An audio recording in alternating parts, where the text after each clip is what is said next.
What's up, guys? Don't forget to smash that like button, drop a comment, hype up the video, and if you're new here, hit that subscribe and join the family. Have you ever had a dream so strange? A beast so enormous it blocked the sun and darkened the sky? Yet it seemed like a cheerful spirit, as if they were the same being. The beast was him and he was the beast. From that moment on, the world would honor him as if he were a true god, because between heaven and earth, he was the most revered. The news on TV said that you are watching the nightly news on June 2nd, 2224, the Ning City Zoo was attacked by a snake over 100 meters long, and specialists couldn't determine the species. Several citizens managed to record the appearance of a giant beast resembling a whale in the sky north of the city, which caused quite a commotion. Recently, internationally wanted criminals have been on the loose in the city, and in front of the TV, a young man was lying unconscious, with his arm completely wounded on the table. In his subconscious, he began wondering if that body wasn't actually his, realizing something felt different, and when he looked in the mirror, he was shocked, questioning what was happening. Surprised to notice the body was completely different, he wondered if he had just turned into a marine iguana. His name is Chen Chu, a second-year student at Ning University, and he decided to rent a place outside the school because he didn't like living in the dorms. Chen Chu likes cold-blooded animals and is fascinated by vibrant colors, and the pet shop had received a new batch of exotic species that day, which immediately drew him to that marine iguana, an amphibious creature. Marine iguanas are usually docile, but an accident happened the moment it was released. It broke the protective glass, jumped onto his arm, and bit him. It bit him while staring straight at him, and with his phone he hit the iguana's head, making it let go, but it counterattacked by hitting his face with its tail. Back in the present, he started waking up and noticed the iguana staring at him again. He moved and the iguana raised its arms as if imitating him. Still confused, he asked what was going on and whether he could really control the lizard's body, because the sensation was the same as moving one of his own arms. With a smile on his face, he wondered if this was the so-called gold finger and if his hero's journey had finally begun. Chen Chu kept watching the lizard lying belly up, wondering what that iguana could do. Maybe he could live stream showing how intelligent his lizard was, or even sell freshly collected abalones or sea cucumbers. He held the lizard a bit discouraged, saying that maybe he wasn't born to be the main character of a story because when other people get advantages, they become powerful villains chosen by fate, or turn into a tree that grows and becomes the god of the universe, while he is stuck with a small lizard. Suddenly, both their stomachs growled at the same time, showing they were both hungry. In the middle of the night, he looked out the window saying he was starving since he didn't realize he had been passed out the whole day, but he didn't really know what a marine iguana ate. And when he looked at it, he thought that since it was a lizard, it would probably be fine eating just meat. He grabbed his pack of delicious steak and prepared a quick meal, and while the iguana was eating, he felt relieved and thought that was obvious, since marine iguanas and lizards can normally eat meat. Suddenly, he heard a strange sound and a screen appeared in front of him saying that after eating, his clone had received 5 evolution points, and its constitution had increased by 0.5. Chen Chu was confused, asking what that was, but the screen changed, showing his information. Name Chen Chu, Level 0, Constitution 8.5, Spirit 12, Talent Mind Control, Traits Beginner External Aura, Experience 0 of 1000, Beginner IQ Perception, Experience 0 of 1000, Skills Beginner Limb Boxing, Experience 48 of 100, Cloud Jump Beginner, Experience 66 of 100, Leaping Leg Beginner, Experience 39 of 100, Marine Iguana Cloning, Evolution 0 times, Evolution Points 5 of 200. He was surprised to see all those stats, wondering if that was really his cheat ability. He put his hand in front of the system screen and stared at it, remembering his past when he practiced, and his coach said that repeating the form without understanding the foundation was the same as learning nothing, because the root of strength starts in the feet, passes through the thighs, controls the abdomen, and takes shape through the bones of the fingers. With his body trembling and sweat rolling down his face, he looked at his father saying he was very tired and asked if he could take a break after standing on the stakes. But his father, extremely strict, said that would not happen because giving up halfway was cowardice. The young protagonist looks at himself and says he doesn't want to be a coward. He keeps pushing himself as hard as he can, running around the training ground while his father yells for him to run even faster until he trips on a rock, falls to the ground, and stays there breathing heavily, completely exhausted. His father approaches telling him to get up because no one will help him when he grows up. And sometime later, already inside the house, he gives him a box saying that inside it are all the savings he managed to gather, explaining that he needs to go on a very long journey and that the boy will have to walk the rest of the path alone. Chen Chu gets emotional, but his father places a hand on his shoulder, telling him to never neglect martial arts practice because when he becomes strong enough, he will be able to see the other side of the world. Still shaken by the farewell, the protagonist asks how he will find him again, and the father replies that it will only happen when he becomes a grandmaster, but by then, he might not be around anymore. With those final words, he stands up, opens the door, and leaves, never to return. And looking at the photo of the two together from his childhood, the protagonist realizes an entire decade has passed. The marine iguana finishes its meal and starts wagging its tail excitedly, and he thinks that little creature eats really fast, but he notices something strange, and as he gets closer, he sees an unusual energy running through its body. He starts wondering if it's just his imagination, or if his new pet really grew a little. And the system screen appears again, showing that he now has 15 points after a single meal. He looks to the side and notices something different on his shirt, and when he lifts it, he's shocked to see defined abs, because his body had never been that strong before, and then he begins to understand that the points gained by the pet might directly affect his own body. That means the iguana can evolve for the first time if he gets more points, and maybe it could even become the behemoth of his dreams while he becomes a true grandmaster of martial arts. A little later at the market, the protagonist buys 4.5 kilos of boneless prime beef and 9 kilos of lean, boneless pork. The clerk says everything is packed and asks if he will pay with cash or QR code. He chooses QR code, and after paying, he goes to the car and stores all the groceries, saying that should be enough, then returns home preparing a beautiful meal. He takes a deep breath, thinking his pet needs to eat more, so it gets closer to becoming a true master of martial arts. And the iguana is fascinated staring at all that food. Sometime later, the iguana had already finished eating everything, and the protagonist thinks that for the lizard's taste, pork isn't as good as beef. He looks at the table saying the beef could use a little more cumin, and that he'll make sure to add more next time. The iguana starts walking across the table and goes to the window to sunbathe. Meanwhile, Chen Chu takes the opportunity to go to the training room to check his progress. He focuses as much as possible, and after throwing a punch that almost destroys the punching bag, the system screen appears saying that after hard training, his limb boxing experience increased by 5 points. He observes his stats thinking his constitution has improved, even his training progress is faster than before, and 2 days later, the bag was already completely worn out, but the protagonist kept training, amazed by the feeling of getting stronger just through hard work. Excited, he kicks the punching bag, but his strength is already so great that he splits the bag in half and sends it flying, and when he looks at his stats, he sees that his constitution increased to 28 and his spirit to 16. Beginner external aura gained 10 experience points. IQ perception also increased by 10 points. Limb boxing is at 48 points, cloud jump at 66 points, and hopping kick at 39 points. He thinks that from the perspective of traditional martial arts, he is currently at the peak of the Ming realm. Chen Chu remembers his father saying that the martial arts realms are divided into Ming, Dark, and Transformation. The peak of the Ming realm allows someone to become a high-level fighter capable of facing 10 opponents alone. The Dark realm makes someone a first-class expert able to fight 100 opponents at the same time, and usually these experts belong to legendary families, while the Transformation realm allows someone to face 1,000, with grandmasters recorded in history and extremely rare in modern times. The Transformation realm represents an unbreakable body described only in ancient texts. And excited about all of this, the protagonist asks his father which realm he is in. His father lowers his gaze, saying that once he briefly reached the Shadow realm, and after that, Chen Chu interrupts, impressed, saying he's really incredible and asking if he's also part of one of those legendary families. But when he hears the word families, the father seems a bit shocked and, taking a deep breath, says he is Luo Tuan. At the end of the day, Chen Chu returns to the apartment and is surprised by the size of the pet, since it's already much bigger than before. And with a smile, he says that one more meal and it will be ready to evolve, hoping he won't be disappointed. The pet keeps eating while the protagonist watches. The experience points keep rising, and when they reach 100 and 99 out of 200, Chen Chu thinks it's almost ready for evolution, and he can't wait to see how that little guy will change. Finally, the 200 points are reached. The system appears saying that the marine iguana clone has met the evolution requirements and that the evolution will begin immediately. Suddenly, sparks start appearing on the pet's arm, making it feel something strange. The same pain on the same arm begins to pass to Chen Chu, and the two start screaming. The iguana's body begins to completely change, and spikes start emerging from its back. Its size and face also begin transforming.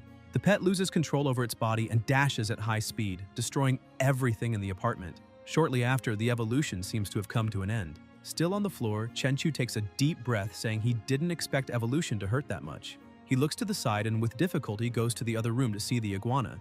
and as soon as he gets there, he finds everything broken and the iguana standing still without moving. Excited, he says he wants to see how strong his little buddy has become after evolving, and orders it to attack the punching bag. But the strike is so strong, it creates a very loud noise throughout the apartment. The protagonist is shocked, saying that after the evolution, the iguana gained extraordinary power. The system screen appears again. Name Chenchu, Level 0, Constitution 56, Spirit 18, Talent Mind Control, Traits Beginner External Aura with 20 points, Beginner IQ Perception with 20 points, Skills Intermediate Limb Boxing 48 points, Cloud Jump 66 points, Spring Kick 39 points, Marine Iguana Clone Evolution 1, Evolution Point 0 out of 1000. Chenchu is surprised because he didn't expect that with just one clone evolution, the physical strength and attributes of the main body would directly double in growth. However, he is still a bit confused because he doesn't know if it simply increased once or not since his current strength is still very weak, or if each time the clone evolves, his constitution doubles. An hour slips by without him noticing, and he says that if it's the first case, then his strength will improve at a reasonable pace at the start, but if by chance it's the second option, then it's terrifying to even think about. Chenchu starts analyzing everything around him, saying that by traditional martial arts standards, he has just entered the Dark Realm and activating the traits allows him to release external energy. He starts wondering if he is now officially a martial arts expert. However, even with his training, without daily experience points for his skills, this is the limit. He looks at the pet that is destroying everything around, thinking that since this improvement is sudden, to increase his body even more, he needs to rely on the marine iguana. But he notices that even the iguana can release external energy. While he contemplates the evolution, someone begins knocking very hard on the door.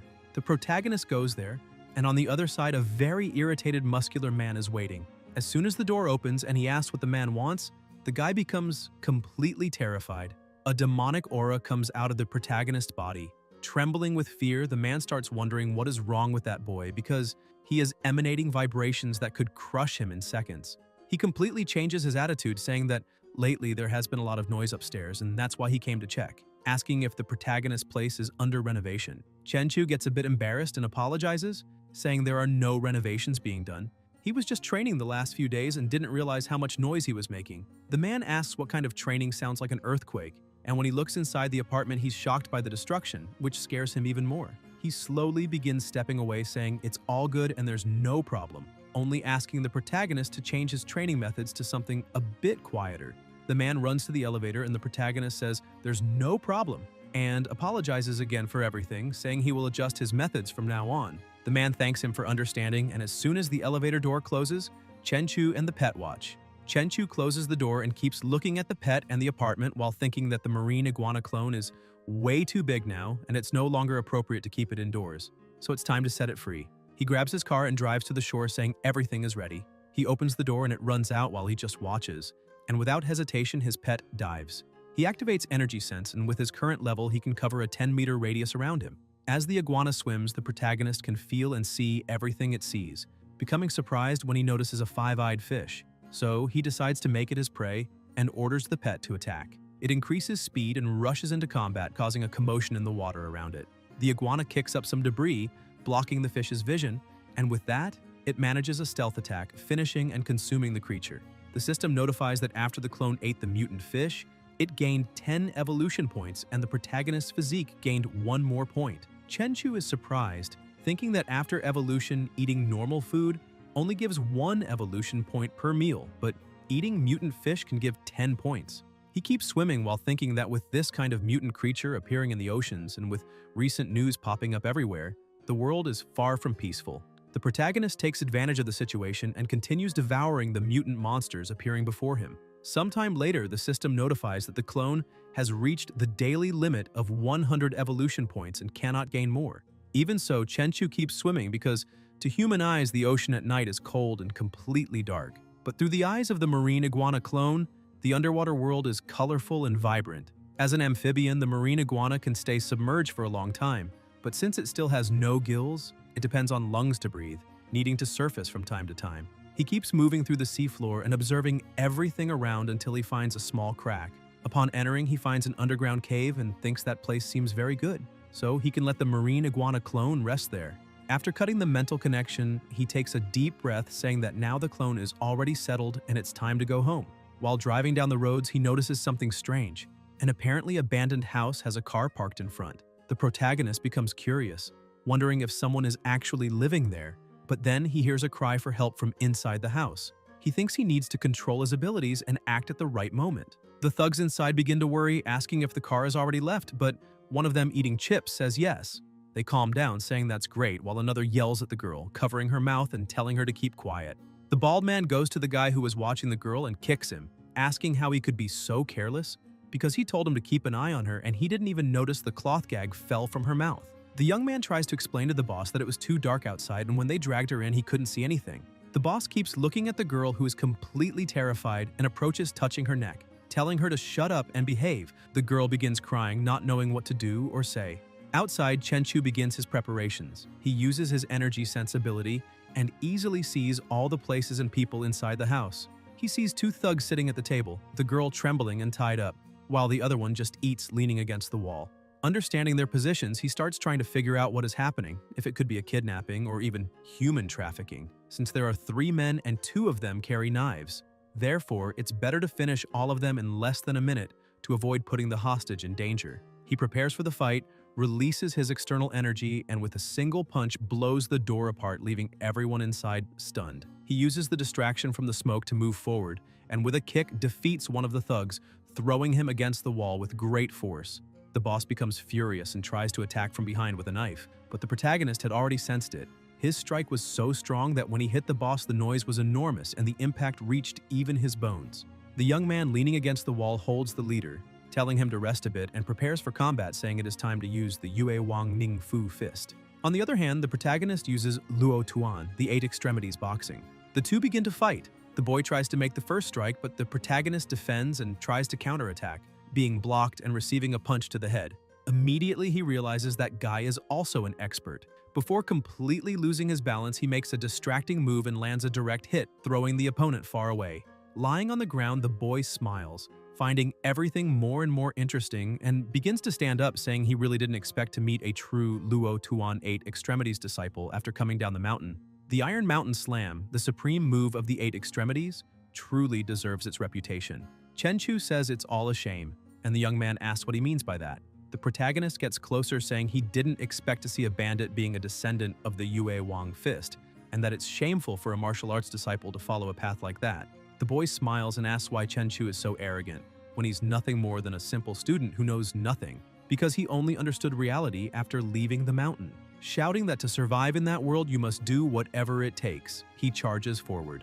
The protagonist watches, and when the opponent is just a few centimeters away from striking him, he simply kicks him and sends him flying, making him fall face first into the floor. While the boy is on the ground, Chenchu observes carefully and thinks that battles between martial artists are truly dangerous because the pressure he feels from his opponent is greater than that of dozens of muscular men. Bothered, he starts recalling the strikes he threw and, looking at his own hand, thinks it's a shame he still doesn't have full control over his strength, because things don't look good for those 3 people, and from now on he needs to learn to control his power better before seriously hurting someone. The girl tied in the corner tries to scream, calling his attention. He quickly goes to her and frees her, telling her she doesn't need to be afraid anymore because everything is okay now. Still overwhelmed by terror, she grabs him without thinking twice, crying and thanking him for what he did. With a sincere look, he tells her to wipe her tears and says she can call the police as soon as he leaves. He hands her his phone and says he needs a small favor. If the police ask about him, she should say she didn't see him clearly and doesn't know who he is. The girl agrees, promising she won't say anything. 10 minutes later, the police arrive. When they break into the house, they shout for the girl not to move and raise her hands. But once they light the place with their flashlights, they're surprised to see everyone lying on the ground and only she still standing. At the station, security agent Guan Qing enters the room, telling the deputy chief that all the requested information is there. She explains they found clear footprints on the broken door and, based on the depth and the way the hinge snapped, someone kicked it from the front. The door flew about 3 meters and the force applied was at least 1,000 kilos. The deputy chief places the images on the table, saying that among the kidnappers, 2 died instantly, and the rest entered a vegetative state after suffering severe concussions. According to the girl Lin Rongye, the one who did that was wearing a mask, and since it was night, she couldn't see his face. The agency chief remains confused, saying this makes no sense, because the greatest impact ever recorded by the Boxing King was 800 kilos on a machine. and achieving something that absurd in real life is unheard of. Guan agrees, saying that Guy's strength is truly inhuman, although even stranger things have happened lately. Suddenly, strong lightning cuts through the sky and the deputy chief comments that a major storm is coming. Meanwhile, in a remote area near the river, the protagonist observes a boat with some people. 3 men get off the vessel and one complains to the boss, saying he just earned money and already wasted $1 million on the bald tiger's woman, asking if that isn't a waste. The shirtless man agrees, reminding him they took a long time to find the sunken ship and only profited a little over $2 million. But the boss says they're exaggerating and asks if they even know who that woman is. If they manage to put her in his hands, money won't be a problem. The two get excited and ask if that's true, but the boss changes the subject and asks Four Eyes if he has already dealt with the business with the company. The boy replies yes. He already hired a transport company, rented a high-end commercial building for the offices, and even activated a recruiting agency to find the prettiest girls for the secretary and receptionist positions, just as the boss requested. The leader emphasizes that with his newly awakened ability to breathe underwater, all they need to do is locate any sunken ship to bring treasures to the surface. If they can do that, they'll have all the money they want and no one will go hungry again. While they talk, something moves in the nearby bushes. The boss immediately turns around asking who is there. The protagonist appears, saying he has seen many perverts, but that guy really stands out. Irritated, the boss charges forward, saying Chenchu is too bold and people like him don't live long. But the protagonist simply stomps the ground with force, causing an explosion that throws the boss upward. Taking advantage of the opening, he disarms him and finishes with a kick that sends him crashing into a tree. The two underlings scream that it's impossible, saying the boss became much faster and stronger after awakening his superpower and can easily defeat 5 men. Four Eyes, panicking, says that's really bad and they need to run away immediately. But before they can take a single step, both are knocked out by the protagonist. The boss, badly injured, screams asking what Chenchu is doing, and the protagonist tells him to look straight at him, thinking he can now test his mental control power. He asks the man's name and what he is doing. Mental control activates instantly, and the man starts moving strangely, saying his name is Zhang Changshou and that he owns a boat and smuggles to survive. A month ago, he gained the superpower to breathe underwater. Chenchu thinks his mental control is extremely effective because that man is now practically a puppet under his command. Changshou continues explaining that he scavenges sunken ships in the depths and trades whatever treasures he finds for money with wealthy people. After getting all the information, the protagonist cancels the mental control and Changshou collapses on the ground, crying out in pain and calling Chenchu boss, asking what happened to his hand. The protagonist replies that he broke it himself by accident. Changshou keeps treating Chenchu as his boss and says he is right. The protagonist is surprised to realize his mental control also affects people's judgment. He tells Changshou to rest a bit on the boat because he will go there after waking the other two. The man agrees immediately. Chenchu thinks that to raise his lizard, he will need a huge amount of food. And since Changshou has a boat and deals with rich people, maybe he can get money through his company to feed his pet. Without wasting time, the protagonist uses mental control on the other two and concludes that his power truly is amazing. However, there was some resistance when controlling Changshou, but with those two it was very easy, and apparently his mental control works better on weak-minded people. Shortly after, already inside the ship, they walk down the corridor when a crew member asks Changshou who the man with him is. Changshou, a bit irritated, says that is his boss and demands respect. The crew member immediately greets the new boss and Changshou orders him to prepare the transfer contract because that ship now belongs to his boss. The contract is quickly prepared and handed to the protagonist.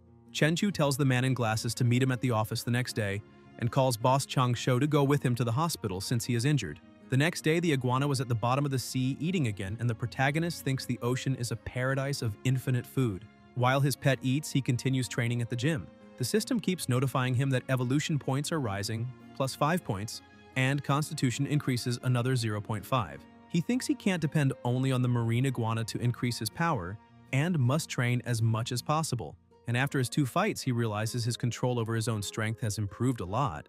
In the mountain cave, the iguana is also excited, and the system says the energy absorbed was digested during training, giving it 6 more evolution points. In the city center, in front of a building, the protagonist watches his subordinate saying goodbye and asking him to take care. He thinks the transfer process is complete and that even without leaving home for an entire day, he gained over 90 evolution points and his body grew 20 centimeters. Tomorrow, he must make the lizard's journey into the depths of the sea because he's not the only person with superpowers in that world and therefore needs to become even stronger, especially because there are unknown creatures in the deep ocean. In the middle of the sea, the 2 subordinates were on board a ship.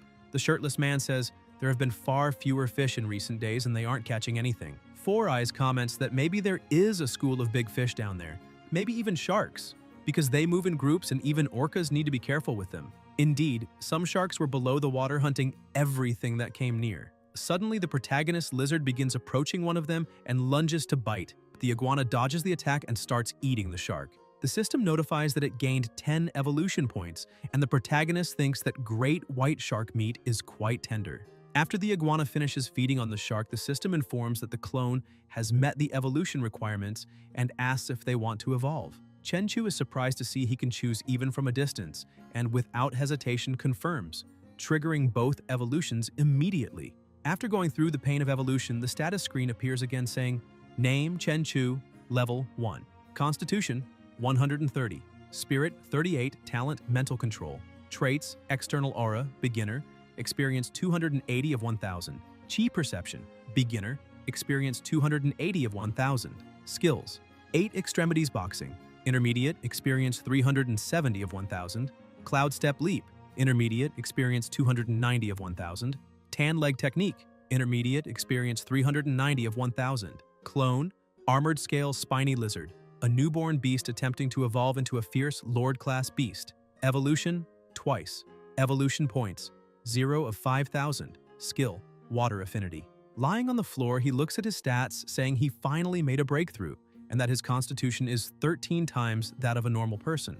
Also, he has reached a level equivalent to a grand achievement in the dark realm of ancient martial arts. He also notices that his constitution didn't double this time after evolving, which makes sense because last time it doubled only because his base attribute was extremely low. He keeps checking the new updates, and when looking more closely at his pet's attributes, he sees it has the Water Affinity skill and wonders what that means. When he connects to his clone, he's shocked to see that his pet became extremely large, its bone density several times higher than before, and its weight reaching 4 or 5 tons. On top of that, its power has doubled. Its claws look like steel and are far more explosive than before. The protagonist also notices it can now swim up to 70 kilometers per hour faster than a large ship, and it makes less noise and feels less resistance while swimming, probably thanks to the Water Affinity. Inside the apartment, Chenchu calls his team asking if anyone requested treasures recently, but his employees say no. The protagonist says that's not a problem because they'll find them themselves, and asks how the research is going. The man replies they were able to locate some points with sunken ships, but without Changsho, who can breathe underwater, they can't advance. Chenchu tells him not to worry because he'll handle it. After hanging up the phone, the protagonist thinks that the shallow water areas of the routes used by Country Z in the past and the major trade routes used by Country H and Country R have already been mostly explored. Even so, there are still many priceless ships in the deep sea area. He connects again with the pet, which is in the Yellow Sea area, southeast, around 25 kilometers from the coast, and thinks that now it can breathe deeply in the water after that evolution. Its perception also increased greatly, allowing it to sense an area of up to 20 kilometers around, and he will be ready to depart as soon as he organizes everything. He stretches on the couch saying that this is the point of having a clone, being able to enjoy life. And when he checks his phone, he sees it's almost 11 o'clock. So he decides to get something to eat and treat himself. Somewhere on the pedestrian street, a girl was unconscious leaning against a pole. Sometime later, the protagonist goes to the street and, seeing the food stands, is impressed because they look delicious. But one meal costs more than 3,000, and his savings are only 20,000 for now. Still, soon he will take over Changsho's company, so he will at least get to experience being rich. While walking, he comes across a somewhat infuriating scene. 2 young men approaching the unconscious girl leaning against the pole.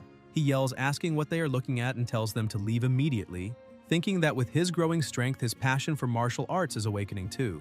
And as long as there is no real danger, he doesn't mind stepping in. The 2 get annoyed and ask what the protagonist just said, and with a knife in hand, one of them says that if Chenchu leaves right now, he will pretend he saw nothing.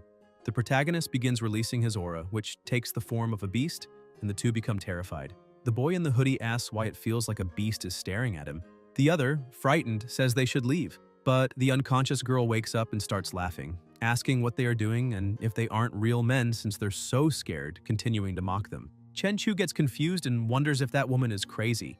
The guy in the hoodie thinks a woman like that isn't something you find every day. The guy with the knife, with his masculinity wounded, says he can't let a woman think he's weak. The 2 start running, saying there's no reason to fear that guy because he's just an ordinary person. The one with the knife charges faster, saying that's right, that the young man is too confident and will be defeated right there and now. Chenchu simply watches them, and as soon as they get close enough, the protagonist attacks and defeats both with a single kick. He thinks he didn't even use 10% of his strength, because otherwise that kick could have reduced the two of them. And right after that, the guys start running away, saying the protagonist is terrifying, a demon straight from hell. Chenchu simply watches them leave, thinking that this time he'll let them run, because they messed up, but not enough to deserve death.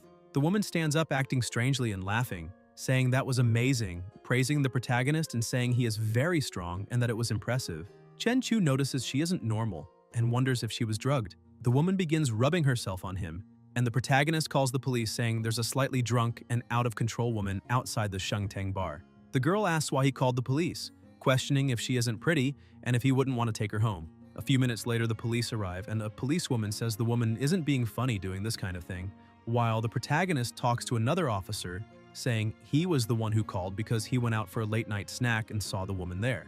After settling everything with the police, he thinks that now he can control the giant lizard and search for the sunken ship.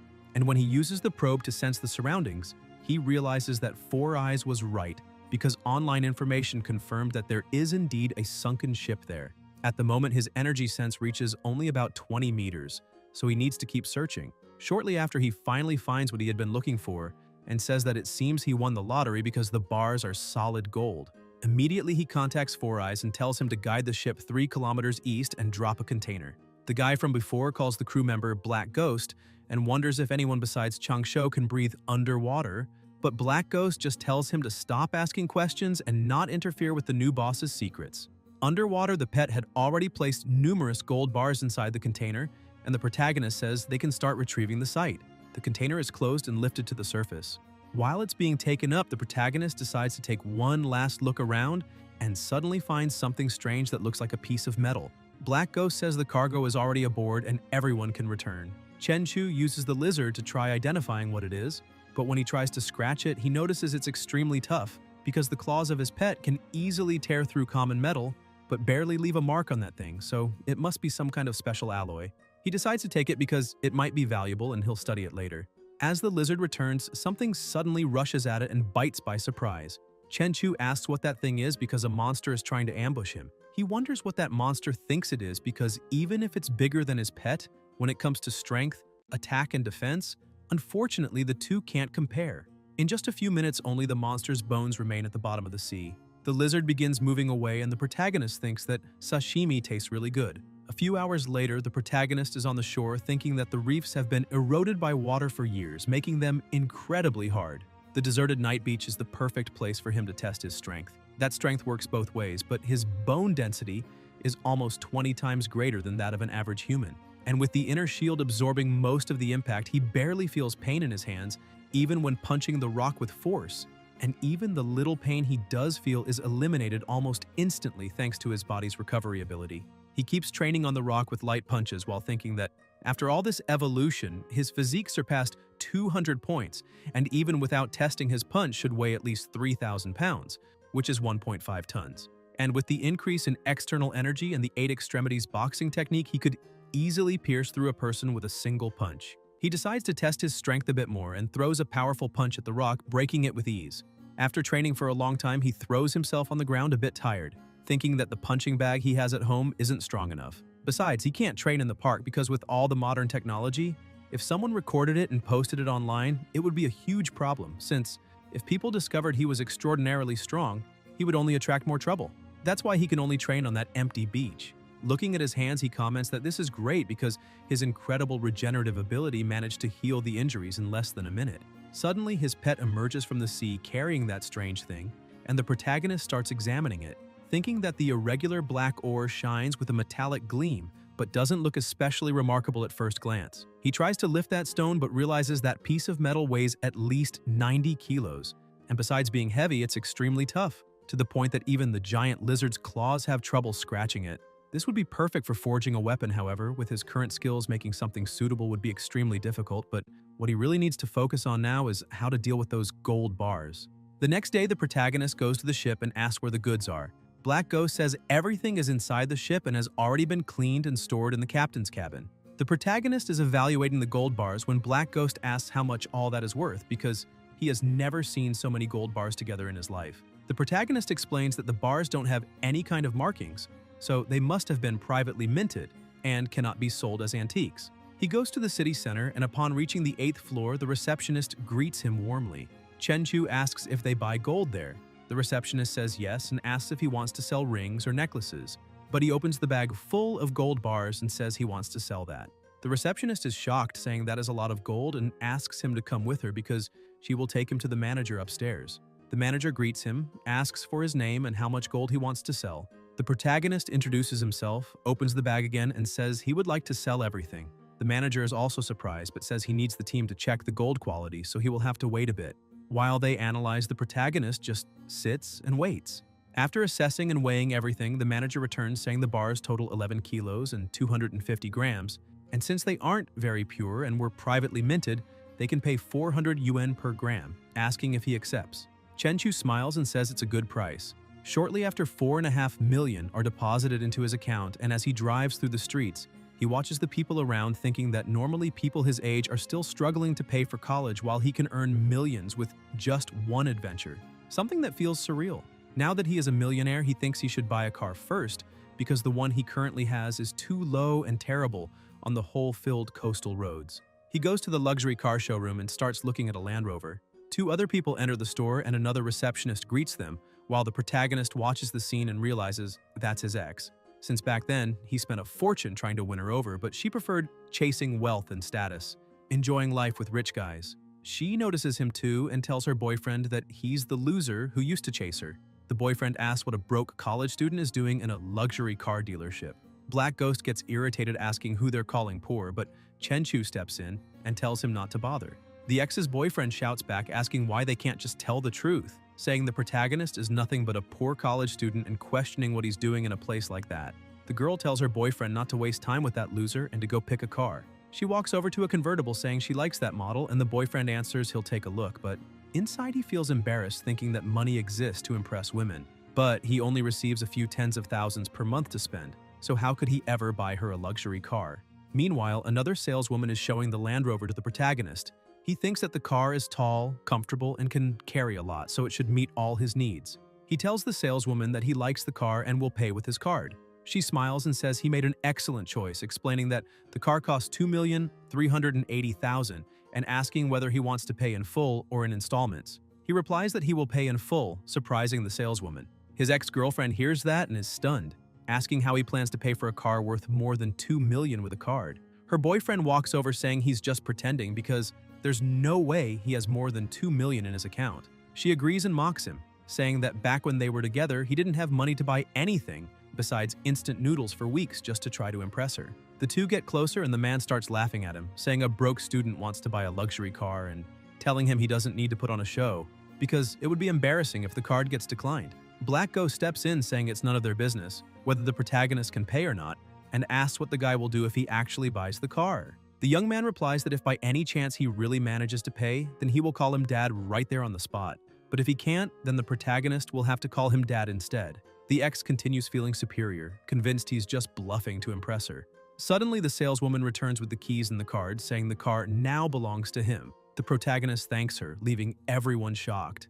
The man asks if he really bought a car worth more than 2 million in cash, and his ex is completely dumbfounded, demanding to know how he became so rich. Black Ghost grabs the man by the shirt, demanding that he keep his promise and asking if he isn't going to call the boss dad. Chen-Chu tells Four Eyes to stop wasting time with people like them. The saleswoman remains mesmerized, and Black Ghost says they're lucky the boss is so gentle because if it were up to him, neither of them would leave before doing what they said. Chen-Chu gets into his new car and his ex starts running after him, shouting and begging him to listen to what she has to say. The two saleswomen watch the pathetic scene, commenting that the girl thought she had found a rich man but ended up losing someone with real potential. The other agrees, saying people only realize the value of things after they've truly lost them. A short time later at Claude's Edge restaurant, the best place in the city for dinner with sophisticated service, the protagonist walks in together with his subordinate.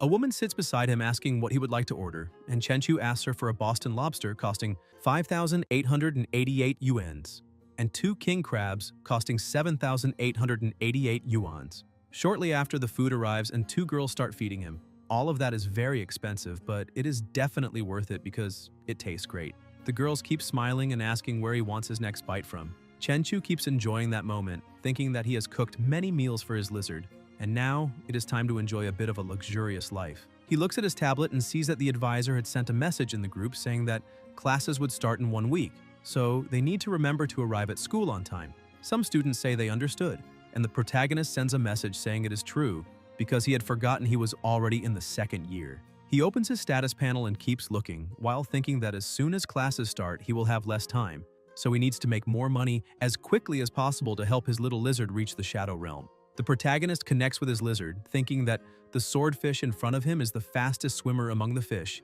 and can reach speeds of up to 60 miles per hour, which is about 90 kilometers per hour. However, he is already faster than that. He manages to hunt a fish, and while eating, he thinks that sailfish is really delicious, and that as soon as he is satisfied, it will be time to resume treasure hunting. While he eats, his evolution points keep rising. As soon as he finishes eating, he starts searching because, by expanding his senses, he can detect things dozens of kilometers away, but unfortunately, even after combing the entire seabed, he couldn't find any shipwreck, and some days have already passed without any results.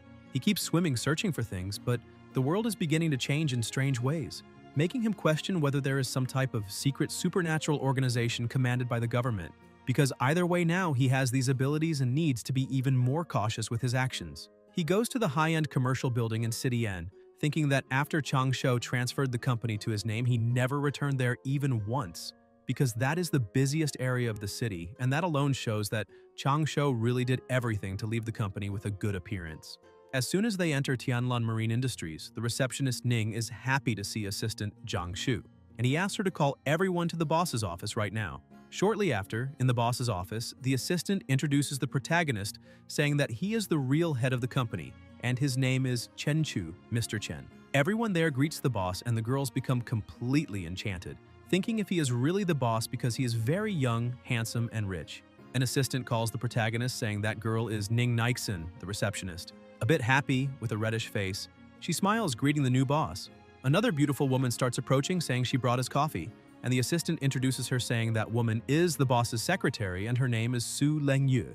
While looking at some documents, the protagonist asks her to leave the coffee on the table. While his secretary serves the coffee, he keeps observing, thinking that even though it is just a front company, it is surprisingly well equipped, and it costs hundreds of thousands to maintain that company every month, and apparently he needs to find more shipwreck treasures. Chen Chu calls Zhang Shu, saying he would like to end the introduction meeting there, and that he can ask everyone to return to work. Besides that, he asks his assistant to return immediately to the ship and keep an eye on things, at least for now. As he leaves the room, the protagonist remains seated, thinking that apparently the effect of the mind control is stable, but subconscious hypnosis is not foolproof, and that is why he needs to ensure they don't interact too much with the outside world. While holding his cup of coffee, he goes to the office window and the system keeps notifying that he is gaining constitution points. He thinks that using clones to hunt while he just lies down and still gets stronger is truly incredible. Deep in the sea, the lizard keeps hunting, growing stronger and stronger. While hunting, the protagonist connects once again with his pet and asks if that is a barracuda, because barracudas are only about 2 meters long, but that one is 4 to 5 meters. Its speed is also incredible, and its teeth are harder than steel, and if it weren't for his external force field, he might have gotten hurt, which only shows that the number of mutant and aggressive fish in the ocean is increasing even more. While the lizard tries to eat that monster, the protagonist notices that the meat is clearly different, as it provides much more energy. The system notifies that his clone devours it with effort and gains 90 evolution points and 9 constitution points. He notices something different and thinks something is wrong, because that fish definitely has something in common, since right now his muscles and bones are strengthening, and the increase is 10 times greater than it used to be. After finishing eating, the lizard keeps swimming, while the protagonist thinks it really is a shame because in such a vast ocean that mutant fish seems to be the only one of its kind.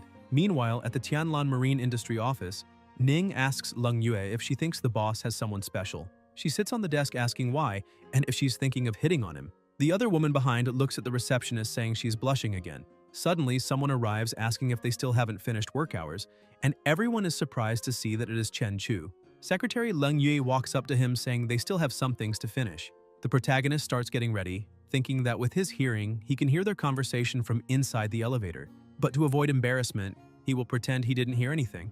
He says that it seems they are all working very hard, and because of that, dinner will be on him. They all get excited and thank the boss for that. A short time later, they arrive at the Above the Clouds restaurant. A waitress approaches, asking if he would like to place the order immediately. The girls were watching all of that, and Ning thinks that her boss's car is a luxury vehicle worth more than $2 million, which is impressive. The other girl thinks that this restaurant is very extravagant. After making all the orders, the receptionist says the total was $48,888, and he just hands over the card, asking her to charge everything there. A few minutes later, the food is served at the table, and the three are completely impressed.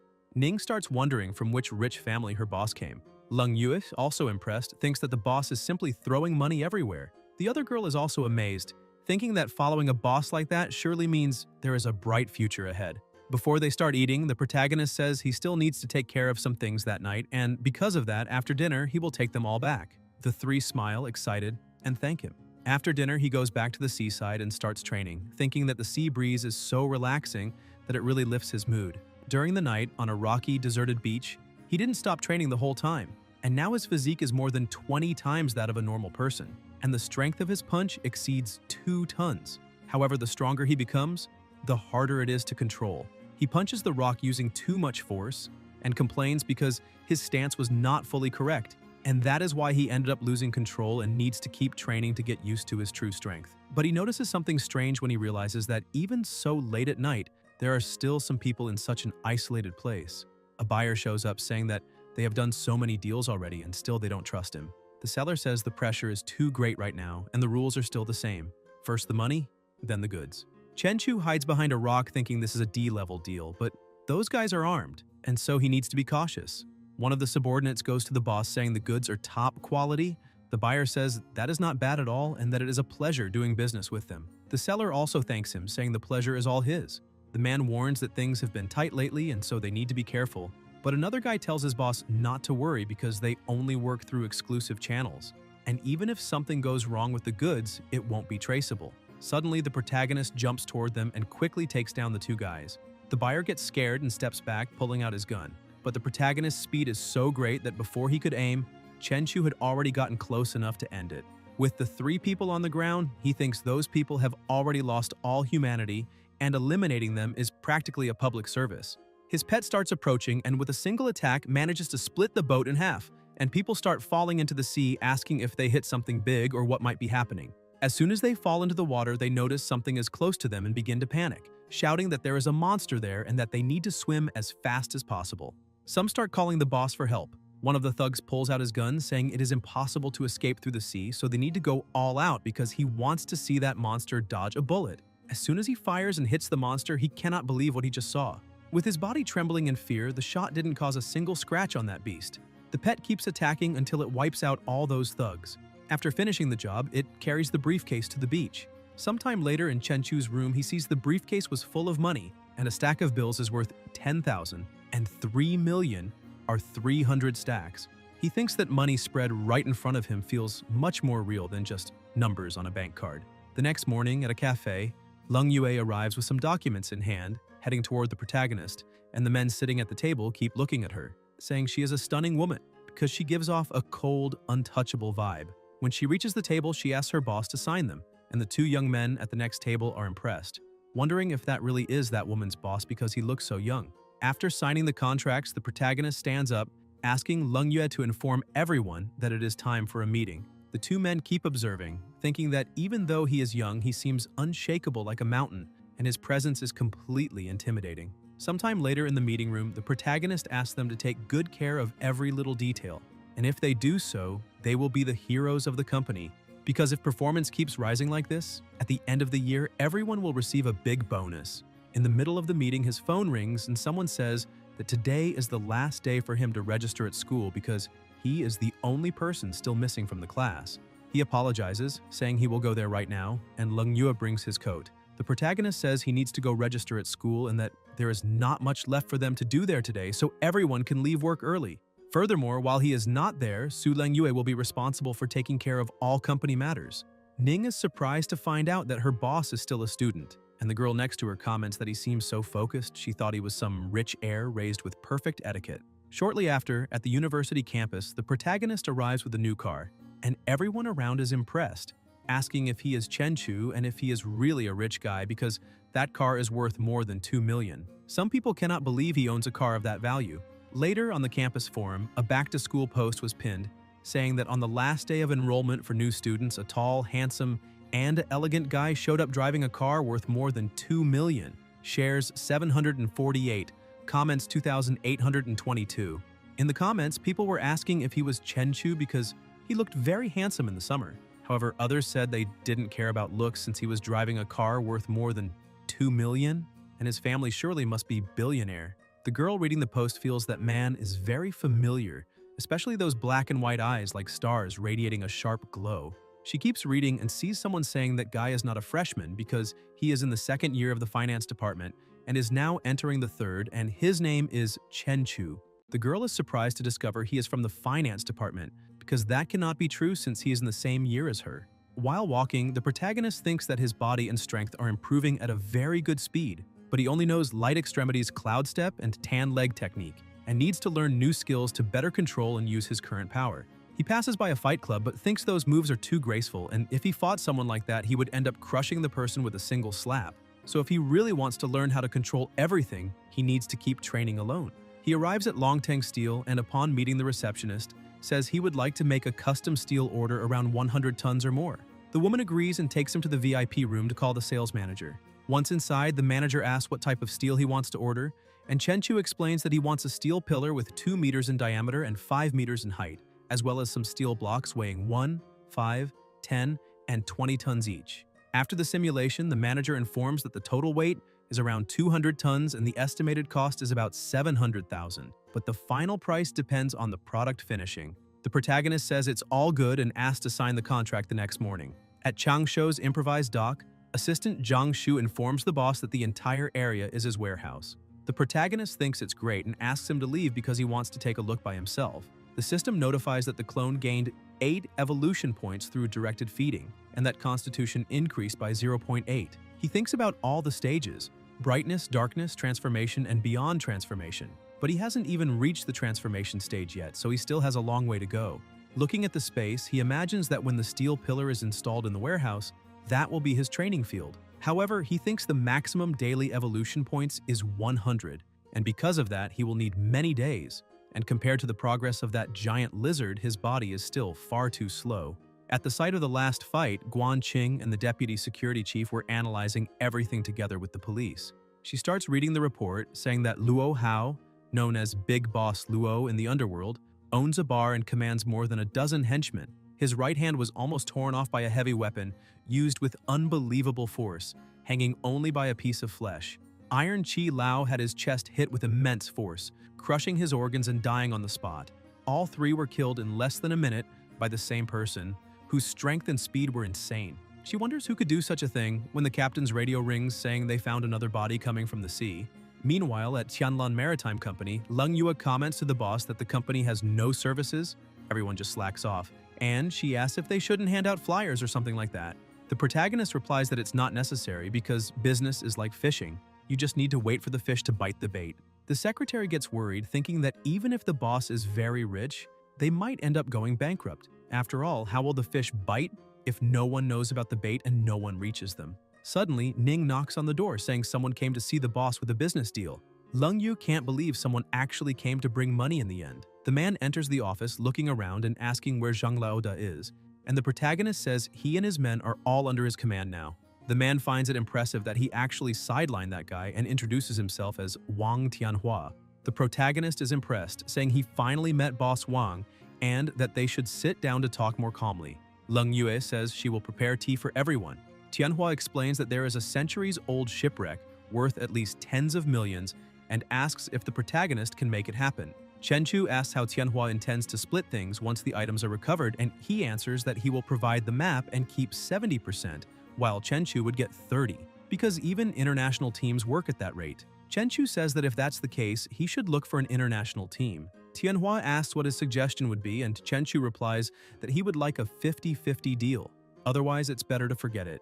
Tianhua is surprised, imagining that with such strict laws, a private salvage is impossible, and the protagonist is his only chance. He stands up asking if Chen Chu is sure he can take everything from there. Chen Chu states that just like Chang Shou, he has many others under his command, and if Tianhua is not convinced, he can go along and see with his own eyes. Tianhua ends up agreeing to the 50% deal and they shake hands, saying it's a pleasure doing business together. Meanwhile, at the police station, the deputy chief was impressed with the exaggerated claw marks, wondering what kind of creature could leave marks that large. He begins to consider whether it could be some abnormal creature and analyzes the records indicating multiple deaths. 4 died at sea, suspected of beast attacks, and professionals would investigate.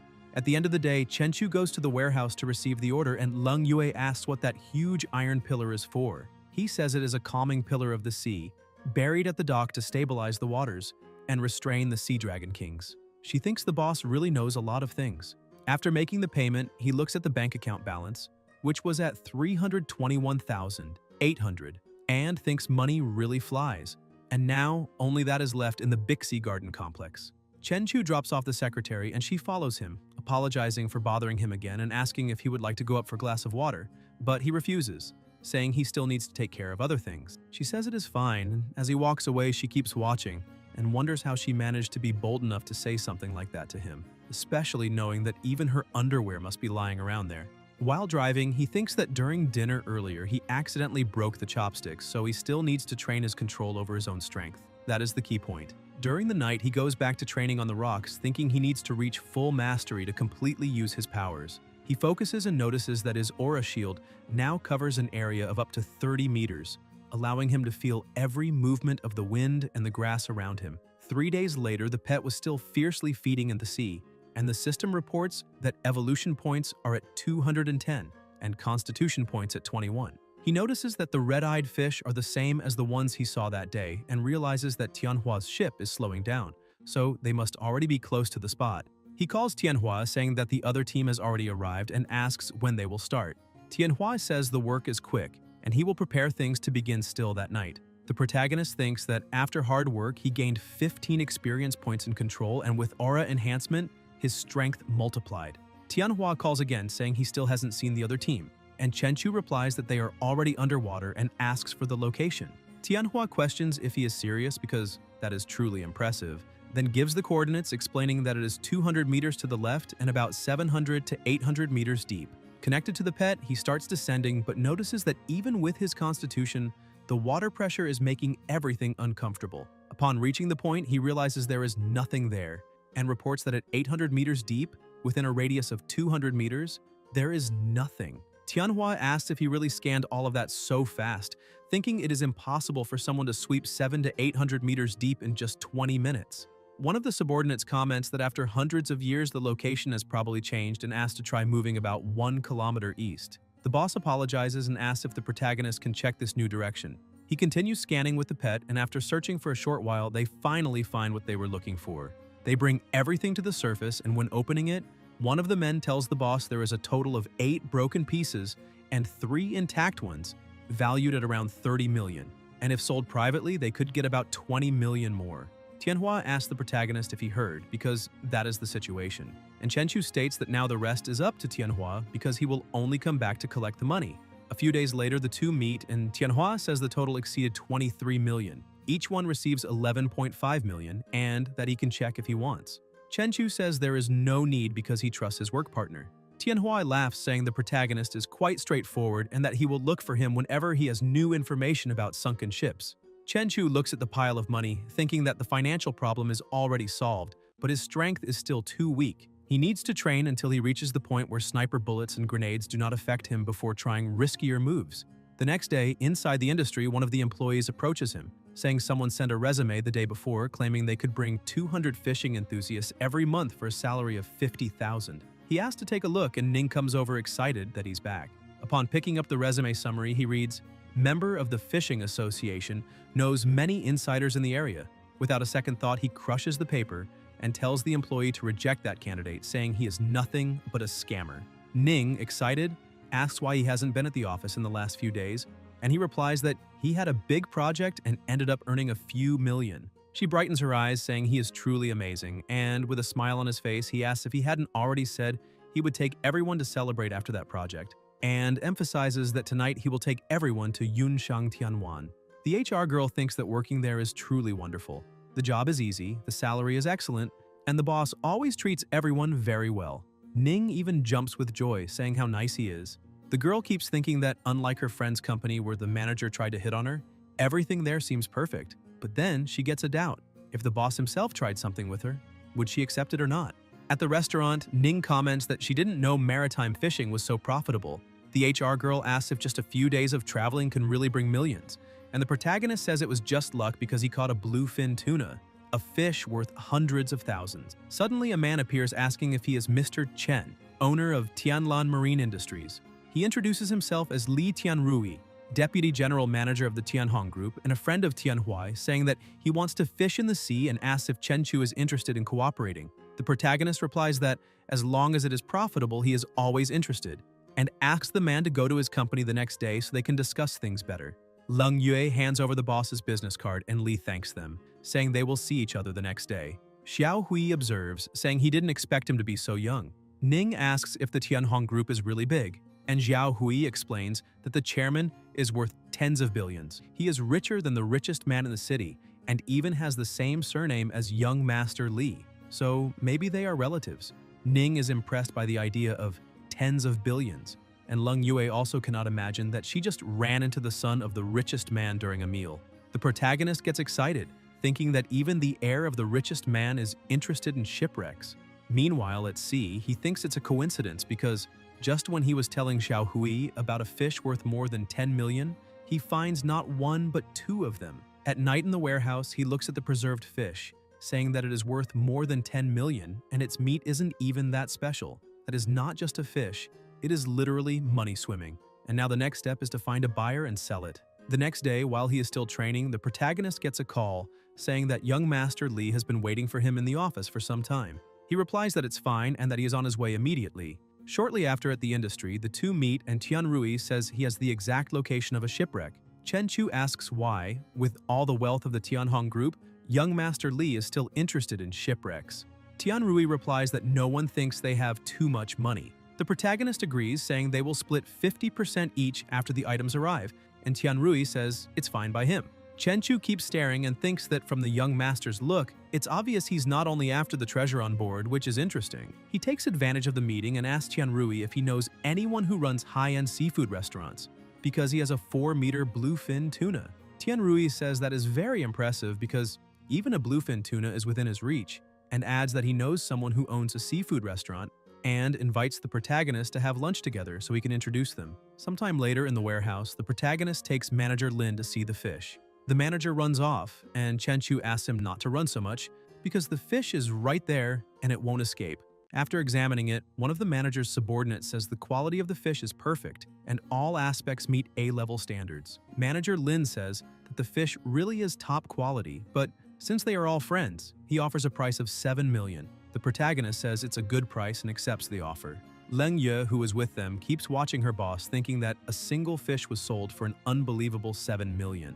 Downtown, Chen Chu tells his secretary that they had a great harvest that day, and now it is time to spend a little. She is impressed when she sees that the place is Marriott International, a meeting point for the world's biggest luxury brands. Chen Chu starts buying a lot of things, and Leng Yue is amazed, thinking that this is the peak of luxury and that her boss's money comes way too easily. The saleswoman is impressed, believing a big spender has just arrived. At the dock warehouse, the two are together, and Leng Yue is shocked when she sees that just her boss's watch is already worth 2 million. And he also bought so many luxury items for her, which probably also cost more than 2 million. Chen Chu tells her that he wants to buy a mansion, so she needs to keep an eye out for him. The mansion has to be big and spacious. It can be in a quieter place because he prefers peace and silence, and the price has to be around 30 million. She says she understood all the requirements. Meanwhile, at the bottom of the sea, the protagonist is connected with his pet and sees 2 submarines passing by. He thinks it is truly a shame that he is not strong enough, otherwise he would tear those 2 submarines in half. He keeps swimming and feels something strange. Apparently there is something dangerous down below and he needs to leave immediately because there is no need to take unnecessary risks. But a giant crab appears behind him, trying to attack. He manages to dodge, questioning whether the crab really thinks it would be easy to mess with him. But when trying to strike, he realizes that the crab is much stronger than that mutant ribbonfish. The monster keeps trying to attack, but he dodges every blow, and after gaining some distance, he thinks that the strength shown by that creature exceeds 10 tons, which is interesting. However, he can defeat it easily, but realizes that this big guy cannot be consumed all at once, so he will have to absorb it little by little. Inside his house, he grabs his laptop and checks the reports on unusual marine phenomena in recent years. Giant ribbonfish, giant pigfish, and now a giant spider. He begins to wonder if the world may indeed be changing. He keeps reading the news. SSN-689, a nuclear submarine from Country M, disappeared at 600 meters deep in the Pacific.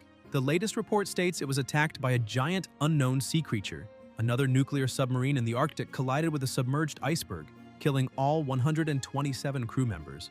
The protagonist says all of this happened within the last 2 years and that apparently, the deeper one goes, the stronger these unknown creatures become. Meanwhile, inside a submerged cave, the pet was feeding on the monster, and the system kept notifying evolution points that wouldn't stop increasing. The protagonist thinks that its body size has now reached 18 meters. On the surface, he continues training, thinking that his physical attributes have increased by more than 100 points. His bone structure, muscle strength, everything has reached a completely new level. Not even punching a metal pole hurts anymore. And now a handgun would at most leave a scratch on his skin. With his natural armor and reaction speed, common bullets won't even leave marks on his body. At Xinhua Bookstore, the protagonist is reading a book and thinks that the world is not as simple as he once believed, and that learning and reading are always the right choices. The women in the bookstore start commenting that the guy is very handsome. One of them tells her friend to go ask for his contact, but she gets embarrassed and refuses. After picking up some books, he states that only through continuous learning can a person keep improving. He returns to his training room in the warehouse, saying that Bajiquan and Xingyiquan may seem simple, but mastering them is not an easy task. He then gets a call from Tianrui saying that they have already arrived. The protagonist asks for the location because his team will be underwater at noon. Sometime later, the protagonist says they managed to find gold and some porcelain fragments, and Boss Lee asks if he managed to find any special box because as long as he finds that box, everything else in the wreck will be his. He thinks that just the gold is worth more than 20 million, and that in that special box there is only a bunch of black mud. He has no idea what that guy wants with it. Once everything is recovered, the special box is handed over to Boss Lee, but as soon as he opens it, he almost has a heart attack, saying this cannot have happened to his elixirs. Meanwhile, the deputy chief is investigating another case. His subordinate says that just like the people who died before, all of their blood vanished and their muscles dried up like jerky. However, the time of death is only 10 hours ago. The deputy chief says it is better to wait for the superiors to arrive to investigate. He thinks that all the victims were thugs without family ties, but physically strong, and asks his subordinate Xiao Zhang to write a report later and shut down all entertainment venues in the city. Later that night, another person is attacked. The information reaches the deputy chief, and completely irritated, he asks how this is happening, because everything was shut down. So how did 4 more people just die? While all of this is happening, the protagonist keeps training and after a few days manages to make great progress in both Bajiquan and Xingyiquan. The system appears, notifying that he has understood a new martial arts technique and asks him to give it a name. Chen Chu thinks about it and decides to call it Explosive Fist, because it combines the posture of the 8 extremes of Bajiquan and the half-step Bengquan of Xingyiquan. 1 step, 1 explosion. Punches like cannonballs. In the middle of the sea, a fisherman is excited, saying he finally managed to catch the fish after chasing the shoal for so long. However, he must remain cautious because this time, the investment was huge. Just 1 fishing net costs millions, and he cannot afford any mistakes. Suddenly, the alert inside the cabin goes off. One of the fishermen rushes to the captain, saying there is a hole in the middle of the net and the fish are escaping. The captain tells him to pull the net as fast as possible.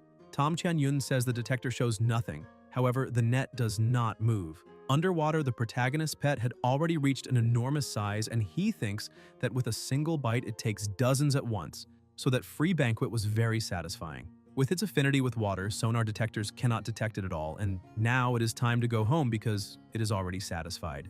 When they finally manage to pull the net up, the boat captain starts to panic, questioning why all his fishing nets are torn and why the fish have disappeared. He wonders what kind of monster or divine being could be behind that. Meanwhile, at his dock like a king, the protagonist was relaxing when he received a call from young Master Li, saying he was returning to the city and, to show his gratitude, he would take the protagonist to an amazing place that night. Chen Chu says that if it is an invitation from the young master, then he must check it out. Night arrives and they go to the elegant Mengluo Pavilion.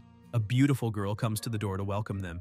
Tianrui arrives all happy, asking if someone reserved the Yungxiao Hall, but the receptionist says that hall is always reserved for him. She takes them to the hall and the protagonist observes the environment, thinking that it is no wonder the king neglects his duties because places like that are perfect for enjoying the atmosphere. After indulging, they go to a forest, but he notices that something is following him because the aura is making him a bit uncomfortable, similar to the night he was chased by that giant lizard.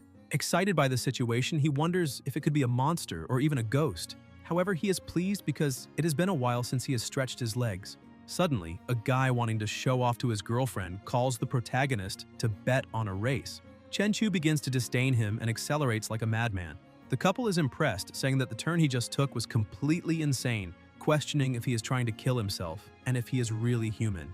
The protagonist thinks that at that speed, not even the fastest car could keep up with him. However, that car is still close, and it seems they are not weak. As soon as he reaches the beach, he gets out of the car and asks the person to get out quickly because he is not a bad guy. A naked woman hiding behind a palm tree says that is a funny way to speak, pointing out that she was bathing at the beach and someone took her clothes, asking if he could give her something to wear. Chenchu starts running toward her, asking if she really wanted clothes, because if that is the case, then he can get some for her. As he approaches, he throws a punch toward her, causing a huge impact, but is surprised as a mist covers the place. As that mist begins to dissipate, the girl transforms into a monster, saying that the protagonist's vital energy is truly impressive, strong, and rich, and now she really wants to eat him. Startled, he retreats quickly, dodging her attack, and asks who she is. She says she is also human, but a more perfect version, and her name is Ying Xiao, the Orochimaru of the black market.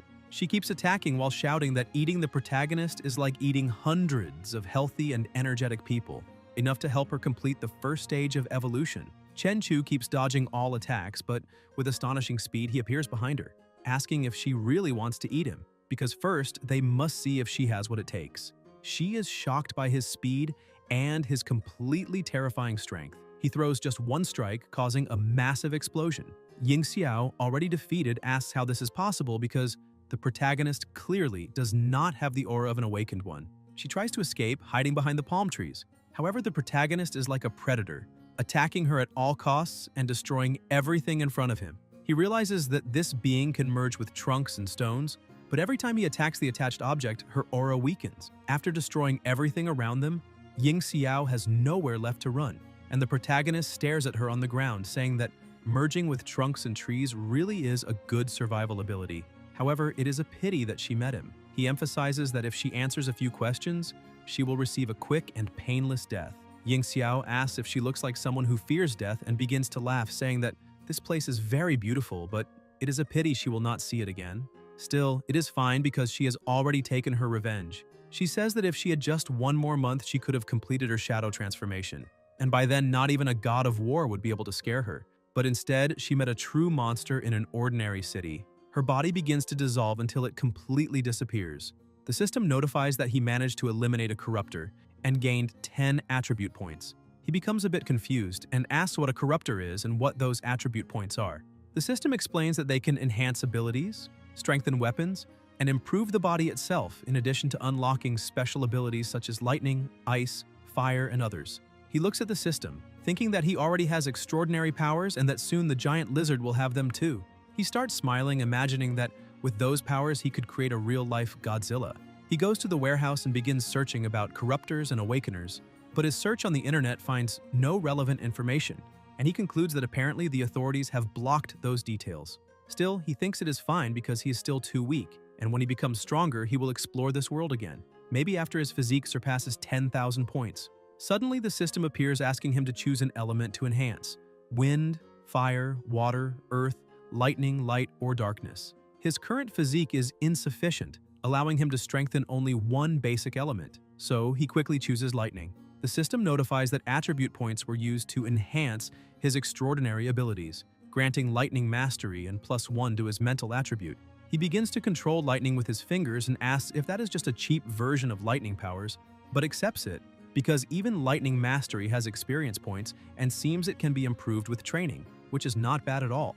Currently, his status is Level 1, Physique 465, Mental 57, Mental Control External QI Techniques, Beginner Experience 571 thousandths, QI Sense Beginner Experience 481 thousandths.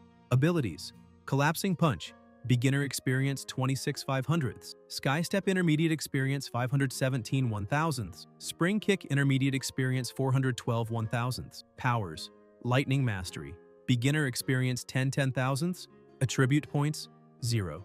clone, spiked-scaled lizard evolved twice, already a mature beast, goal to become a beast lord, evolution value 3,195 thousandths, clone abilities, observation hockey, armament hockey, talents, affinity with water and lightning mastery. At the bottom of the sea, the lizard was already using its lightning power to eliminate its prey. The protagonist thinks it is another mutant sea beast as terrifying as the giant spider from last time. With that prey, the lizard gains 980 evolution points, and the protagonist concludes that so far, the giant lizard has lightning mastery and is already stronger than him. Meanwhile, at the city airport, the deputy chief was waiting for someone. He approaches and asks if those two are agents from the Department of Special Affairs. He introduces himself as Guan and says he was assigned to receive them. The man shakes his hand and introduces himself as Huang Junfeng, thanking in advance for their cooperation. The man in white says his name is Nangong Jian, chief investigator of case 907, and asks to see the body.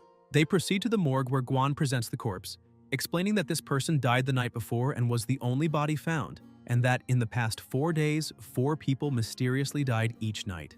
Junfeng begins using his powers to analyze and senses Yin Xiao's aura. However, Jian notices that the aura is fading, which means she is dead. His partner gets confused, asking how the person who did that also died.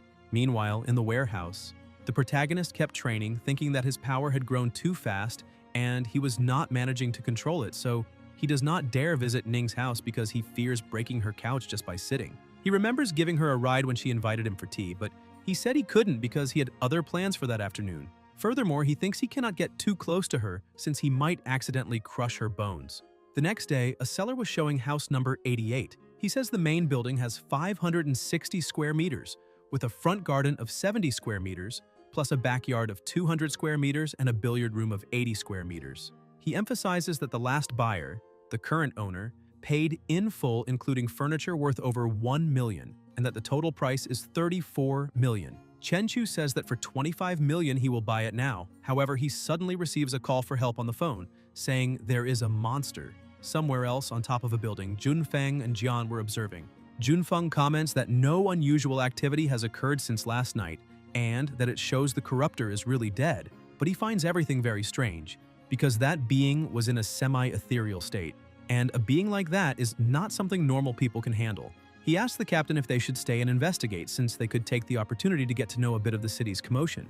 Jian tells him to use his free time to train, otherwise when the apocalypse comes, he will just become cannon fodder. Junfeng doesn't believe the apocalypse is close. The captain says the professor predicts the next spatial fluctuation will be 10 times stronger than 20 years ago, and that the most urgent matter is to increase their capabilities in every aspect in anticipation of that day, because only then will they be able to repay the country for having raised them.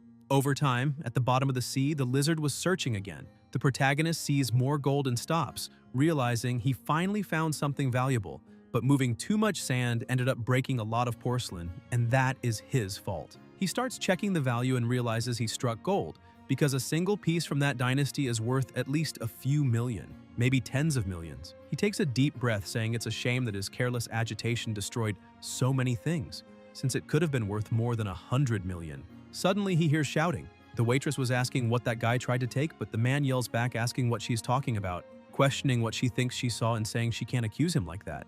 He declares that since he's being accused of taking something, then he might as well actually take something. Another customer at the table asks how he can be so shameless since he clearly saw everything. The waitress begins to back away, afraid of the situation. The man shouts back at the customer, saying it doesn't matter whether he saw anything or not, because if he doesn't like it, he should try to do something about it. The protagonist stands up, saying this is interesting because he has never met someone as arrogant as that guy.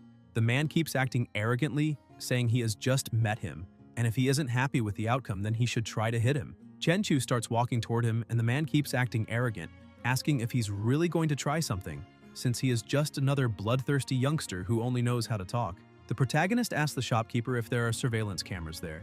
She understands exactly what he meant and goes to the outlet, pulling the plug and saying that, unfortunately, the cameras are broken. The protagonist smiles and, with a single slap, knocks the man out, commenting that nowadays someone actually enjoying getting beaten is ridiculous. Back at his warehouse, the system reports that his thunder control experience increased by another 10 points, and his mental strength rose by 1 point. Lying on the sofa playing with electricity, he thinks that human life barely reaches a century and is just the blink of an eye in a star's life, and that one day he will break the boundary between life and death. The next day, Chen Chu meets Leng Yue and asks her to find some time to study accounting books because she will take care of the company's finances when the time comes, and for that she will receive double. She is surprised but happy at the same time and agrees. He turns to get into the car and she asks where he is going. He smiles, saying he needs to sell some things. Shortly after, they arrive at a shop and a man introduces himself saying his surname is Gao, and he is the owner of that antique shop. Chen Chu asks if he can help estimate the value of that plate. The shop owner invites them to discuss it in a more private place. As soon as they go upstairs, the protagonist shows the plate inside the briefcase. The shopkeeper analyzes the item coldly, saying it has a salty sea smell and was apparently recovered from the ocean floor. After examining it, he confirms it is truly genuine.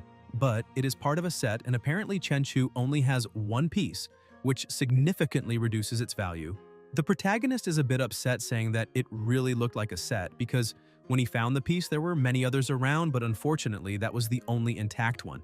Gao comments that this is indeed a pity, and if it's only that piece, he can offer 4.5 million. Chen Chu says it's a good price, but he'll think about it. Sometime later, in the middle of the street, Leng Yue tells the boss that after visiting so many shops, Gao does seem to be the most genuine. The protagonist asks what she meant by genuine since he did offer the highest price, and maybe they should sell to him. However, he still has doubts because he felt something strange in that man's eyes, and he is definitely hiding something. In the luxurious villa's living room, a man was asking Gao if he was really saying that he had managed to find a clue about that sunken ship. Gao shows the plate he bought from the protagonist, saying that this porcelain has the official seal they had been looking for, and emphasizes that it was sold to him by a young man, clearly someone who must know something more. His boss tells Gao to send all the information to Fox because within half an hour at most, he wants to know everything about that person. A few minutes later, they receive the information, and Gao says that the protagonist is just an ordinary college student who suddenly spent almost 3 million to buy a luxury car and even traveled abroad together with Li Tianrui. He asks his boss if they should keep doing business with those people who are supporting this kid, and Du Hong starts smiling, wondering what Gao is even talking about. Lying in his bed, Chen Chu remembers that Gao had asked him to fill out that form because they needed his information for future transfers or auctions. He thinks that the negotiation that day went really well. However, he still can't shake the feeling that Boss Gao is hiding something, but he hopes nothing strange happens. The next day, inside the elevator, the protagonist keeps feeling weird. He thinks last night was actually peaceful, and maybe he's just overthinking it, so it's probably better to forget about it and head straight to school to check things out. After absorbing that sea python, his strength, muscle density, and everything else had reached 50 to 60 times that of a normal person, and maybe now he could even withstand bullets. As soon as the elevator arrives on the floor, a man was outside. Chen Chu steps out of the elevator and is immediately intercepted.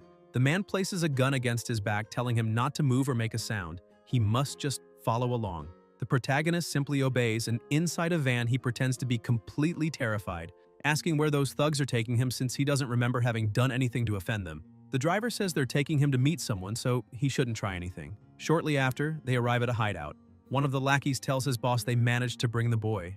The boss, with a scratch on his face and irritated, says he'd like to see what kind of person made him wait all night. The protagonist smiles and asks if it's just them. The people who had kidnapped him start to get scared because that kid was completely terrified before and suddenly became calm.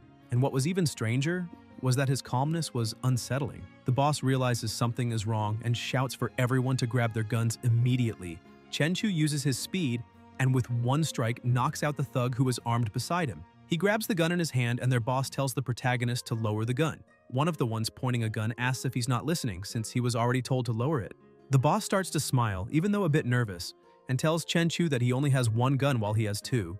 And besides, the gun the protagonist is holding only has one bullet, so he has no choice because he's surrounded. Chen Chu looks at them and questions if they still haven't understood, saying that he's not the one trapped with them, they're the ones trapped with him. He tells the boss to say who's behind all this, because if they're honest, he'll end this quickly. The thugs still think it's just a bluff, but the protagonist, without hesitation, shoots the boss right in the middle of the forehead. The thugs scream, saying that now he's out of bullets and they need to catch him. They start shooting. Chen Chu throws the gun away and starts releasing his aura, catching the bullet with his hand. The thugs begin to tremble in fear, asking what that thing is, because that guy was truly a monster. And the protagonist keeps laughing and asking if now they think he's strong, because not long ago things were quite different. The sound of the punches echoed throughout the hideout. After wiping out almost all of them and leaving only one of the thugs, the protagonist approaches and tells him to say at once who sent them there. Trembling with fear, the man says it was the director of the Longhua group, named Du Hong. He is also the owner of that store on Guan Street and lives at Guanshan Villa number 3. The protagonist takes the boss's phone and calls Hong, saying his name is Chen Chu and that they will see each other tonight. He hangs up the phone. Gao gets irritated, asking if the protagonist really asked for 20 million, because that's too greedy. The boss tells him to get ready because that amount is worth dozens of lives, and he would like to see if the protagonist can really take it for himself. At night, a car was driving down the road while right beside it the protagonist was running like a lightning bolt. He thinks his speed has reached 120 meters per second, which totals 432 kilometers per hour. Meanwhile, inside Du Hong's mansion, armed guards were scattered everywhere and the entire house was lit up. Inside the office, along with a bunch of other guards, were Hong and Gao.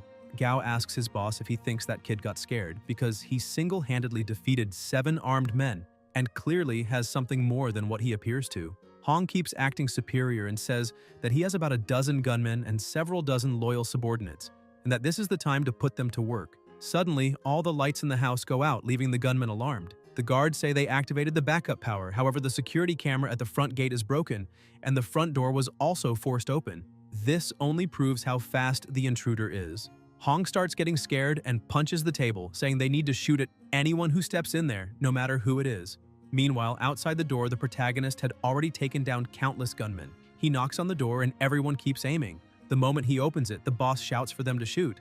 But before they could even pull the trigger, the protagonist had already taken down the 2 closest ones and stops right in front of the boss. Hong realizes this is not normal, and it seems the protagonist has awakened. He stands up in total panic, saying he would give 500 million if he lets the 2 of them leave alive. Still irritated by the situation, Chen Chu says that it really is tempting, but he can't let them live after dealing with everyone else in there. Though he would like to talk a bit about those who have awakened, because he'll make sure the 2 of them at least have some fun. Hong starts to panic but sees no other choice. So he begins telling a story saying that back in '99 they were fighting over territory with about a dozen other brothers. In Tiger Mountain City, a person covered in flames descended from the sky and the whole city turned into a sea of fire in the blink of an eye. The next day, that place was nothing but a huge lake, and the authorities called it the Sunken Lake. The protagonist is surprised to realize how powerful awakened people are, and he feels relieved that he wasn't causing trouble at that time. Hong takes advantage of him lowering his guard and shoots, screaming for him to die. However, as expected, the protagonist easily dodges the bullet and in mere milliseconds takes down both of them, thinking that it doesn't matter who it is. If they're within his reach, then they're already dead, and that guy is so rich that to him he's nothing but a simple insect. Sometime later in the mansion that had been reduced to rubble, Guan and Guan Qing start analyzing the situation. She says that 31 bodies were found in total, one of them being the director of the Longhua Group. The deputy chief says his guess is that this was caused by Chen Chu and that he is probably responsible for the deaths in the Red Forest as well. He starts to think that there are unusual movements in the land there and that the next attack is imminent. Even though he had been planning to give the protagonist a chance, he is being too cruel in abandoning the straight and narrow path. Back in the warehouse at the port, the protagonist looks at the tray on the table, saying that the chicken he stored rose up and there are oil marks everywhere. And apparently whatever came there last night is extraordinary. Meanwhile, at the bottom of the sea, his pet kept eating non-stop. The system notifies that it obtained 67 evolution points and physical attributes increased by 6.7. He thinks there's more further down, so he decides to take a look. 1,200 meters below the surface, he finds an active volcano, but realizes that the pressure is becoming a bit hard to withstand. Still in the warehouse, Chen Chu notices someone walking around carrying a bag of chicken. He thinks that person can't run, so he decides to attack, causing a huge explosion. But as the dust begins to settle, he realizes there's nothing there, and that the person simply vanished. He starts wondering what kind of power that is. Could it be a dimensional rift, a pathway to another world, or something of that sort? Suddenly, something strange starts happening, and the system warns him that his body is being corrupted by polluted energy. A few seconds later, another warning appears saying that his body is strong enough to be immune, but that this resistance will be surpassed after 5 hours. That strange energy begins to spread through the place, and the protagonist asks if that is another world. Suddenly, at the door, a strange being appears, and as it starts to approach, the protagonist realizes it is a monster. Even without knowing exactly what it was, he didn't hesitate to attack, and with a single punch, blew the monster's head apart. The system notified that he had eliminated a defective demonic corpse and earned attribute points. The door through which that monster came was still glowing with the name, Tiger Mountain City welcomes you. Chen Chu walks through the door and appears somewhere else, saying that Tiger Mountain City is the same city Hong mentioned, the one that was turned into a lake overnight. He takes a quick look around and understands that the city wasn't destroyed, but rather pulled into another world, though he thinks it's better to go back because it's dangerous there. While he was returning, a girl up in a tree holding what looked like a human organ keeps staring and then starts eating it. He tells the system that he wants to use those points to quickly strengthen his electric powers. The system notifies that the attribute points were used to enhance his electrical control abilities, experience +20, spirit +2. He starts researching this incident, discovering that Tiger Mountain City sank, 600 people are missing, and 30,000 were displaced. Chen Chu is shocked to see that more than 30,000 people disappeared along with the city, and if all of them turned into monsters, then there's an absurd amount of status points in that place. He calls Tian Rui asking if he could help verify where the displaced people from Tiger Mountain City are. Tian Rui says he'll look into it tomorrow. The next day, the protagonist goes to the iron shop to talk to the owner. He says he wants him to make a small steel house and a big knife as decoration. The knife must be 2 meters long and thick, durable and sharp. The shop owner becomes a bit concerned and tells the protagonist that this might be difficult to make because there are regulations regarding the production of knives. Chen Chu asks if he really thinks someone would carry a 60-kilo knife around the city causing chaos. With nothing else to say, the owner just starts laughing. Chen Chu begins to think that demonic corpses are strange beings, and he might end up infected by them. Besides a knife and a metal house, he could also use some armor. At the Hyacian Hotel, the information received says that there are many conflicting reports about the survivors of Tiger Mountain City. The authorities claim the matter is resolved, and even after investigating, they couldn't find anything. Inside his car, the protagonist says this was already expected. More than 30,000 people were also buried at the bottom of the sea. He sees that it wasn't a bad day of work, since he managed to collect more than 40 of them that day, and he only needs 300 more evolution points to evolve for the third time. Later that day, in another house, the agent introduces a woman saying that she is the owner of the house, Miss Lin Chinj. She says that apparently Chen Chu has a great eye. The protagonist says that all the money is right there, and they can start after she checks if everything is in order. Chinj is impressed when she sees that he brought 20 million in cash. Deep under the sea, the pet kept eating non-stop. The system notifies that it gained 29 evolution points and reached the maximum score possible for this phase, asking if it wants to evolve. The lizard was 1,400 meters below the surface, and he says yes. Both begin evolving at the same time, and he thinks he can hear ants moving food 100 meters away. 300 meters away, a security guard on patrol complaining about life. His strength and speed doubled, and he remains just as agile as ever. Now he has reached Earth level, his constitution has hit 1,000, and his spirit 200. The system notifies that he has gained water affinity talent and electric fire spit, along with electrical control. He thinks he gained the electric fire spit ability because he ate all those mutant tiger-headed fish. He thinks that now his pet is a total of 40 meters long, and at this point, it's not just a giant lizard, but Godzilla itself. It fires its electric fire, and he thinks that even though it's reasonably strong, it is still weak internally, and its electric fire has only average power. For now, nothing changes, until he notices another huge monster a bit deeper. The monster tries to attack, but he manages to defend himself, thinking it's quite strong and that when he eats that monster, he'll probably be able to bite a warship in half. Using only the strength of his limbs, he rips open the opponent's mouth, thinking it's just too strong.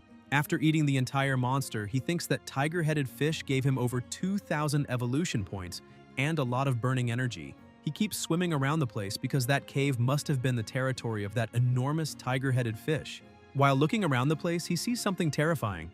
An iron bar was lodged into a monster's skull, and he thinks it's horrifying, giving off a feeling of fear he can't even describe.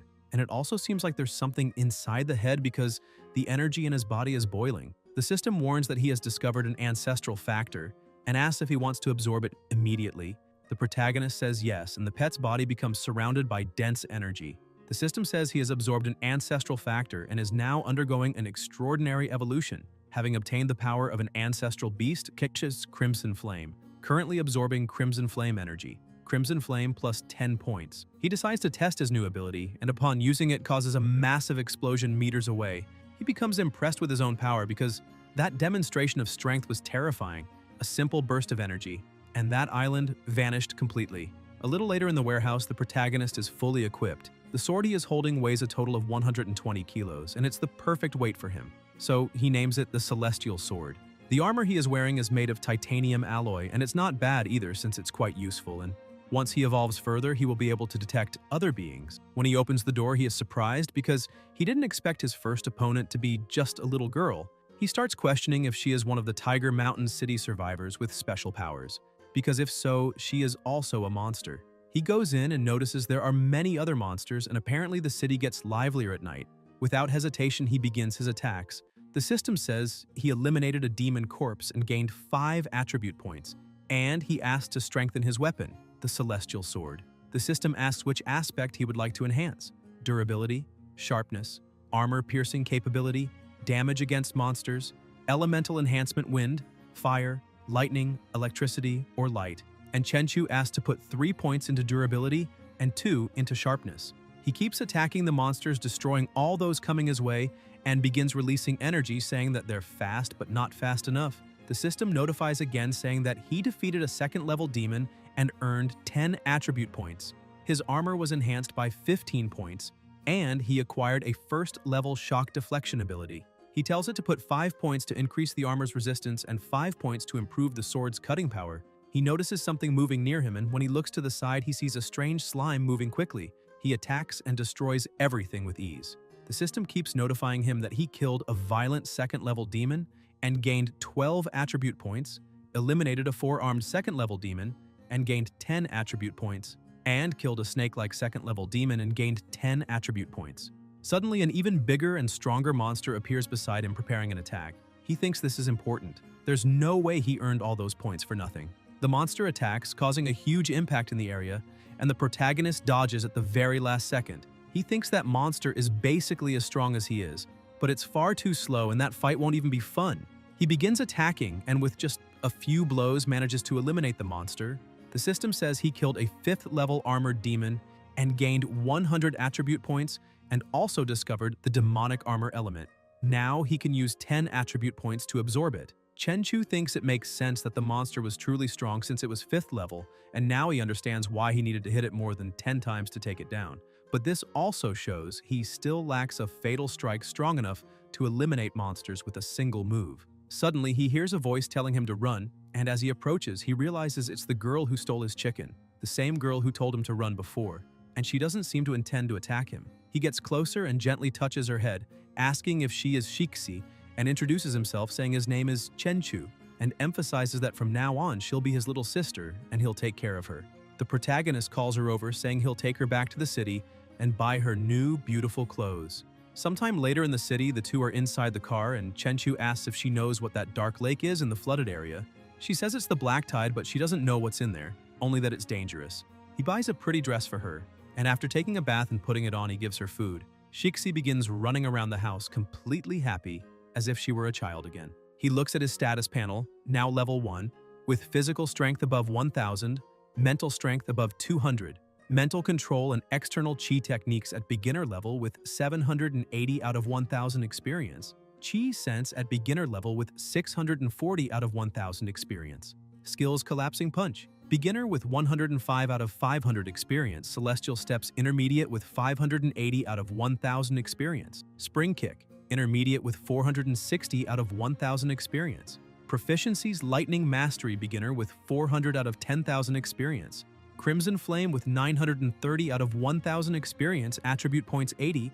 Inventory Demonic Armor Element 1 unit. Weapons Celestial Sword Resilience plus 13. Cutting Power plus 7. Armor Break, no data. Armor Demon Emperor Armor Resilience plus 35. Shock Deflection Specialty at first level. Lizard Clone with Scaled Spines evolved 3 times. A Beastly Home with Ancient Origins, evolution value 2,420 out of 10,000. Chenchu thinks that when he was fighting, he was fully covered, which suppressed his Crimson Flame and allowed him to unleash an explosive force capable of guaranteeing certain death. And since he still has 80 attribute points, it might be better to use them to strengthen his armor. He believes he has just surpassed the intermediate level and is at least 3 times stronger now, and Shixi watches impressed by the protagonist's aura. Meanwhile, at the university, a group of people were sitting, and one of the students says the place they are training in seems to be at least lieutenant level. The blonde asks if he's referring to a second lieutenant, and the girl questions if he means they ended up attracting the attention of some secret department. Suddenly, someone else walks into the room saying, "That's exactly it. A special department has been created in the city, and as soon as training ends, the successful participants will become lieutenants. However, there will be many dangers." He asks whether the group wants to quit or join, and everyone chooses to join. Back at the warehouse, the protagonist was still training. He says that his external covering makes the power of the Crimson Flame concentrate inside him and then explode outward with everything. That will be his strongest attack, capable of eliminating anything in a single move, since his punch has at least 150 tons of force. So he will call this technique Exterminating Flame. After training, he sits on the floor exhausted, thinking that 100 punches should be enough, and that now, if he finds that demonic corpse again, 3 punches should solve the problem. On the university campus, the protagonist walks past the students, and one of the girls says that he truly is very handsome. The blonde guy beside her says that car is very expensive, and that guy must have been born with a silver spoon in his mouth. Another girl scolds him, telling him to be nicer. The guy with glasses asks why she cares so much about that guy. The driver says it's because he saved Lin Rongya from 4 kidnappers a month ago. The blonde keeps acting superior, asking if that kid really saved someone from 4 kidnappers. But the guy with glasses tries to downplay it, saying they weren't kidnappers, just some desperate men. The girl in the orange overalls asks if the protagonist is really that strong. Meanwhile, sitting in a plaza, he remains still while the pet does the work. He spots a submarine, thinking it must be a vessel full of thugs from the land of the kangaroos, and that's why it's so small, and apparently it's a good place for him to test his new strength. Inside the submarine, the alarms begin to blare. The crew screams that sonar detected a large life form 100 meters below, approaching fast. Another says it's indeed heading straight toward them at an impressive speed. Just brushing its claws along the side of the submarine was enough to tear a huge gash. The crew screams that the 2 rear cabins have been damaged and are leaking, and the sonar has also been damaged. The captain shouts to close the valves immediately to stop water from entering, and they need to activate multi-beam bathymetry, define a destination, and get an image of the surroundings. One of the crew members manages to get the image and tells the captain it's a massive creature about 40 meters long, even larger than a blue whale. The captain cannot believe it, asking how something can be that big when blue whales normally reach only 30 meters, and he orders the rear hatches closed and to return to the surface immediately, but the crewman says the water intake is severe and still causing damage. With no other options, the captain orders them to fire the torpedoes, push the turbines to maximum power, and head to the surface as fast as possible.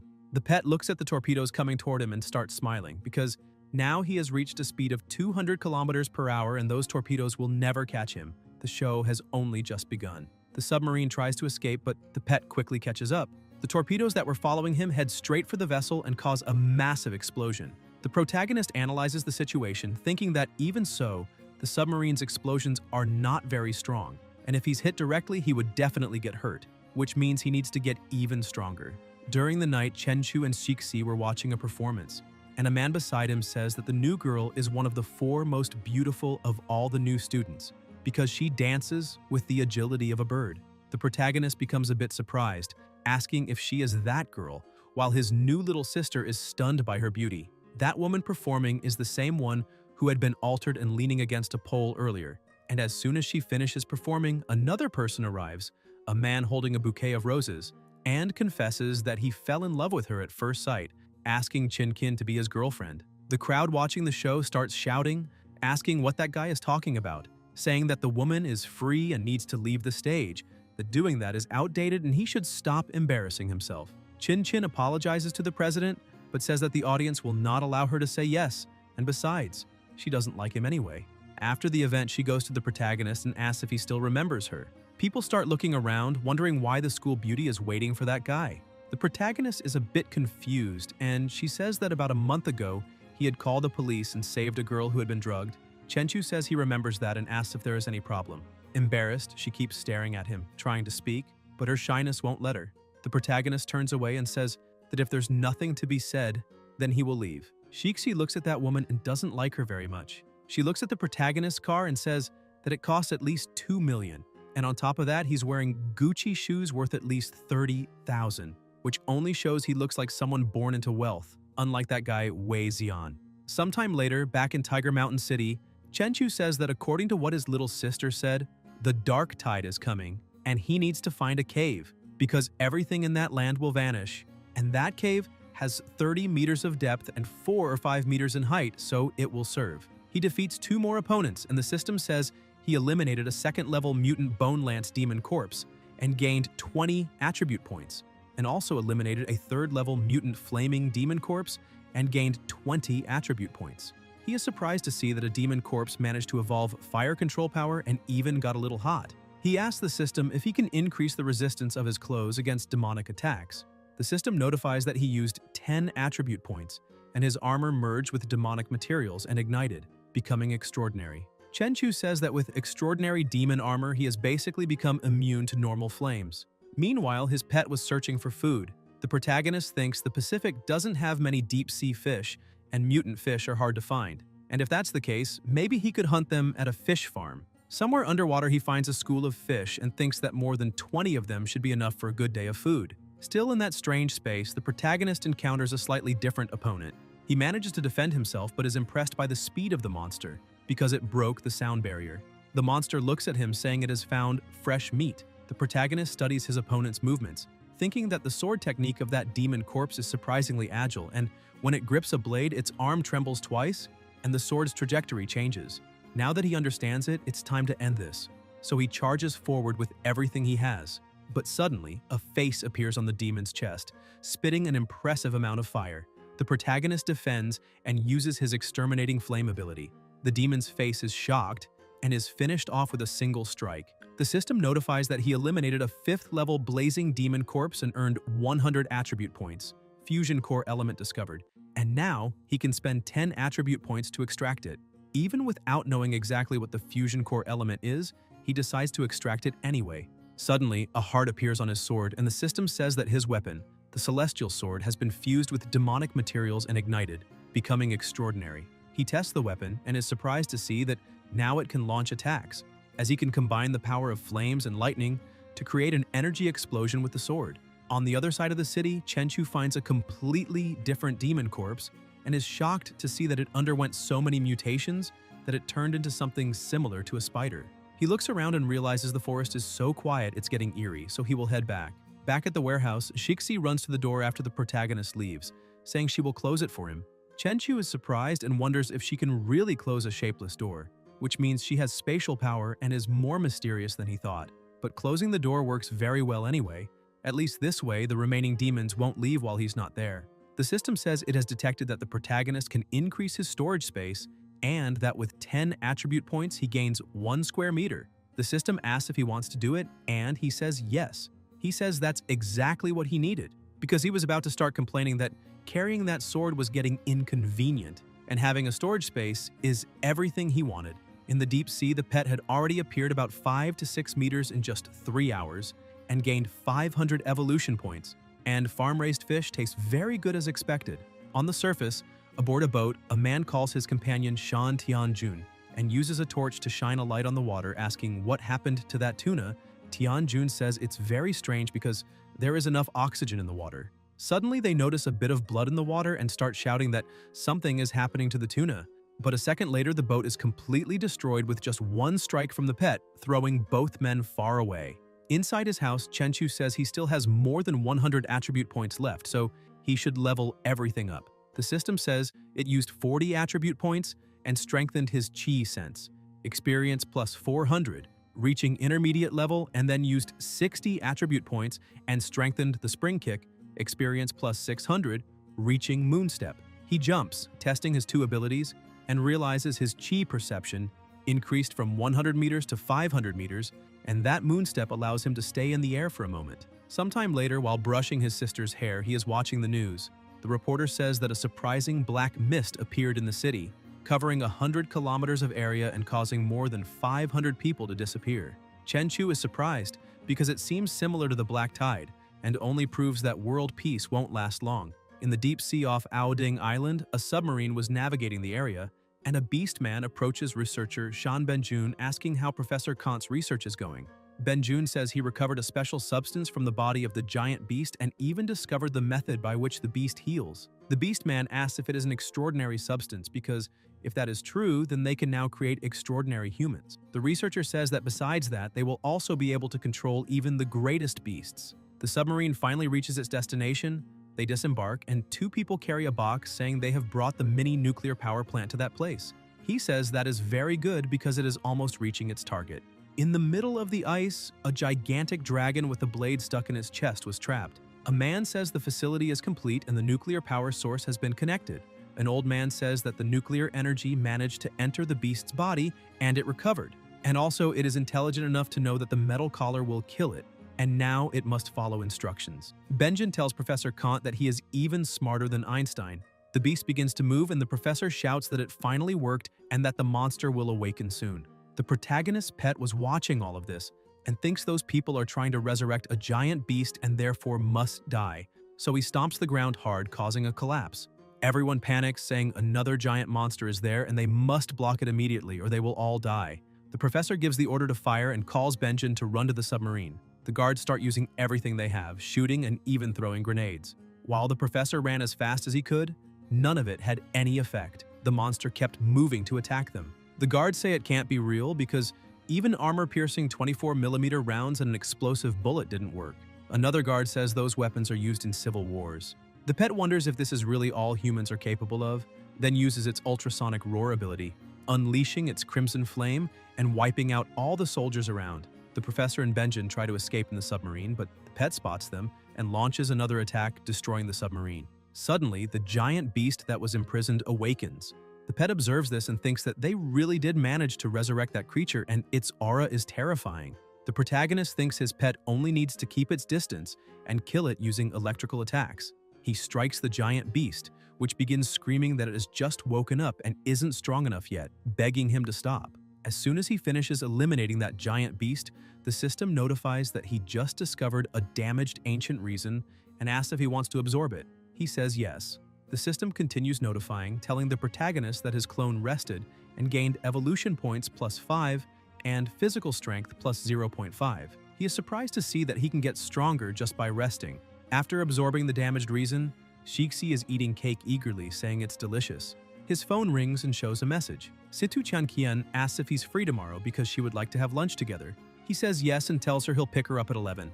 Inside the teleportation gate, the protagonist is fighting another monster, and while dodging its attacks, he thinks it's incredible. Those blows could probably destroy a tank. Yet again, he wins with just one strike. The system says he eliminated a 4th-level demonic creature and gained 50 attribute points. He's a bit disappointed because he thought it would at least be a 5th-level one. He continues advancing quickly through the area using his probe, finds another nearby monster, and goes straight to attack. When the battle starts, the monster identifies his extraordinary level armor, and he immediately spends the 50 attribute points to strengthen himself. He launches forward and leaps, breaking the ground on his way to the opponent, but when he tries to strike, he cannot reach it, because a protective barrier rises between them. He realizes that energy wall is protecting the enemy, and that he needs a bit more force to break it. Using his Exterminating Flames ability, he manages to pierce the barrier and eliminate the monster. The system says he eliminated a 6th-level demonic creature and earned 200 attribute points. He allocates 100 points to strengthen his external chi and 100 points to enhance Crimson Flame. As he does so, the flames imbued in his sword become even stronger. He says the temperature of his flames rose from 3,000 to 10,000 degrees, and the range of his attacks increased to 30 meters. He strikes a monster that was flying and notices he managed to bring down a dragonfly with a single blow. Now his status has reached Earth level, and his power has surpassed that of extremely strong individuals. Physical above 1,652, mental above 254, external chi techniques intermediate with 6,200 out of 10,000 experience, chi sense intermediate with 50 out of 10,000 experience, spring kick advanced with 60 out of 10,000 experience, proficiencies and powers lightning mastery 400 out of 10,000, crimson flame 1,930 out of 10,000, attribute points 280, inventory 2 cubic meters, weapons, celestial sword resilience 13, cutting 7, armor break 10, special ability core conversion, armor demon emperor, armor resilience 45, energy 50, specialty shock deflection ability 1st level, clone lizard of scaled spines evolved 3 times, a beast lord with ancient origins, evolution value 7,620 out of 10,000. After returning to the warehouse, he says that external chi increases his power, plus he has Exterminating Flame as his fatal strike, Crimson Flames for long-range attacks, Chi Sense for awareness, and several armors and weapons repelling demons. He begins releasing his aura into his hand, saying that now he must train Collapsing Punch, Air Step, and his control over electricity and lightning. The next day in front of the school, some students were on top of the building, asking if that girl beside the car wasn't Situ Chanqian, because apparently even she couldn't resist the charm of a fancy car. Another student asked when the university environment became this bad. Chanqian asks the protagonist what they are going to eat since she will pay. and he says he would like seafood. Shortly after, already inside the restaurant, the protagonist starts ordering food and the girl becomes alarmed, saying that the total has already gone beyond 70,000, as she had only planned for 10,000, and that amount is equal to 3 months of her housing and allowance expenses. With no other choice, she says she only brought 10,000 and asks if he could lend some money, as she will pay later. The protagonist tells her not to worry about it because he already paid the entire bill and all she has to do is enjoy. Looking at him with admiration, she asks if he really opened a seafood company, because that is amazing. She also heard that he hasn't been going to school often and now understands why. Thinking it must be because he is busy working and that entrepreneurs have a special aura, Chen-Chu looks at her and says it's not exactly that. The truth is that he hasn't been going to school because he has been busy killing monsters and leveling up, so he hasn't even had time to manage his company. She starts shifting around a bit, confused, asking what killing monsters and leveling up means, and if it's some kind of game. But the food arrives at the table, and she becomes distracted by the size of the crab, losing track of the conversation for a moment. Chen-Chu stares at the crab while thinking that if the apocalypse really happens, he doesn't know if he will still be able to enjoy such luxury.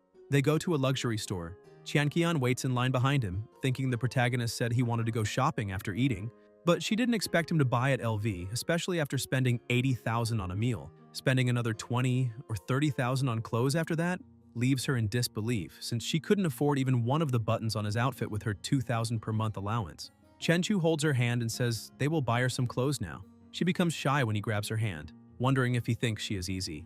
After choosing everything they wanted, he says he will take it all and hands the card to the attendant, who is also surprised, thinking he is the same guy from before. The first girl who came with him was already beautiful, but in just 1 month, he managed to find someone even prettier. After paying, Qianqian holds the clothes she received as gifts and thinks the protagonist just bought $30,000 worth of clothes for her the first time they met and wonders if this is what it means to spend money like water. But she also becomes a bit nervous, wondering if he will want to take her to a hotel next time, and starts thinking about what she should do.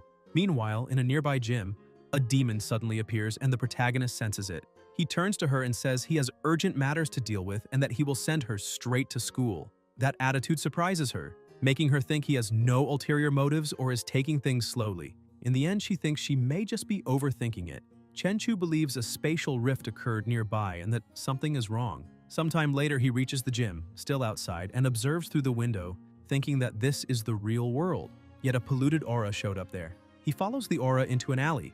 The demon says that since it has been found, then the one who discovered it must die and begins to attack. But as expected, the protagonist finishes it with just one kick. The system notifies that he eliminated a low-level polluted monster and gained 5 attribute points. Chen-Chu feels relieved knowing it was only a polluted being and not a demon like the fungus from last time. Shortly after, Guan arrives at the scene with his students, saying he was planning to use that polluted individual to test his team's hard work. But someone managed to eliminate it first. The girl says that apparently the one who defeated the polluted being is someone extremely powerful who can control fire, and the deputy chief is surprised, asking since when someone who controls flames appeared in the city. Meanwhile, inside his house, the protagonist is watching the news. The reporter says that an immense number of rifts appeared across the world and unfortunately it seems the apocalypse is approaching. He is shocked, realizing that the apocalypse of 99 years has arrived, because in the last 20 years more than 500,000 citizens died on that battlefield. All those people paid for 20 years of peace with their own blood, and because of that they entered an era that belongs to ordinary individuals. Anyone can become extraordinary. He sent all of that to his grandfather, but he feels it's not enough. If he wants more information about the apocalypse, he will have to turn himself in to the city's special department. Meanwhile, deep in the ocean, a fierce battle was taking place. The pet thinks its opponent can turn seawater into heavy water, but even so, it's useless against him. He quickly moves behind his opponent and pierces through its head with his crimson attack, thinking that once he finishes eating that giant whale, he will certainly gain at least 10,000 evolution points. Meanwhile, at the city department, the group of young people was gathered. The boy with glasses says that the person who eliminated that polluted monster yesterday did very well, definitely stronger than anyone there. The blonde says it must be a flame-controlling power and probably just a normal citizen who awakened, and the girl begins to wonder if it was him, because she couldn't do what he did even if she tried. Guan approaches the group of youth saying that an evolved individual was registered that afternoon and asks if they would like to take a look. The girl immediately shouts yes. The protagonist was already prepared, and as soon as everyone arrives, one of the girls points and says, "That's the guy who drives the luxury car at the school." The girl is shocked seeing it's him, and the deputy chief becomes uneasy realizing it truly is. Guan approaches a machine saying that when someone registers their evolution, it means they must go through a test. It will measure their strength and speed, and the protagonist says he has no problem with that. Lee explains that this is what they use to measure power, and it can display up to 15,000 tons of force, so he can strike with all his power when instructed. The red-haired guy asks Lee how strong he thinks that guy is and how many stars he would be, and Lee emphasizes that the protagonist eliminated a polluted monster last night, so he's stronger than any of them. He would definitely be at least 3 stars. The black-haired girl says she'd rate him 4 stars, but the redhead says that's impossible because that would mean he'd need to land a punch of over 5,000 kilos. Lee says the protagonist is showing so much confidence that it looks like he's going to break the testing equipment, and another guy says they must be joking because their captain is an evolved 5-star individual and he only has 10,000 kilos of strength. As soon as the signal is given, the protagonist throws a punch that causes a deafening sound, and the machine registers more than 12 tons. People can't believe it, saying that not only is he 5 stars, he is a strong 5-star. Chen Chu thinks he tried to control himself, but maybe overdid it a bit.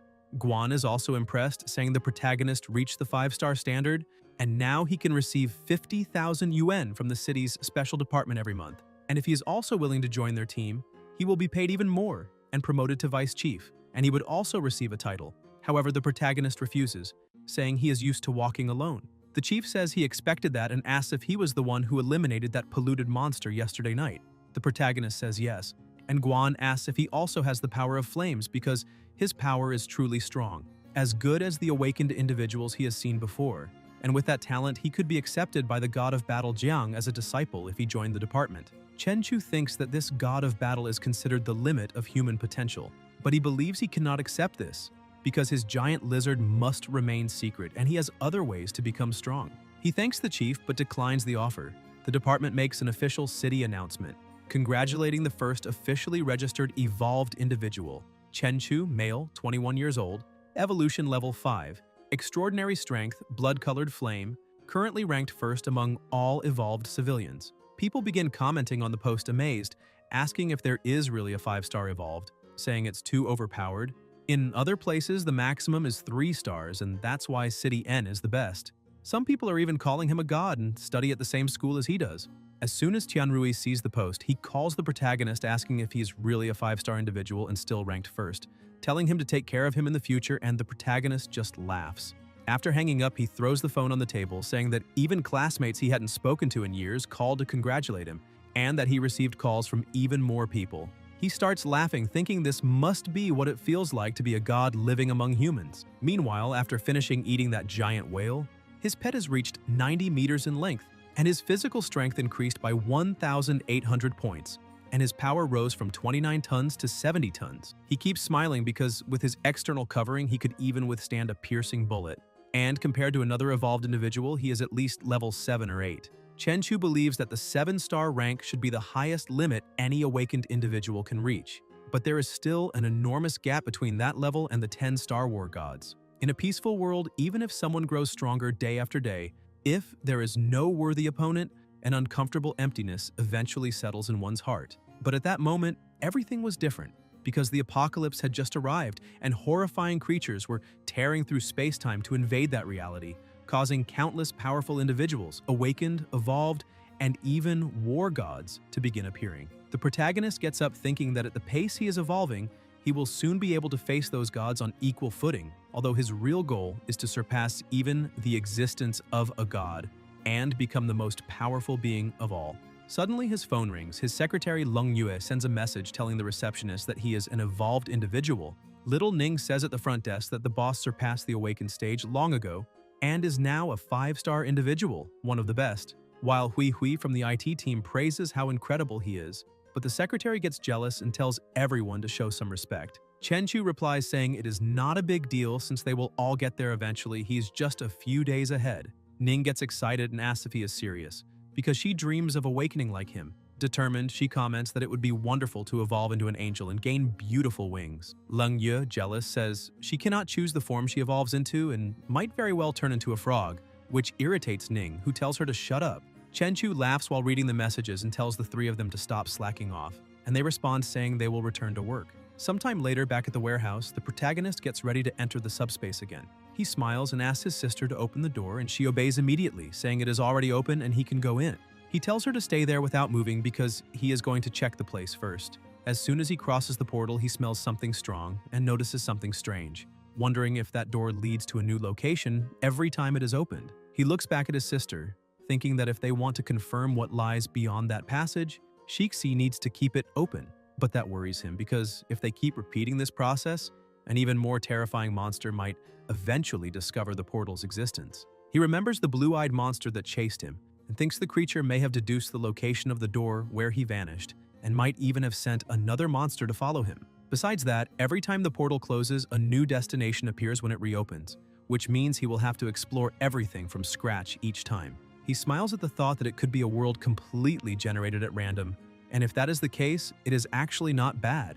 Suddenly, waves of heat begin blowing against Chenchu, and the system warns that the extreme temperatures there would kill most living beings within seconds. But it also informs him that his crimson flames can neutralize the burning effect. The protagonist smiles, saying he got lucky because the hot wind even feels refreshing to him. Moments later, the system warns again that his body is being affected by pollutant substances in that environment, but his immunity can temporarily block these effects for a total of 15 hours. The protagonist is surprised to see he still has 15 hours left, even though he believed that no matter how resistant he was, he would not be able to withstand that pollution entirely. On the other hand, he imagines that awakened individuals and war gods would be completely immune to all of it since they are unimaginably powerful. He then starts walking, thinking that none of this matters now because there is no time to waste. He needs to discover everything that world might offer. Chenchu begins using his detection abilities, but does not find any trace of life, whether monsters or humans, since that place is utterly deserted.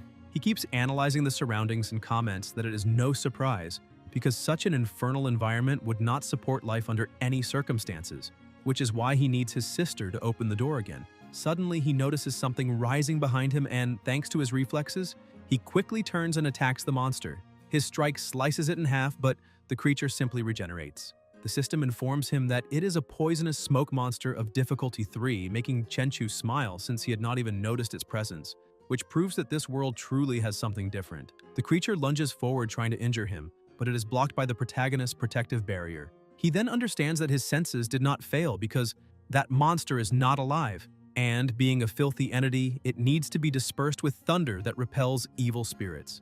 Chenchu gathers energy in his hand and prepares to strike just as the monster stops right in front of him, creating the perfect opening. Lightning hits it directly, making the creature scream in pain. The skull falls to the ground and the system reports that he has eliminated a strange third-level monster and received 20 attribute points. The protagonist, however, wonders if that was truly a third-level monster, since it seems much stronger and has the special ability to make physical attacks useless. Besides that, his blows caused no damage at all, perhaps because the creature was born in lava, which also nullified fire attacks. He feels relieved for having been lucky enough to possess talents capable of countering all those abilities. Otherwise, that fight would have been extremely difficult. Suddenly, he hears footsteps behind him, and when he looks, he notices that it is his sister. He points out that he had asked her to wait outside the door because it was dangerous in there. With a shy look, she says that she came exactly because the place was dangerous and she was worried. The protagonist smiles and sighs in relief, thinking that it hardly matters since outside might not be much safer anyway. He then approaches her and tells her to stay behind him and not get close no matter what. But suddenly she smiles in agreement and begins to disappear, leaving him startled. He tries using detection but senses nothing at first, only a faint fluctuation of energy in front of him. He stomps the ground, destroying everything around, and with incredible speed starts leaping through the area toward that fluctuation. As he approaches, he notices that the environment changes completely. Observing it, he comments that it could be called a building, but it looked more like a seal or a prison capable of completely hiding the aura of a colossal monster. A dragon was chained there. Chenchu approaches, saying that the true treasure of that world had been the dragon all along. It was the burning wings of Vandenfeld, a genuine dragon. The protagonist recognizes how strong it is, not even wanting to imagine the attributes it possesses. Suddenly, the dragon rises, irritated, saying that humans are fools for challenging him while caring nothing for their own lives, calling it ridiculous. He claims that this is his world and calls the protagonist an intruder, but says that since the human is standing before him, he will be merciful and give him two choices. The true dragon stares at Chenchu and says that the first option is that he will be buried there with not even ashes left to mourn. As for the second, the dragon says he would be delighted to gain a new servant, as long as Chenchu kneels and acknowledges the power of Vandenfeld. The protagonist smiles, saying he wants nothing from that dragon, but admits he is a bit interested in its bones. Hearing this, the dragon becomes furious and summons several poisonous mist monsters. Chenchu keeps smiling, commenting that he once thought those monsters were impressive, but now sees they are just nonsense, and even asks if turning into those creatures is the fate of anyone who accepts becoming a servant. The dragon orders the monsters to eliminate the intruder and drag his body to the river of lava. Chenchu remains still watching, and as soon as they approach, unleashes his elemental power, destroying them all in the blink of an eye. The dragon asks what happened and whether it is true that his servants vanished instantly. The protagonist laughs and says that on second thought, having a black dragon as a pet sounds interesting, asking the dragon what he thinks about becoming his servant instead. The dragon is deeply offended and charges. Chenchu draws his sword and counterattacks fast enough to wound the creature's neck, making it even angrier. Furious, the dragon yells that he will send him straight to hell and fires a blast of fire that the protagonist blocks with ease, mocking it by asking if that is all. The dragon roars that he will burn him down to nothing and releases another, even denser beam. A hot mist fills the area as he declares that no one in that world has ever endured even a second of his infernal flames. However, in the middle of the haze, Chenchu comments that for a moment he actually thought the dragon was powerful, but now it just seems like a giant hairdryer. Consumed by rage, the dragon prepares to attack again, but the protagonist charges first and kicks it straight in the mouth, causing a colossal explosion. He states that he possesses extraordinary power over fire and still has the protection of a monster emperor's armor, so no one could be better protected than he is against flames, which means he can simply ignore any fire thrown at his body. The black dragon approaches, asking if he is truly immune to fire, finding it curious, and suddenly lunges, trying to bite him while questioning whether he would also be immune to its fangs. However, the dragon cannot hit him. Chenchu jumps, reaches the creature's neck, and as he drives his sword in, activates his lightning and cuts the dragon from end to end until reaching one of the bones. Noticing that he could damage it, he quickly pulls away. Chenchu comments that it is no surprise that the dragon is called Burning Wings, since it can shift into a red form, but he points out that all those charges were useless. He then unleashes the power of his armament, making the aura of a dragon manifest around him as flames wrap his body, explaining that this is a new technique he has just learned called Fire Wings Bloodburst. The true dragon keeps advancing, demanding to know how the protagonist dares to use or steal its powers, but once again fails to land a blow. Chenchu takes advantage of the opening and tears the creature's head off. The system reports that he has eliminated a 5th-level dragon-type demon and received 1,000 attribute points. With flames still burning around his body, he declares that this trash has reached the end of the game. Shixi reappears and, upon seeing the dragon's head, says that her brother is truly powerful because the dragon is dead. Chenchu returns to normal form, saying that this is the effect of the 4,000 attribute points he placed into his physical body. It is absurdly strong, and he used only 10% of his chi, and his natural recovery should cancel the consumption. He then decides to name that form Bloodburst Type 1. He approaches the dragon, saying that now he has scales, fangs, and even the meat, in addition to blood that resembles lava, which is also an extraordinary material. Just that head alone would be worth at least 100 million to the government. But he realizes a problem. How would he explain where a 5th-level dragon head came from? If he said he defeated it alone, he would reveal that he is strong enough to qualify as 6th or even 7th level. He lifts his sister off the creature's head, thinking that he should store it first since maybe it tastes good. He then decides to exchange 200 attribute points for storage space, managing to store the dragon's head easily. After that, he uses 400 points to strengthen his intuition, because he wants to perceive even what lies between the lines. The system confirms that intuition has been enhanced and that he has obtained high-level intuition capable of detecting even the aura of monsters and inanimate objects. Then he uses another 400 points to amplify the intimidation of his armor. The system reports that the enhancement succeeded, and suddenly, a power begins radiating from his body, changing the pressure around him and cracking the ground beneath his feet. Now he has awakened the king's intimidation, able to make a person tremble in fear since even the slightest eye contact can leave someone powerless before him. He takes a deep breath, saying that this should be useful for clearing out the fish in an offshore fishing boat.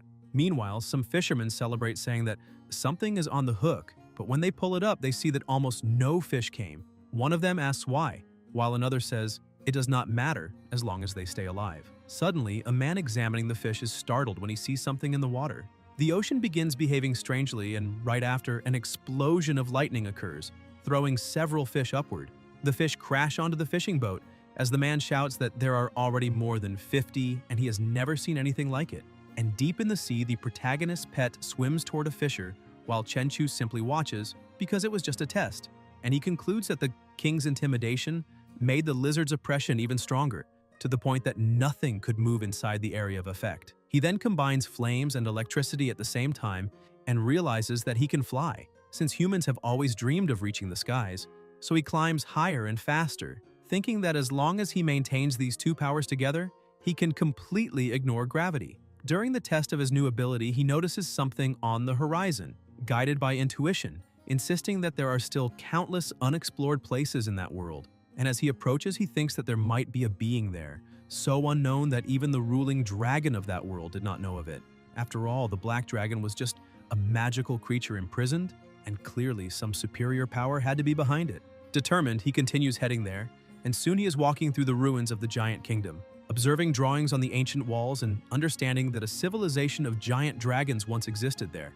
Although he still cannot identify whether they worshipped a dragon god or even a true god. Suddenly, a colossal stone door produces a strange sound, and even sensing immense danger behind it, Chenchu remembers that there is no catching a tiger without entering its lair. So he advances without hesitation and finds a path lined with enormous statues of giant dragons, until finally concluding that the Black Dragon had been like the little brother of those creatures.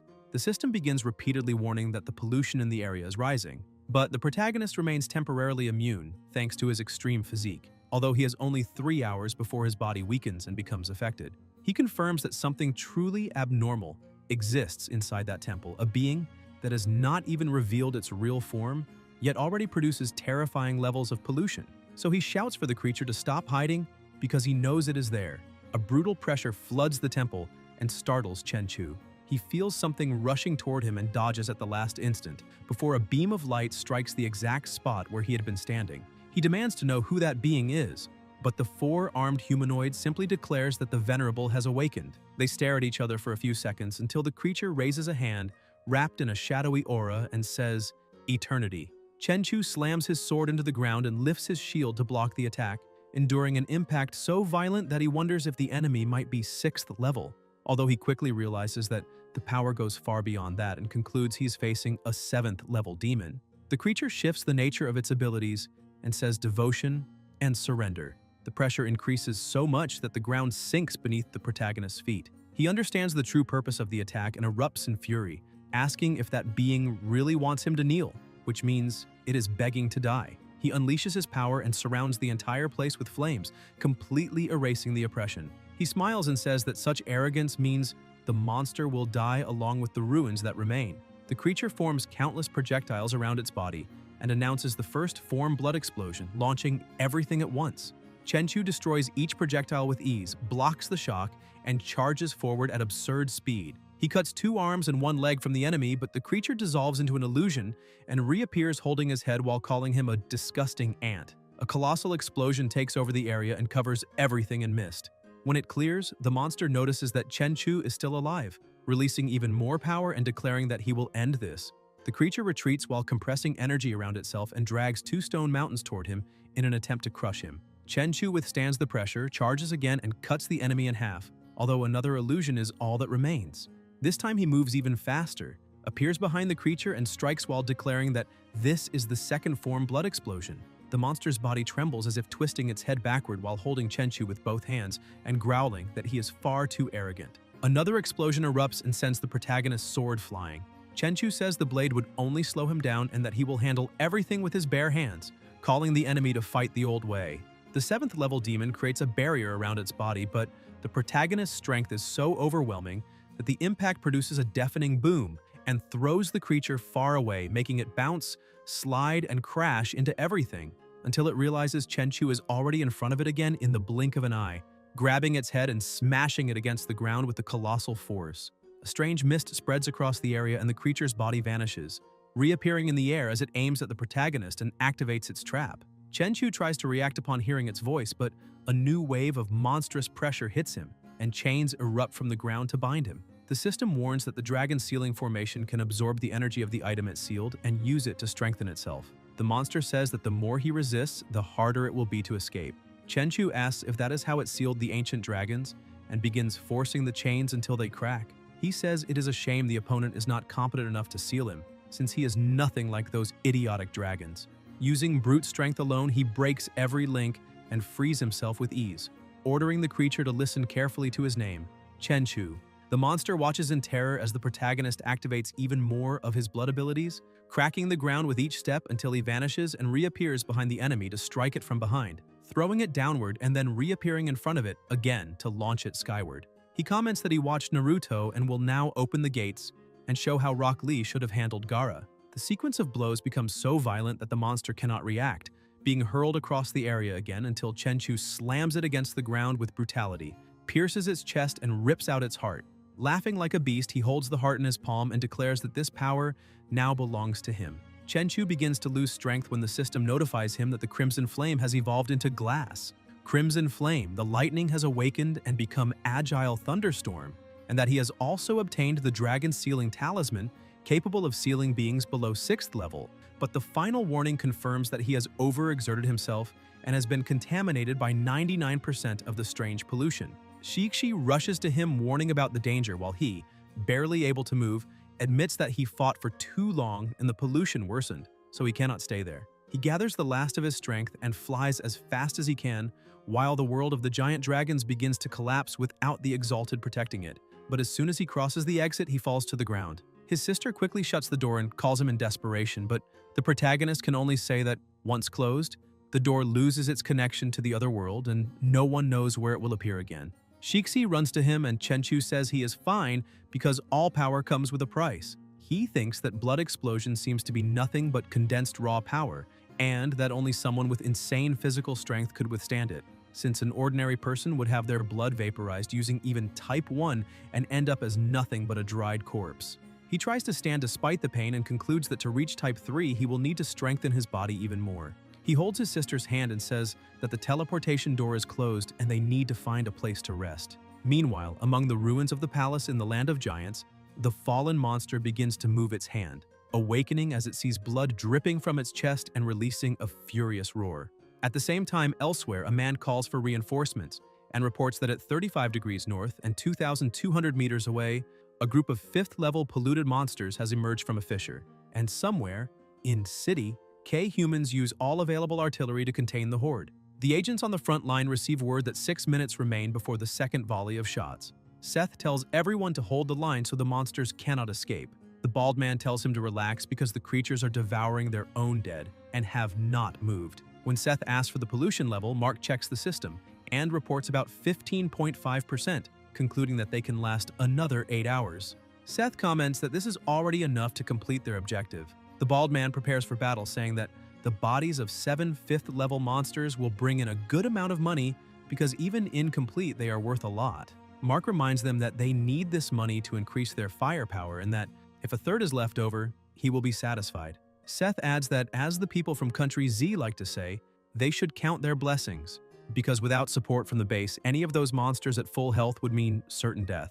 Another barrage begins and destroys several enemies. Seth says it is time to work because he really wants those monsters and tells his 2 partners to clear the bodies, since that should yield 5 bottles of purifying energy, and they plan on keeping 3 and selling the rest. A mist suddenly fills the area and a gigantic monster appears, making Seth tremble as he asks what that thing is, while his own body begins reacting in a strange way. The Colossus advances, sending Mark into despair as he realizes the pollution level is rising absurdly and has already surpassed 531. But before he can react, his head is destroyed in a single blow.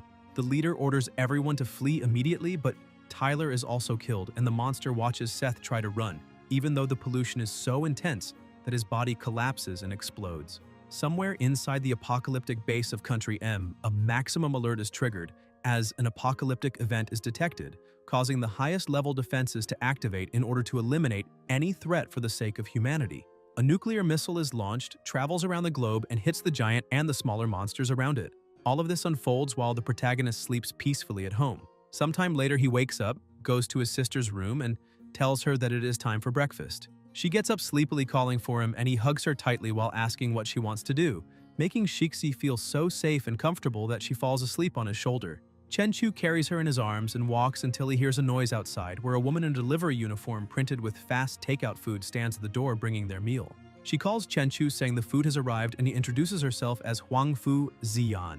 The protagonist opens the door quickly and she greets him while handing over the order, making Chenchu notice, surprised, that it is the first time he has seen a woman delivering food at dawn while riding a $100,000 motorcycle. Ziyan looks at him and at Shixi and comments that she has also never seen someone live in such an expensive mansion and still order takeout every day, especially with a daughter, which makes the protagonist smile and say that she knows him far too well. Suddenly, a crushing pressure leaks from his body, leaving Ziyan so terrified that she drops the food on the ground, trembling from head to toe and stuttering, as she says he is the first evolved individual of the new generation, the legendary Chenchu. Tears fall from her eyes as she says she has finally met him in person. Chenchu recognizes her and comments that the whole situation is very strange, asking what she is doing there. Ziyan, her body heating up, breath unsteady and face flushed, says she is there to chase after him and begins unzipping her jacket, surprising the protagonist who asks what she means. Ziyan answers that it is exactly what he is thinking because she wants to win him over at any cost and asks him to remember her name, stating that she lives nearby and will see him on the next delivery. As soon as the girl leaves, Tianrui appears, and after hearing the explanation, the protagonist smiles and says he is exaggerating because City N has a special investigation department and if the pollution spreads, they will act immediately. Tianrui counters by asking how they could possibly compare to the protagonist since he is not part of the government and does not owe anyone anything, which is why it is so important to know whose side he is on. Chenchu asks what he means by that, and Tianrui explains that after the news about the protagonist spread, most of the houses near the forested area by the mountain changed owners, and that he has become so famous that the value of the region has tripled, making all the wealthy people of City N compete to live beside him. They want Chenchu's help and do not hesitate to offer resources, connections, or money, anything he asks, as long as he protects them when the monsters come. The protagonist reflects on all of it. Tianrui adds that all those men are businessmen, so there is no blaming them for trying to gain an advantage, and besides, they all want to invite Chenchu for a meal, which is why he came there in the first place. Chenchu says it is fine and agrees to go to the dinner. Tianrui thinks that is amazing, but tells him it is better not to break his word and says they will meet that afternoon at Lin Shu's Supreme Hotel. He then changes the subject and says he saw Ziyan leaving and asks if the protagonist knows her. Chenchu says no, but she suddenly appeared saying she would win him over. Tianrui becomes thoughtful and comments that she is a bit pushy since she has always been determined to get everything she wants, and he warns the protagonist to be careful now that she is interested in him because Wang Futai, the richest man in City N, is after her. Meanwhile, news begins to spread about global pollution, saying that Country Z used its most powerful equipment and managed to reduce contamination so far, restoring social order. However, Village Y was invaded by polluted monsters and hundreds died. A temple in Country R was corrupted by a female corpse buried alive by monks, creating a vengeful creature that has already killed 20 people. And Country Z announces that 20 years ago it created a perfect defense system and a massive resource reserve to handle a possible apocalypse, making it the safest city in the world. Even so, tensions rise and many wealthy people have flooded into Country Z, several were affected at the borders, and a black market of contracts to avoid calamities has appeared. Meanwhile, at the university, Qian Qian reads a book when her friend calls her, saying the apocalypse is coming and asks why they still waste energy studying, since Qian Qian wants to work in a multinational or become a translator after graduating. But the situation is so bad that this is no longer the point because no one even knows if they will be alive by then. So she could just find a powerful man and marry him. Qian Qian takes off her headphones and starts thinking about the protagonist, a 5-star awakened individual with extraordinary fire control, someone so famous online that he surpasses celebrities and generates enough discussion to fill thousands of threads. But with the fans also come voices that question him. Her blue-haired friend asks what is going on between her and her extraordinary boyfriend and whether they have slept together. Qian Qian nearly dies of embarrassment and blushing deeply asks what she is talking about. She thinks he is strong, talented, and handsome, so perfect that no one finds anything to complain about. Chenchu, her boyfriend from the university, although she does not clearly understand what she feels for him. Suddenly her phone rings and she sees it is the protagonist. Still embarrassed, she says she needs to answer and her friend tells her to go ahead. When she picks up, she asks if he was looking for her. Chen Chu asks if she has time to go to his house that afternoon because he has a reservation for lunch, and excited by the invitation, she accepts immediately. Meanwhile, at the Huang residence, Xian arrives and Huang Futai asks if she managed to find him. She says yes, and he wants to know how the protagonist is.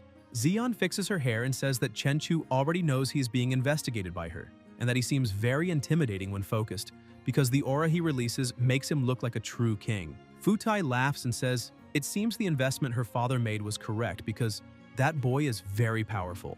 Xian points out that even if her father tries to buy him with millions, or even tens of millions, it will not work. Futai says that no matter how much she tries to defend Chen Chu, he is still just a pampered boy in his early 20s, and asks if she really thinks an experienced veteran like him would be surpassed by someone who barely left his diapers. Xian replies that the world has changed and his money cannot solve everything, while power can. Futai begins to suspect something and asks if, after a single visit, she is really beginning to like the protagonist and what exactly she told him. Xian says she is chasing after him not out of interest or because of his family, but because she truly has feelings for him. Futai becomes uncomfortable and asks if she is serious. She blushes and confirms, saying he is the first man in many years to make her feel something different. That irritates Futai to the point that he slams the table and says that all the powerful families of City N and even cities H and S have their eyes on her, and he knows exactly how they manipulate others using money, women, and power. As long as the protagonist has human desires and emotions, they can use them to bring him down, make him kneel, and force him to join them. He says his daughter is being naive, wanting to fight all those families. Xian answers firmly, saying that her aunt taught her that the path to a man's heart begins through his stomach. The father agrees but is shocked when he asks if she really plans to learn how to cook, thinking his daughter has lost her mind, and that now, touched by a man, she has even decided to change because of him. After that, he even becomes excited since she is so beautiful and thinks she might really be able to win him over, but Xian reminds him that she swore never to cook again after almost burning the house down several times, so that definitely will not happen. The father asks what she plans to do, and Xian turns around showing the words "fast takeout delivery" on the back of her jacket, explaining that she is delivering food to the protagonist and to him only because she used her father's name to open a delivery company. Futai nearly loses his breath and asks why the Huang's money is being used on a food delivery business. But Xian explains that ever since the small place the protagonist used to rent, through the warehouse by the docks and now the new house, he has always relied on food delivery, even for breakfast. And she managed to get someone to grab his phone and install a delivery app, so that every time he orders, she will be the first to know and can deliver it in person. Her father reaches the verge of a heart attack while she says she will soon touch Chen Chu's heart with her sincerity. That afternoon at the west gate of the university, the protagonist waits for Qian Qian inside the car and everyone whispers in amazement, saying that is Director Chen Chu's car. Qian Qian appears and several women sigh with envy, saying they would be more than satisfied if it were them. Chen Chu calls Qian Qian to get in, saying it is time to go. Two boys watch them. The leader says they are trash compared to the protagonist, and his friend says he is letting someone else's ambition get to him, reminding him that everyone evolves and their group will also succeed. The boy grumbles that the protagonist only surpassed 5 stars ahead of them because of luck, and because, according to Chief Guan, their group was chosen among millions in the city while a newcomer like Chen Chu just got lucky, and he asks Lunzi if he agrees.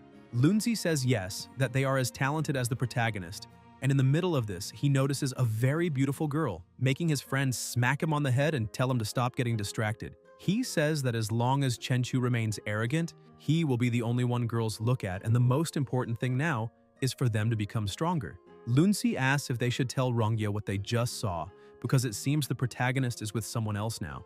But his friend taps his shoulder saying he knows Lunzi likes Rongye, yet she likes the protagonist, and if Lunzi really wants her, he can challenge Chen Chu fairly. Even if he does not win, at least he will be a real man. However, talking behind someone's back is not something a hero would do. Meanwhile, the protagonist keeps driving, and Qian Qian, a little worried, says that in 2 weeks it will be the second apocalypse, and asks if, when many monsters appear and the Special Tasks Department cannot handle them, Chen Chu will do something. The protagonist asks why she suddenly brings up a question like that. Qian Qian says many people online are criticizing him and calling him a coward. Chen Chu asks if it could be because he chose not to join the Special Tasks Department. Qian Qian says probably yes, because people said he refused to join the department because he does not dare to face the monsters that will appear in 2 weeks. Chen Chu says he is the first student in that country to evolve, so of course there will be people who dislike him because the crown of glory is heavy. Qian Qian brings the subject up again, saying that if a monster strong enough to turn the world upside down appears and the Special Tasks Department is short on manpower, then Chen Chu cuts her off, saying he will stand on the front lines without hesitating for even a second. He explains that he did not join the Bureau because he did not want to be restricted by bureaucracy, filling out reports before doing anything, which does not fit his lifestyle. Qian Qian is happy, thinking that someone she likes would never be a coward. Shortly after, inside the hotel, the two had just arrived. The protagonist enters the room, greets the receptionist, and gives his name. Qian Qian is surprised to see that everyone inside is a billionaire from major companies. As soon as they enter, a man says it is a pleasure to finally meet the protagonist, and that apparently his useless son kept Chen Chu informed about the situation.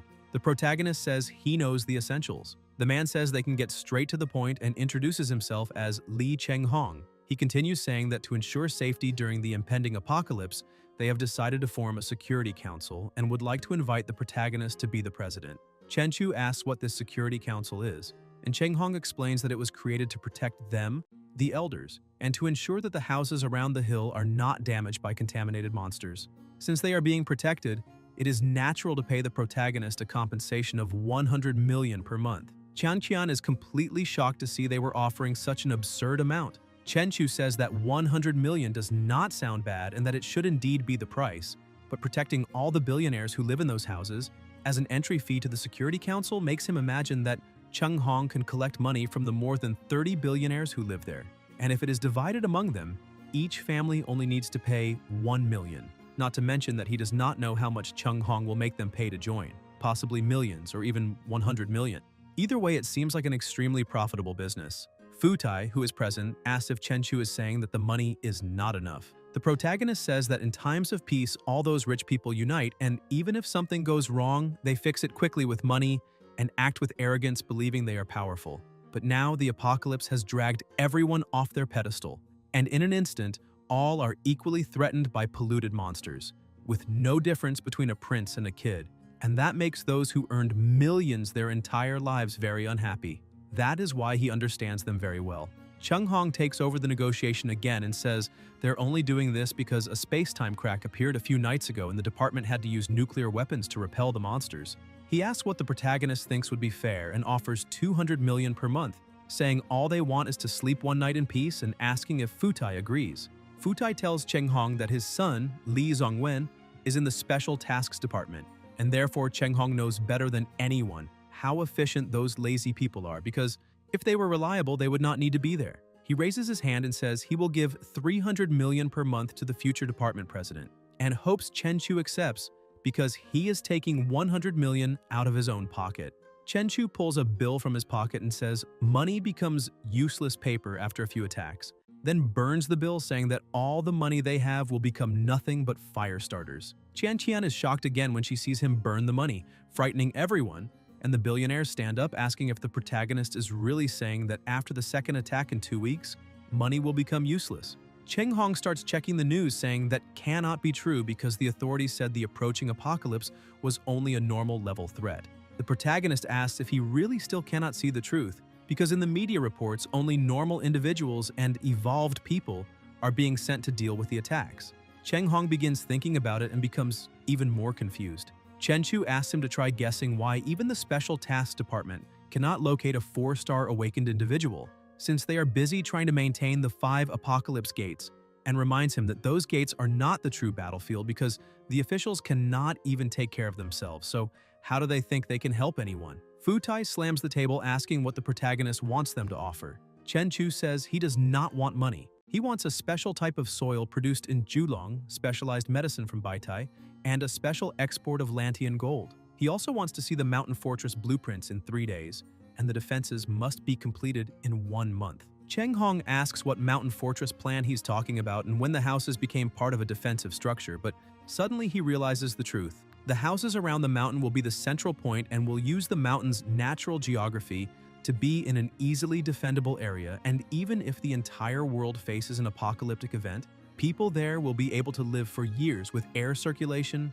electricity, wide space, clean water, food, and medicine. Chen Chu says that once they meet his request, he will become the president of the security committee and promises to protect them all. Futai begins applauding and says it is no wonder the protagonist is the strongest person in the country because he is terrifying both in power and in planning and in foresight.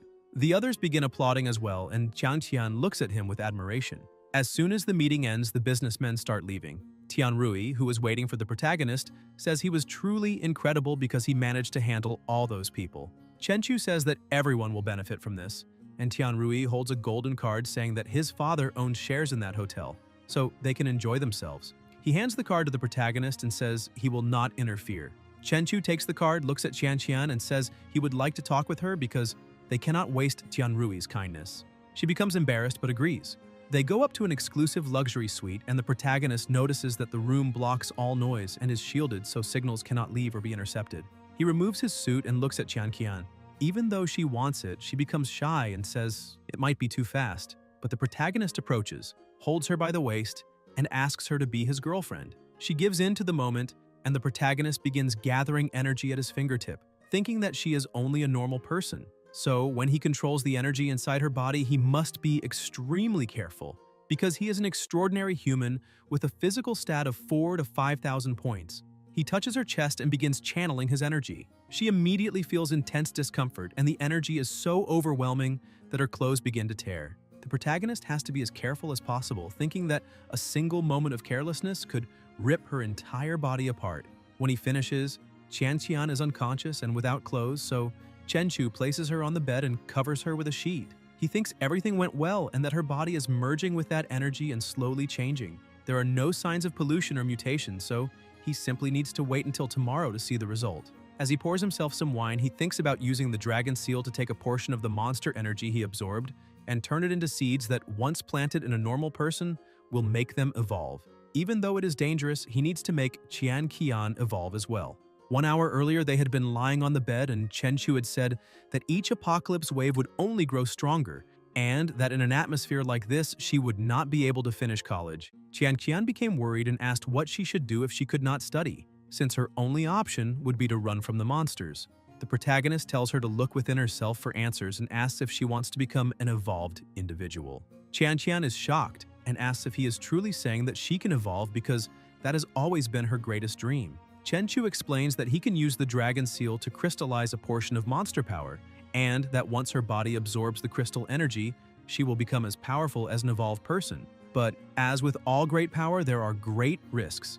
If she cannot control this power, she will fail to evolve and become a monster instead. He looks at her and asks if she is truly willing to take that risk.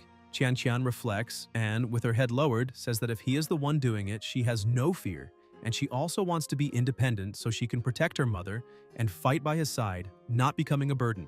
Chenchu smiles and says that is an excellent answer, and asks her not to move because it is his first time doing this, and he might place it in the wrong spot. Embarrassed, she admits it is also her first time. When the dust settles, a superhero will rise on stage. He is the embodiment of strength, the fearless protector of this city, the 4-star evolved Tianlong. With his shining metal body, he will tear through the darkness and destroy all threats. Every strike a step toward freedom, every appearance planting fear in evil's heart. A true man never looks back at the explosion behind him because he knows his real battle lies ahead. Cheer for him, applaud him, because every voice gives him strength to advance. And let us witness the legend of Tianlong. The woman says that is the short video they filmed for the city's special task department, and that the profile already has hundreds of thousands of followers on the app. The other one is the 5-star captain of Jinghai City's department. She asks if he does not think it is amazing because those videos went viral and can make millions effortlessly, besides being easy to produce. The protagonist asks if those videos were made with special effects. The woman says not entirely, but emphasizes that the app can activate filters with a single tap, making the movements automatically look even more powerful because all those apps need to help evolved individuals promote themselves so they can gain public trust, which is why they recently signed contracts with many special task offices and evolved individuals. She says the protagonist is a celebrity they would love to sign a contract with, since he is recognized by the world government as the first person of the new generation of evolved individuals. She emphasizes that all he needs to do is show his power, and they will handle the entire promotional package, which will make his popularity explode and ensure he never has trouble finding sponsors. She decides to show some sponsored videos. A nearly naked man sitting inside a cup of instant noodles, claiming that eating that brand would turn someone into a superhero ready to fight the apocalypse. Another video shows a boy running in special sneakers saying that with those shoes they could jump higher than rent prices after the apocalypse. There are even ads promoting supplements for male enhancement. After demonstrating the ads, she says that if the protagonist is willing to start live streaming on that app and become a famous streamer with thousands of fans, they are ready to fulfill any desire he has. Chen Chu stands up saying he is not a celebrity and asks who exactly are the fans she keeps talking about. The woman asks if he truly does not know how popular he is. She says that with a face as perfectly handsome as his, millions of female fans would beg to follow him. She adds that if he shows his face in a fan group, he could have any woman he wants. The protagonist stays silent for a moment and apologizes, saying he's not interested, then asks Leng Yue to escort the woman out. The secretary begins pushing Miss Wang toward the exit, but on her way out, she continues shouting that she will pay 100 million per year for the protagonist to do just one advertisement. Wang keeps yelling that they need a true hero, and only the protagonist can fill that role. Chen Chu tells her to wait a moment, and she takes the chance to show him a superhuman, the Hulk of City M, a man who can instantly transform into a 5-meter-tall green ape. Once transformed, he is essentially unstoppable and immune to weapons, can sprint 100 meters in a second, and can easily destroy tanks. To the people of that city, he is a god. She also mentions a superhuman in the army of Country Y named Yali Shanda, whose left hand can transform into a king's sword shaped like a curry stick. One of his videos has already surpassed 500 billion views, and he is known as the Human Blade, becoming the legendary general of that city. In City D, there is someone who can become flames, and another who can freeze the very air. One person there is a transformer, and in City J, someone can stretch like rubber and jump between buildings. They also have people who can become invisible. Wang says it is natural for ordinary people to feel fear and uncertainty in the face of the apocalypse, and these people need a true hero who can make them feel safe and give them hope. She emphasizes that those other superhumans have become symbols of their countries, and they need a symbol like that as well. The protagonist thinks that expanding his sphere of influence might not be a bad idea, especially now that people are criticizing him online. Chen Chu tells Wang that he definitely will not do live streams, but he might reconsider recording videos. The woman becomes ecstatic and asks if he is serious. After he agrees, they begin recording that night. In the darkness, he becomes the light in despair, the hope. His blade strikes with precision and grace. He moves through the air in a deadly dance. A true hero who fights not for glory, but for every life on Earth. Chen Chu, the first evolved individual of the new generation, a fearless, legendary, and benevolent protector. In the Special Tasks Department of City N, the entire group watches the video. One of them asks if it is some kind of apocalypse game evolved individuals are playing. The leader says there are so many special effects that it hardly looks real. Lunzi disagrees, saying there are no special effects, it is just a bit exaggerated. Guan analyzes the video and says the protagonist is definitely stronger than 5 stars because he surpassed the awakened stage and seems to be moving further away from that group. In another place, at a sanctuary, a group of people gathers. An old man begins worshipping the great Tengu. The creature emerges from a portal followed by a woman named Izanami. The old man becomes terrified upon seeing her and begins offering his respects as well.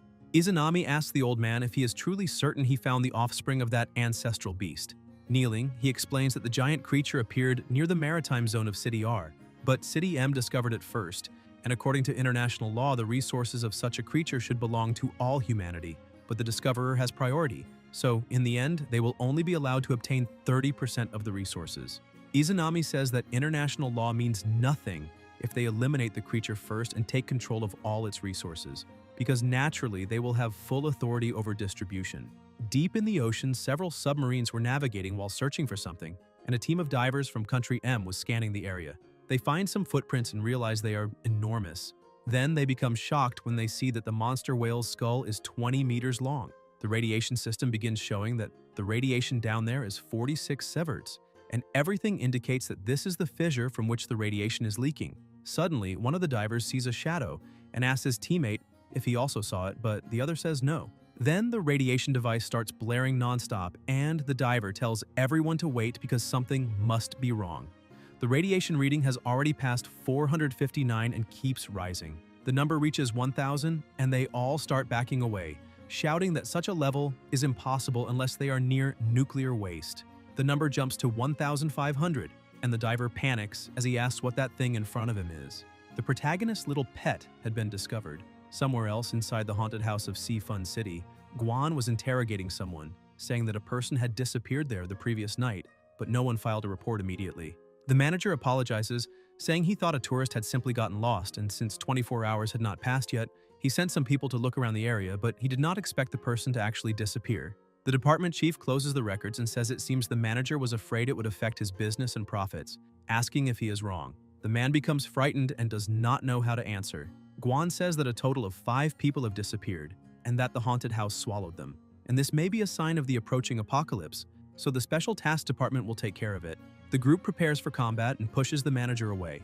The blue-haired boy looks at the sensor and says something is strange because it detected pollution, but as soon as they entered, it vanished. The team leader says that is probably because they are dealing with a strange monster capable of absorbing the polluted energy inside its domain. As they walk, the boy notices something odd and asks if that themed room was on the map the director gave them. Suddenly, the papers begin peeling off the walls and a haunted puppet appears in front of him. He panics and immediately attacks, shredding the puppet. One of the girls asks if all that theatrics was really necessary, but the boy says that for a moment he thought he was actually going to die. Captain Lee checks his device and says that the source of the pollution is approaching. Suddenly, an explosion occurs near them. Lunzi shouts for everyone to be careful and steps in front of the attack with his shield. He manages to block it and knock the monster backward. The captain activates the Sharingan and is able to read the monster's statistics. He says that it is a strange 3-star monster whose attack and defense have been enhanced, that it also possesses extreme regeneration abilities, and that its weakness is…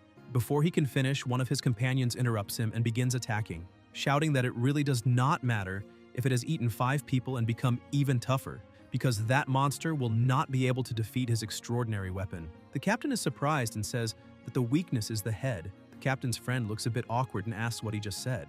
The captain shouts that the weak point is the monster's head and asks whether his companion even hit it, calling him an idiot. Suddenly, the gunwoman fires a shot that hits the monster's head. She says that it is truly disappointing for a 3-star monster to be defeated with just one shot. The Lancer says that this only happened because his spear restricted the monster's movements.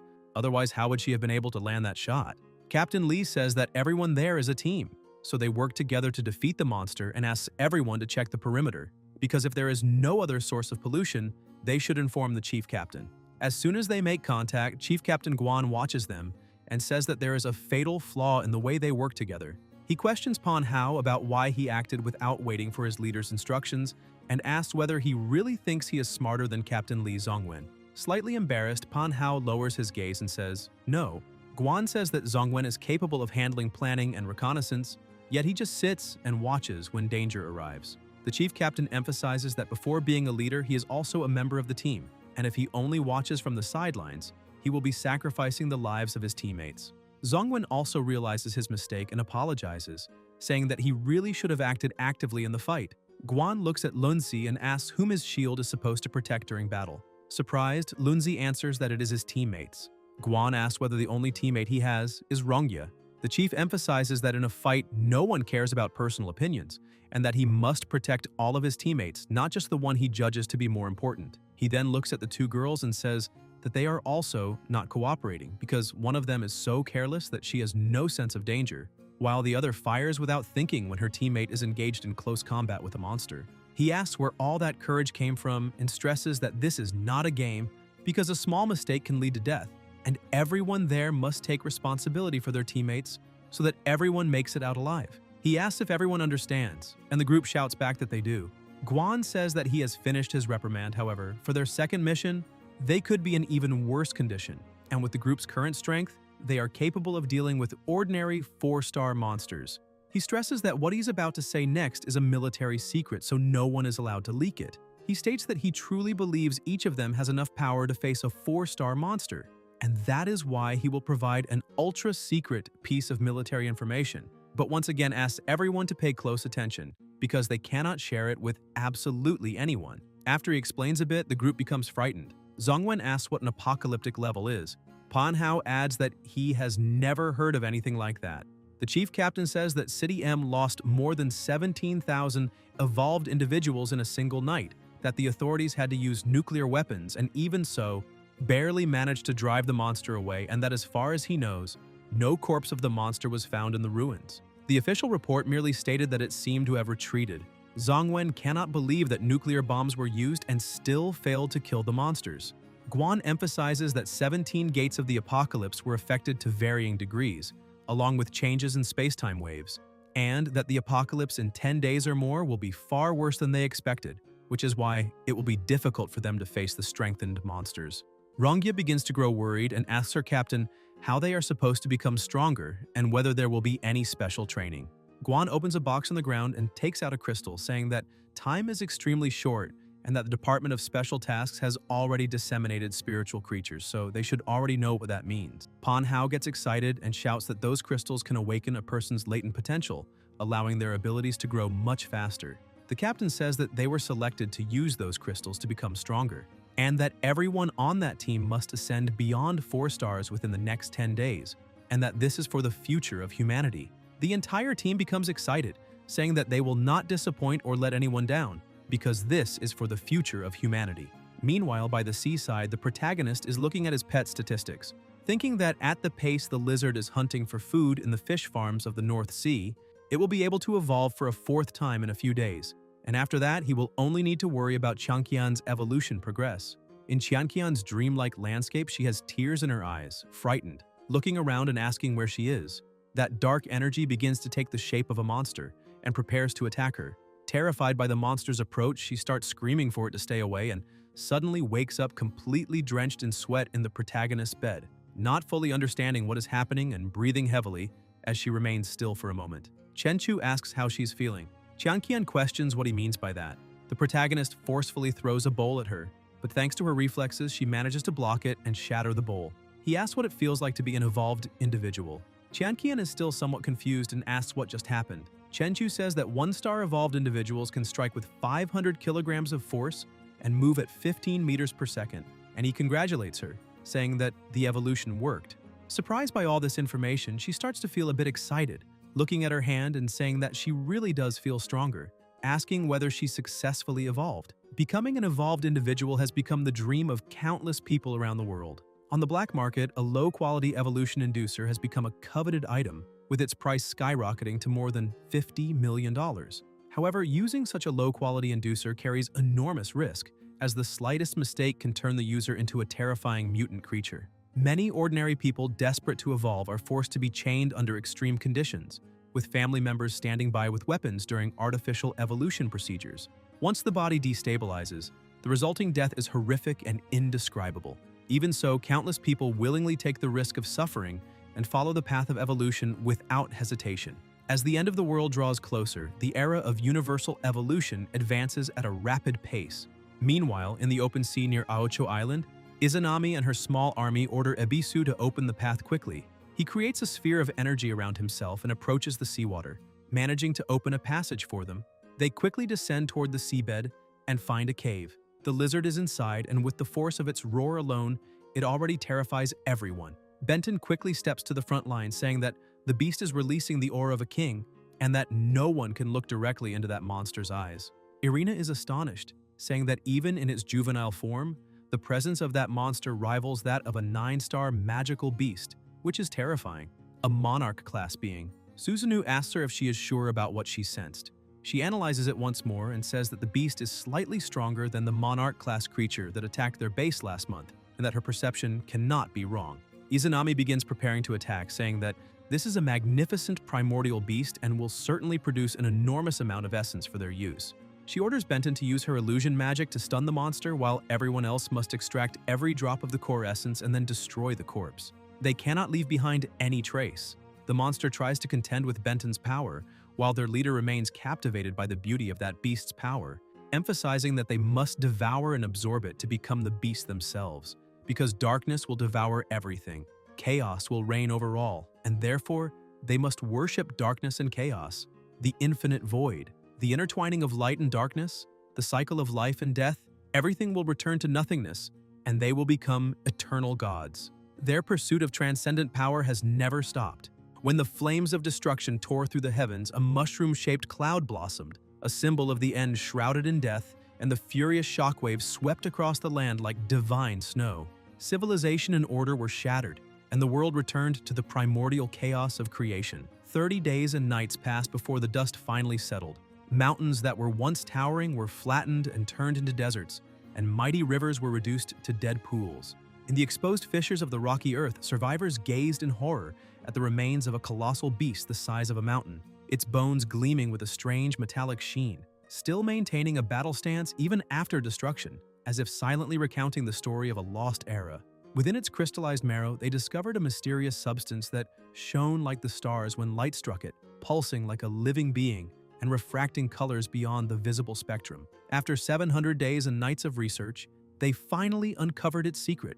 It could reconstruct the molecular structure of living beings, allowing carbon-based life to break free from the marks of evolution. A researcher said that this was the flame of Prometheus, the forbidden future of wisdom. The Prime Minister raised a culture dish containing the brilliant blue material during a press conference and declared that today they would crown themselves as gods, naming this substance of divine origin. But fate soon revealed its truly terrifying face.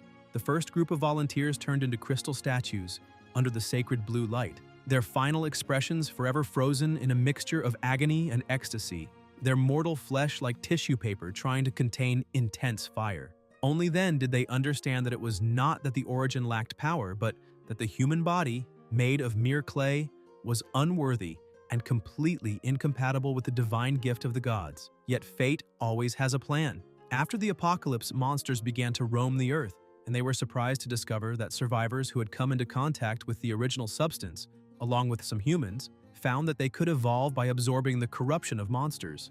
Only then did they realize that mythology had not abandoned them. It was accelerating toward them. In that era, they were the heirs of myth, continuing to evolve and grow ever stronger until one day they might reach the realm of the gods. Izanami continues greedily, saying that they will finally become gods, when suddenly she hears a different voice saying, "Praise be to the god." Startled, the leader asks who is there. The protagonist appears atop his beast's head and says that they should offer praise, and that his name is Chenchu. The leader orders Irina to analyze the protagonist's information immediately. She puts on her mask and uses her Koju ability, splitting her vision, but the protagonist leaps in front of her and says that this is a sensory ability, similar to observation haki and not much inferior in power. When she tries to analyze the protagonist's statistics, the mask begins to crack and she is thrown backwards, shocking everyone. Izanami asks where the information is, and Irina says that the enemy has a mystical technique based on insight and that her divine vision was reflected back. The leader cannot believe what she hears. Susanoo says that it does not matter what kind of sorcery it is, because he can crush that guy with a single punch, and he charges forward at full force, telling the protagonist to die. However, Chenchu dodges with extreme ease and asks how he dares to make the first move, landing a direct blow and smashing him hard into the ground, though his companion manages to cushion the fall. The protagonist remarks that this guy can manipulate gravity, which is actually interesting. Feeling belittled, Susanoo tells Daiko-kunten to stay out of the fight. He agrees and stops using his abilities, letting his companion fall to the ground, then prepares for battle, telling the protagonist that it is his turn to feel what it is like to be attacked. Several rocks begin to float, and the gravity pressing down on the protagonist increases drastically, followed by an explosion. Daiko-kunten is shocked to see that not even gravity could suppress the protagonist's strength as he rises with his aura. Irina starts to panic, saying that Chenchu is completely neutralizing the force. Daiko-kunten cannot believe what he is seeing and uses even more power, saying that the protagonist is surpassing divine power. Susanoo grows increasingly furious, asking how that guy dares to insult him and saying that now he will have to pay in blood. He activates his abilities and charges again. Chenchu merely smiles, thinking that it is a technique that enhances the body and blocks it with just one hand as if it were absolutely nothing, while everything around him and behind him is destroyed by the pressure of the blow. Susanoo realizes that the protagonist is a true monster, and with a simple twist of his hand, shatters the bones in his opponent's arm and slams him to the ground, then, without wasting time, advances for another strike. Susanoo begins to panic, thinking that he is going to die because he cannot block that attack. Daiko-kunten quickly tries to help his companion by using gravity on him to push him away, pulling him out of the attack's trajectory. The protagonist uses his first transformation, red flames, blood explosion, and the pressure around them begins to change. The leader orders the gods of Takamagahara to unite their powers to defeat the enemy. Ebisu starts controlling the ground, creating several hands, and laughs, thinking that he has finally managed to imprison his opponent. The protagonist merely watches as all those hands merge into a sphere, trapping Chenchu. Ebisu emphasizes that rocks reinforced by divine power are even tougher than iron. and that even if the protagonist has extraordinary abilities, he will suffocate to death inside the stone prison once the air runs out. Irina cannot believe it and shouts that the protagonist is melting the rocks with the intense heat pouring out of his body. Suddenly, the stone begins to change color and the protagonist manages to push his hand through it, opening a hole. Susanoo scoffs, saying that the stone shell is as soft as natto strings, and questioning whether Ebisu is really any good at this. Ebisu becomes irritated, saying that one layer is not enough, so he will add another, and using his abilities he creates stone pillars, imprisoning the protagonist again, but then shouts that even 2 layers are not sufficient, so he will add a third. As a wall rises and traps Chenchu once more, he collapses to the ground, saying that this triple binding has exhausted his divine power. Susanoo apologizes, saying that he did not need to use all his strongest abilities because he was just playing around. Another member of the group appears, saying that no one can survive Ebisu's celestial golden palace and that the battle is already over. Susanoo looks on, saying that he thought that guy might be someone extraordinary, but in the end, he was defeated with ease. The leader says that the obstacle has been removed, and now they need to eliminate that lizard and seize its original essence. However, Irina begins to tremble in complete terror. Izanami asks what is happening and what her divine spiritual vision saw. With a shaking voice, Irina states that the seal will not be able to hold him because the protagonist can counterattack metallic constructions, making the triple seal ineffective against him. Suddenly, a massive amount of energy begins to erupt from inside the seal. The ground starts to shake and the protagonist shouts that if they want to hunt his pet's offspring, then first they will have to step over his corpse. Otherwise, they cannot blame him for completely crushing their bodies. With just the release of his power, he completely destroys the seals that were trying to restrain him. Ebisu cannot believe it and screams that he had sealed the protagonist completely, but then a chunk of stone falls on top of him. Irina stands frozen in shock, unable to move. With his body completely covered in marks, Chenchu says that now it is time to have a little fun, because he will take the corpses one by one and grind everyone there into the ground. The Human Torch becomes enraged, shouting that Chenchu has just eliminated one of his companions, so there will be no more talk, because anyone who dares to block the path to divinity will meet death. He prepares to attack, saying that his flames are different from the flames the protagonist uses, because his divine power can create karmic purgatorial flames that burn non-stop for days, while the protagonist's flames are better suited for making tea. He gathers all his strength, forming a spear of flames, and attacks the protagonist, who simply blows, extinguishing all the fire. Susanoo becomes irritated, saying that they need to stop that nonsense, because he will attack from below while the other 2 attack from above, asking Daikokunten to provide support with his gravity. The 3 begin to attack, and the leader says that she cannot believe the protagonist will be able to face all 3 of them at the same time. Benton steps in front of her mistress to protect her, asking who else can help control that demon. Susanoo prepares for close combat, but with just a single slap, the protagonist smashes him into the ground. Once again, a flame attack is launched at him, but nothing happened. Irina realizes that something is wrong and warns Daikokunten to be careful, because beneath him lies the mark of the dragon seal. However, he is not fast enough to dodge and is imprisoned in an instant. Irina says that this is sorcery of a higher order than Ebisu's seal. The leader asks Benton what she plans to do, and she says that it is time for the psychic unit to enter the battlefield. She begins to transform, saying that even if that demon's physical body is extremely strong, he will not be able to withstand her psychic attack. The protagonist is squeezing the Human Torch's neck as if it were nothing. Benton slowly approaches, saying that this voice comes from Yomi, that he must listen and fall, because this is Yomi Kotodama. The protagonist stops attacking and looks at her without saying anything, then releases the man he was holding. Benton begins to use even more power, saying that with the profanation of Yomi within that body, she binds his soul, and that he must listen, because she is the law of death, like a mother's embrace, like the strangling of a child. She tells him to fall and plunge into the path of Yomi, where even gods decay. The Human Torch, almost out of breath, says that Benton's Kotodama is still effective, and that the demon can no longer move, and that it seems he must have entered the realm of nightmares. The protagonist feels as if he is in a dark place and suddenly begins to see Benton's image, who says that power in the real world has no meaning there, because that is her mental domain, and crushing him is as easy as reaching out her hand. She emphasizes that all the physical refinements the protagonist has made are useless, and that he also cannot use his sorcery. He feels his body being restrained by something. Benton continues, saying that this is an arena exclusive to mental power, and suddenly something pierces through him, severely injuring him. She starts to smile and asks if it hurts, because in her domain the sensation of pain is amplified 100-fold. She prepares to attack again, saying that the best part is that the protagonist will not be able to pass out there, and that, in fact, he will become increasingly lucid, every nerve faithfully transmitting that agony, as the attacks begin to pierce through him again and again. However, Chenchu remains standing, saying that this is a mental domain, so that kind of imaginary damage cannot be fatal. She advances, saying that it is enough to make him wish he were dead,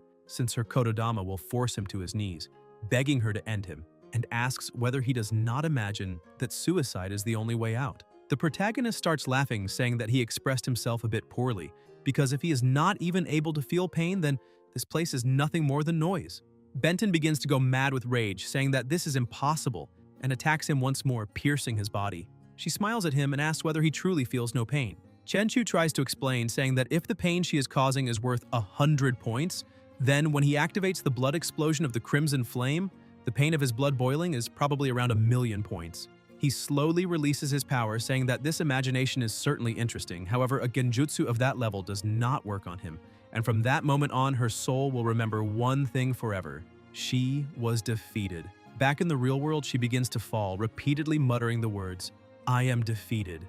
As she collapses to the ground, blood begins to flow from her eyes and mouth, shocking the leader. Chenchu looks at her and says, "Arise!" Benton rises quickly, following the protagonist's command. Izanami begins to panic, asking whether Chenchu truly turned Benton into his puppet and whether it is possible that the realm of nightmares turned back on her. Benton grips her sword, saying that they need to leave because that place is terrifying. The leader starts shouting, saying that this is betrayal and that it seems Benton is truly willing to kill her own mistress. Chenchu starts to smile, saying that today's training ends there, and tells Izanami that she may take her disciple back because his conqueror's aura control will end in 3 days. However, he asks her not to draw hasty conclusions about him in the future. The leader asks whether the protagonist really thinks everything will end like this, saying that those who dare challenge the divine will pay with blood, and adds that Benton can die now. Tengu suddenly attacks and eliminates her with a single strike. Chenchu says that this is the first time he has seen someone so cruel, killing even their own allies. Irina cannot believe it and asks why, saying that Benton was clearly one of them. The leader replies that those who are useless have no right to become gods, because the shell of an unworthy vessel cannot contain a gift bestowed by the gods. The intertwining of light and darkness, the cycle of life and death, everything will return to nothingness, and they will become eternal gods. She rallies her remaining disciples, saying that this is the dance of death of Takamagahara. Chenchu begins to lose his patience and uses the level 3 Crimson Flame explosion, completely transforming his body.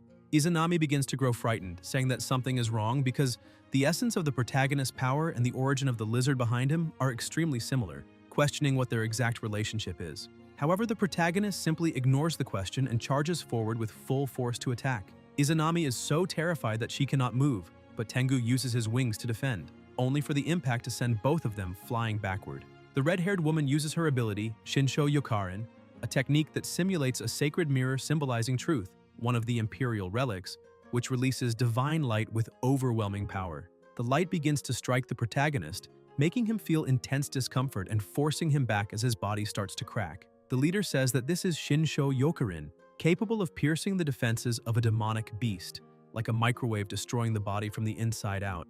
Even while suffering unbearable pain and having his body ravaged internally, Chenchu summons his sword and gathers even more power, creating a barrier in front of his body. At that moment, someone emerges from the shadows behind the protagonist and attacks him from behind, but the strike causes no damage. Shocked, he sees the Imperial demon armor covering the protagonist's body.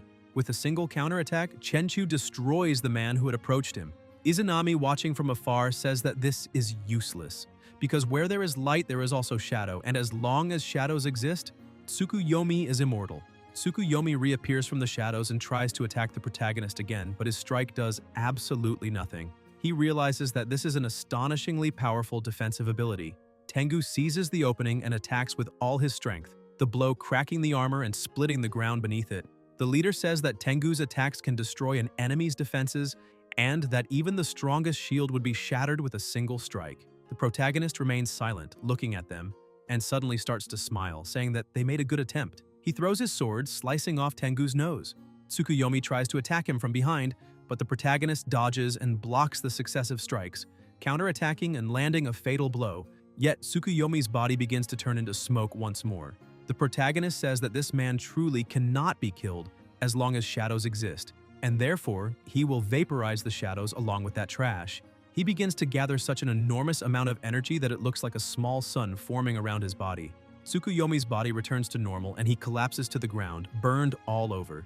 Chenchu takes the opportunity to strike, plunging his sword into Tsukuyomi's body and killing him completely. He looks at the remaining enemies and asks who would dare take another step forward. The red-haired girl falls into despair, screaming for her little brother, but Tengu stops her from approaching. He watches, seeing that she is truly suffering. Izanami looks at the rest of her team and furious shouts at them, asking what they are standing around for and ordering them to attack together to defeat that monster. However, the two are too afraid to approach. The girl continues trembling with rage as she looks at her brother's corpse on the ground and starts screaming, asking why such a great sacrifice is necessary just to obtain the essence of origin, saying that all her brothers are being killed there. The leader approaches and says that all of them are candidates to become gods, and that if they can eliminate that demon, they will obtain enough origin essence to become even stronger. The girl keeps crying, saying that she does not want to become stronger. She only wants to be a normal person, a good older sister. Izanami grabs her by the neck, calling her a coward and saying that she betrayed the oath of the Yaki Congress, declaring that this is a capital crime. She emphasizes that they are the heirs of myth, that they have continuously evolved, growing stronger and stronger, until one day they can touch divine power. The red-haired girl tells QNMD to act. The leader orders Tengu to eliminate that traitor, saying that her heart has already failed and that she is therefore unworthy of being a divine vessel. He merely turns his head away, ignoring her order, and the other two also pretend not to hear. The protagonist finally plants his sword into the ground and detonates it, saying that he truly had no intention of fighting them to the death, and that if she renounces hostility, she may leave now. Suddenly, the leader begins to act strangely, asking whether the protagonist truly wants her to surrender, because that is absolutely impossible. Her body starts to transform and her hair turns into serpents. She kills the red-haired girl and one of the snakes begins to devour her body. She says that every drop of origin essence will be her nourishment, and that all power will belong to her. The snakes begin to swallow the corpses lying on the ground. Irina says that the leader is fusing with the abilities of their Yaki Kong, and that this means she only ever saw them as... Izanami says that is exactly right and asks what Irina meant by Yaki Kong, calling it ridiculous, because they are nothing more than vessels used to cultivate the essence of origin, and that only she is worthy of becoming a goddess. The protagonist remarks that this is an unexpected turn of events, since they have a problem in their own backyard. Susanoo tells the protagonist that he truly cannot stand him, but that this is an internal matter of the Yaki Congress, and if he does not want to die, he should leave immediately. He picks up a stone and throws it at the former leader, saying that this is a fight for survival. However, one of her serpents effortlessly shatters the stone. She asks whether this means Susanoo is just another dog willing to kill its own master. The stones around her freeze in midair. Daiko Kunten uses his gravitational power while praying for the orphans, test subjects, and disaster survivors. Izanami had taken orphaned children after the catastrophe and implanted crystals in them, claiming that by becoming gods they could escape the suffering of mortals. However, most of the children could not endure it. She laughed, saying that those who survived from that day onward were the Yaki Kong. He says that they gathered there and became the Yaki Kong for a single reason from the very beginning, and that reason was survival. He attacks her with all the surrounding stones, but the surge of energy she releases is so immense that it destroys them all, causing a blinding flash that leaves him unable to see ahead. With astonishing speed, she appears behind him, saying that she has already obtained the powers of light and darkness, so he is no longer qualified to challenge her. Using the power of darkness, she creates serpents that bind his body, and even on the brink of death, he shouts that he will never submit. However, his former leader simply crushes his body and starts laughing. As the protagonist watches, she uses gravitational power to lift all the stones and the remaining disciples, pulling them directly toward herself because they must surrender their power. Chenchu grabs Irina by the leg and she asks what he is doing. The Human Torch charges forward, releasing his flames and declaring that he will fight her to the death. Susanoo agrees, saying that even if it means they die, they will not let her win. Izanami laughs and casually counterattacks with her serpents, slicing Susanoo in half with ease. The last survivor releases all of his power, declaring that even if he cannot fight back, he will take her down with him. A serpent simply opens its mouth and swallows his body. An explosion occurs, but she remains completely unharmed. She remarks that apparently that piece of trash preferred to self-destruct rather than let her devour him. Even so, one of her serpents moves to the body and retrieves the crystal lying on the ground. She points out that this changes nothing, because he was merely a vessel for the essence of origin, and even if he destroys himself, the essence living within him will not dissipate. She consumes the essence of fire and begins to control all the powers of her former followers. With a smile, she says that she has already devoured 7. Looking at Irina, she grows terrified and says that if killing is useless, then there is no escape. Tengu, who has been watching everything, realizes there is no way out. The former leader says that now only 2 remain. He prepares himself and then vanishes. She asks whether that man really fled, saying that it was a smart choice. Cowardly but realistic. Irina does not know what to do and, overwhelmed by fear, looks at the protagonist, begging him to help her. She says that with the power he has, he can definitely destroy the Crystal of Origin essence inside her. She approaches him, saying that he can kill her and then destroy the crystal, because she truly does not want to become part of Izanami's power, and that only he can do this. Chenchu remains silent, merely observing, but Izanami begins to approach, saying that Irina wants to use the power of a demon to destroy the original essence and that she, too, is a traitor to the will of the gods of Takamagahara. Driven by despair, Irina starts screaming for the protagonist to act as quickly as possible and kill her along with the crystal, because if he delays, it will be too late. She hands her weapon to him. Izanami begins to laugh, asking whether she really wants to die because she will devour the original essence of Irina, the demon, and the lizard all at once, and thus become a divinity. Chenchu takes the short sword from Irina's hands and says that she does not need to die. Izanami attacks, shouting that the 2 of them must become sacrifices for the new god. The protagonist ducks swiftly and drives the short sword into Izanami's forehead, beginning his assault as he says that he had decided not to get involved in all that chaos. But since she tried to drag his pet into it, he has decided to change his mind. Izanami pulls the short sword out of her forehead, saying that that level of power is not enough to kill her. However, the protagonist appears beside her and lands a punch so powerful that it slams her into the ground, causing a small explosion, saying that she will die anyway. The impact of the clash is so intense that Irina is thrown backward and she begins to cry, trembling in fear.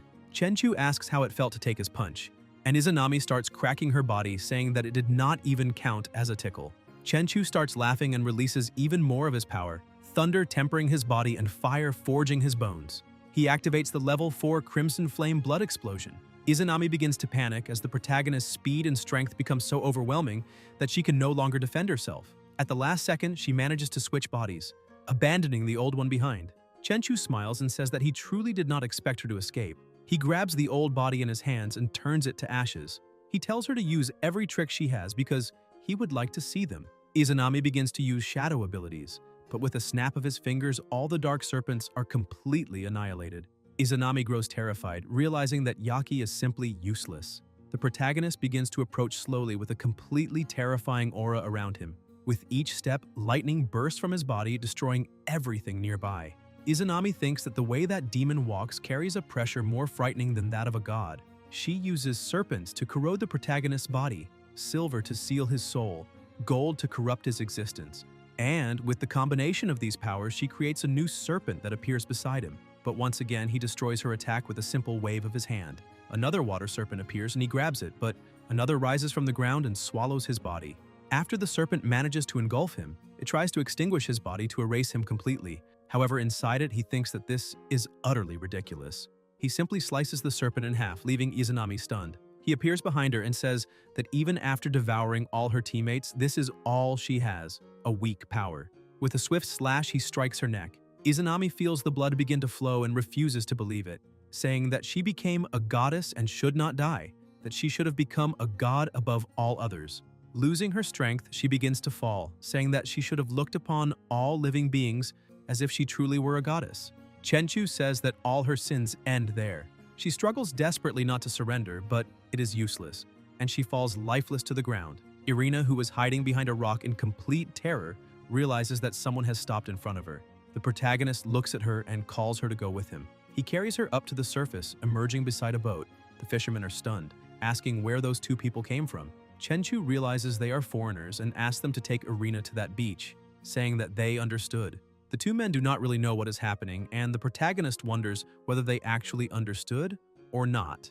Sometime later, already inside his apartment, he lays Irina on the bed, thinking that humans are a species that goes too far in internal fights and selfishness. Throughout history, the number of their own kind who died at the hands of humans is tens of thousands of times greater than those who died in disasters or at the hands of monsters.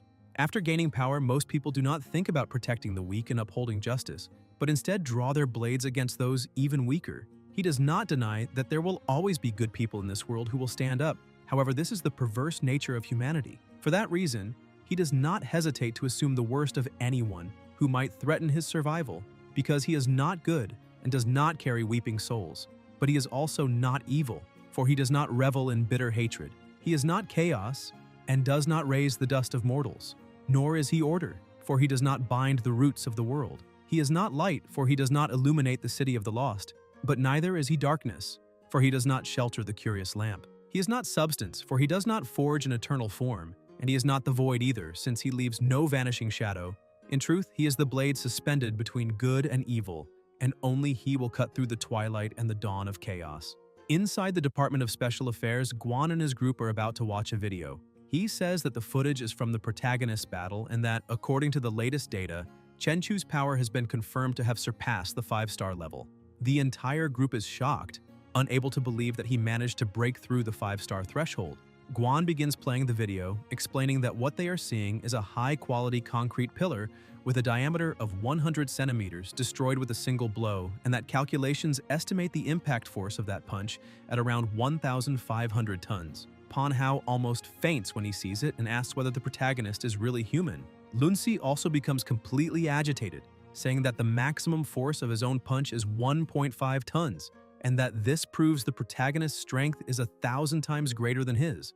Zongwen adds that according to global evolver classifications, the base impact force for 5 stars is 100 tons, and that 1,500 tons should correspond to a 6 to 7 star classification. He tries to continue explaining, but Guan interrupts him, saying that once an individual surpasses the 5-star limit, power metrics are no longer the standard used to measure strength, and are instead replaced by something called transcendent power. Pan Hao asks what transcendent power is and whether he also possesses it. Guan explains that, from what he has heard, evolvers in every nation have their own evolutionary systems, and the ultimate goal of evolution is to awaken this transcendent power. Things like controlling gravity, releasing hellfire from one's body, mental control, that kind of ability. People will do anything to evolve beyond 5 stars as early as possible.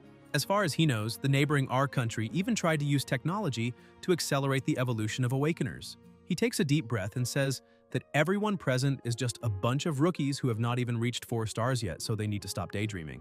Everyone agrees, even if they feel a bit disappointed. Inside his home, lying on the couch, the protagonist looks at the crystal. They call it Origin Essence, but in reality it is just a high-tier psychic energy crystal, and Izanami would never have imagined that it would end up benefiting him. He crushes the crystal in his hand. The system announces that his constitution has increased, but he is surprised to see that it has stopped at 9,999. He realizes that his constitution points have reached the maximum, which means the 4th evolution is about to begin. His sister appears, sitting on the couch and asking if he is okay. He smiles and says that he is fine, but she complains that she is very hungry. The protagonist opens his hand, showing that he has several energy crystals, and asks whether she wants some. She smiles and says yes, takes a bit of the crystal from her brother's finger, and eats it without hesitation. Chen Chu tells her to eat as much as she wants because once she restores the portal, they will fight monsters together. She keeps eating happily, enjoying the sensation. Elsewhere, inside a base, alarms begin to blare, warning that abnormal levels of global pollution have been detected, and that all nearby bases must immediately initiate Level 1 defense protocols. The system continues issuing alerts, stating that pollution energy has exceeded the critical threshold by 20 times. Energy fluctuations are continuing to accelerate. All personnel must remain on maximum alert with immediate effect, and all evolvers below 4 stars are forbidden from leaving the purification field, as exposure to the pollution zone will result in irreversible mutation. A small army is quickly assembled and commands are issued stating that all combat personnel must take their positions because the first wave of the pollution tide is expected to hit the defensive line in no more than 72 hours. Back at Chen Chu's house, he suddenly feels something and wakes up in shock, clutching his head in pain. He thinks that this sensation means a large-scale disaster is about to occur.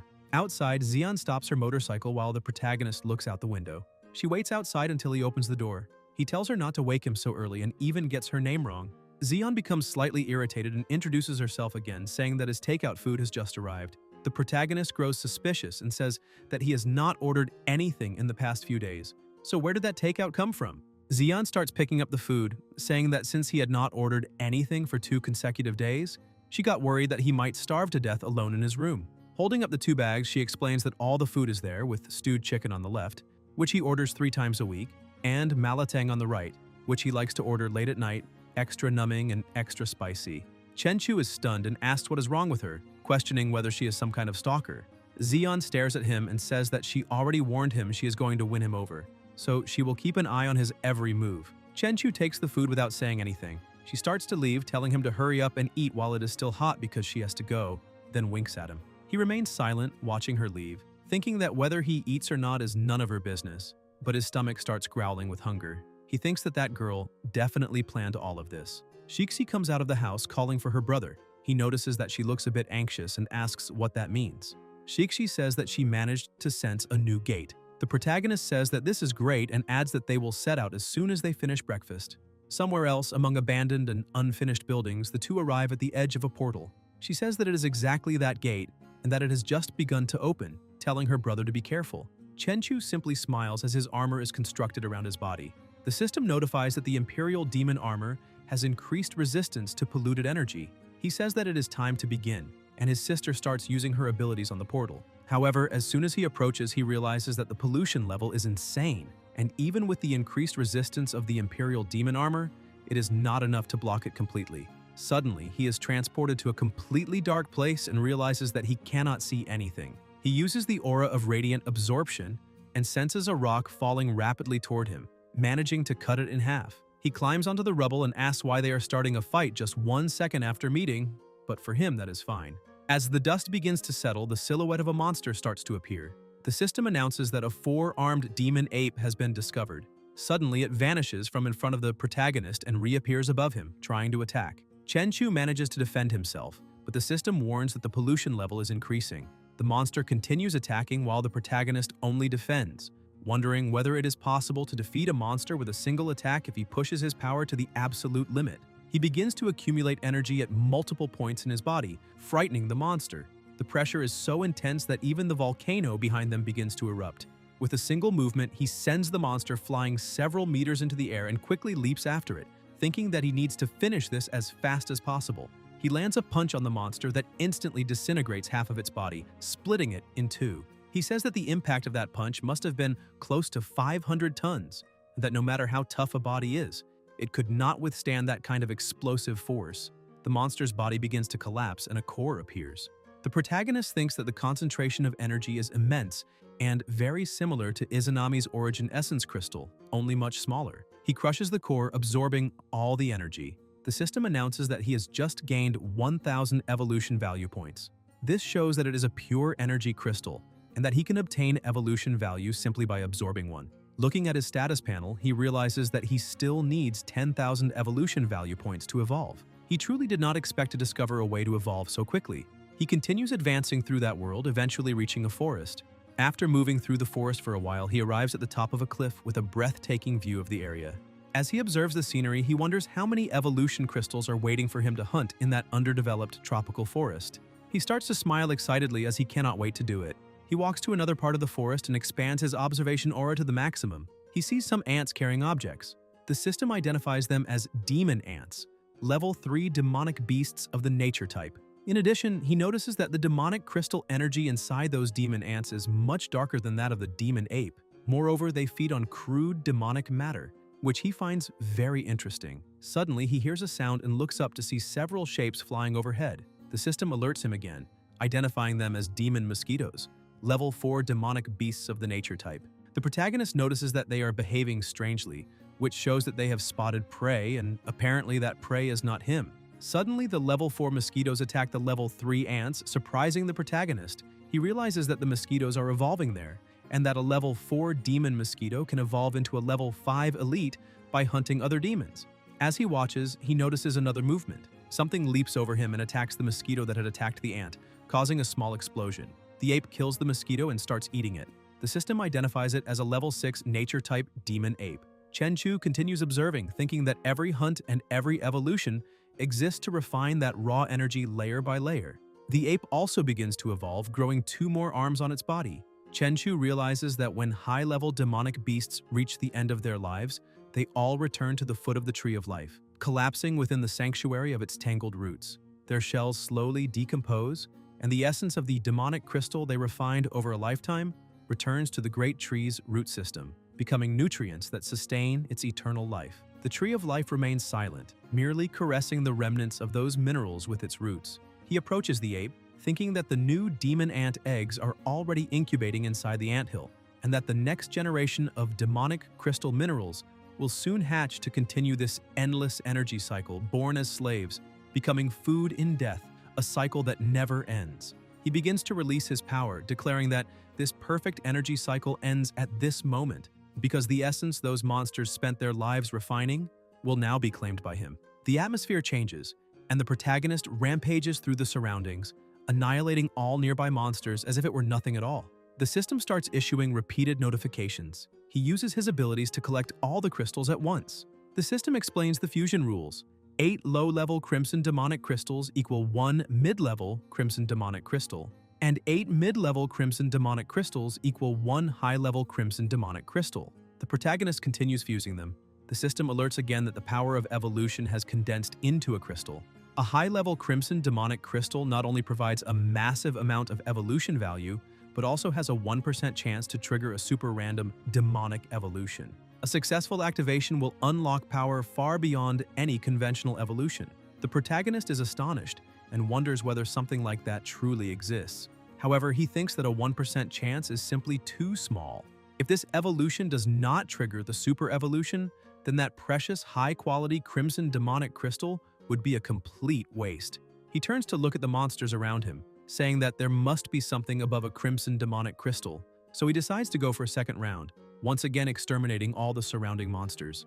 After gathering a large number of crystals, he believes it should be enough. He begins fusing the crystals again. The system states that if he collects 8 high-level Crimson Demonic Crystals, he can fuse them into a mid-level Deep Blue Demonic Crystal. He is surprised to discover that Crimson Demonic Crystals can evolve into Deep Blue Demonic Crystals, so he proceeds with the fusion. After completing it, the system announces once more that a mid-level Deep Blue Demonic Crystal has been obtained, and that the chance of super evolution has increased to 10%. However, he still feels this is not enough and wants to reach 100%. With that in mind, he returns to the forest, causing complete chaos in the environment. Several hours later, exhausted from constant fighting, he wonders what would happen if he fused the essence of all the demonic beasts in the entire forest. He gives the system the order to fuse, and the air around him begins to behave strangely. Soon, the system announces that the synthesis of a high-level Deep Blue Demonic Crystal has been successful. A high-level Deep Blue Demonic Crystal allows the user to activate a super evolution with a 100% success rate. Chenchu says that he has exterminated all the demonic beasts in the entire Forest of Death and finally managed to forge that crystal. Once he uses it, he will have a 100% guarantee of triggering a random super evolution. Suddenly, another monster approaches and tries to attack him, but the protagonist dodges. He stares at the monster and senses an extremely powerful conqueror aura, something he has never encountered before. The two continue staring at each other, and the protagonist wonders whether that aura can directly distort the environment itself, because no ordinary demonic beast should possess such power. Moreover, he has already wiped out everything in that forest to forge the demonic crystal. Yet that beast really thinks it can simply take him on as if it were nothing. The system says that it is a level 9 demonic beast with Monarch Burn. He starts thinking about it and suddenly smiles, wondering what would happen if he let that beast eat the demonic crystal, since the rule of the Forest of Death is to devour in order to evolve. Looking at the monster, he says that this way he will be able to complete the tempering for himself. The demonic beast quickly eats the crystal, and Chenchu says that by doing this, he will make the chance of super evolution either 0 or 100%. The monster begins to evolve, and the system announces that the final form has been reached. Chimera Monarch evolution completed, a level 10 demonic beast Roar. The protagonist tells the beast to evolve, saying that he will let it eat for now, but that it will spit everything back to him amplified 100-fold. With its serpent tail, the beast starts attacking. Chenchu observes this and quickly defends himself, slicing the attack in half. He looks back and sees that it is potent acid, exactly as he expected. The serpent tail has also evolved. If even a single drop had grazed him, the level of contamination would likely have meant instant death. He looks at the monster, thinking that the immense body of that beast might lose in agility to a human, but its advantage in strength is just as obvious. It is almost like his pet lizard. Its colossal size grants a growth potential that far exceeds human limits. Moreover, Being at the top of the food chain, it seems to have been hunting in the forest of death for several decades, and the demonic crystal energy accumulated in its body and head must be immeasurable. The protagonist realizes that a decade is probably a conservative estimate, because that monarch-level demonic beast has likely been alive for more than a century. He advances, saying that he would like to see which is more durable, the monster's scales or his blade. However, the monster manages to block and shove him backward. He realizes that the pressure around him is immense, but the strike he delivered managed to injure the monster, which then healed in the blink of an eye. The beast rises and begins to roar loudly. Chenchu notices the environment changing slightly and looking up, wonders if that could be lightning magic. Several bolts of lightning begin to strike toward him, but he dodges all the attacks and charges forward, counterattacking with a direct blow to the monster's head, destroying everything around them. However, he is surprised to find that the monster suffered basically no damage and knocks him back again. Chenchu feels that the impact has left his entire arm numb, which means that the flesh of that beast is even harder than steel. However, he notices one thing: the wound is bleeding. He smiles and says that even if the monster's flesh is as hard as steel, since he managed to make it bleed, its time is almost up. The demonic beast roars again, creating even more magic circles and making a storm of lightning rain down. Chenchu watches the attack and says that this time the monster did not give him any room to dodge, so he will have to face it head-on. He advances through the lightning, striking him directly, and the system alerts that the durability of the Imperial demonic armor has reached 0. The protagonist becomes irritated, thinking that it is time to end this. He reasons that a demonic beast with the intelligence of a chimera is forced to abandon its lightning magic in close combat, because in melee combat, wide-area destructive spells will also affect the caster. He quickly closes the distance. The beast makes a strange movement, and the protagonist thinks that he already knew it would do something like that.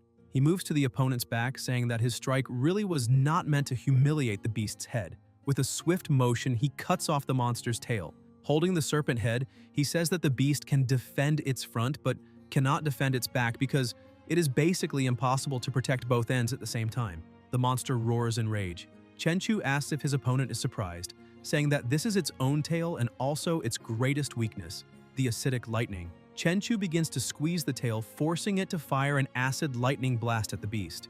It quickly uses its wings to defend, but the acid is so powerful that it pierces through the monster's defenses, making it roll on the ground in pain. The protagonist takes advantage of the opening and launches his attack, landing a fatal blow to the monster's forehead.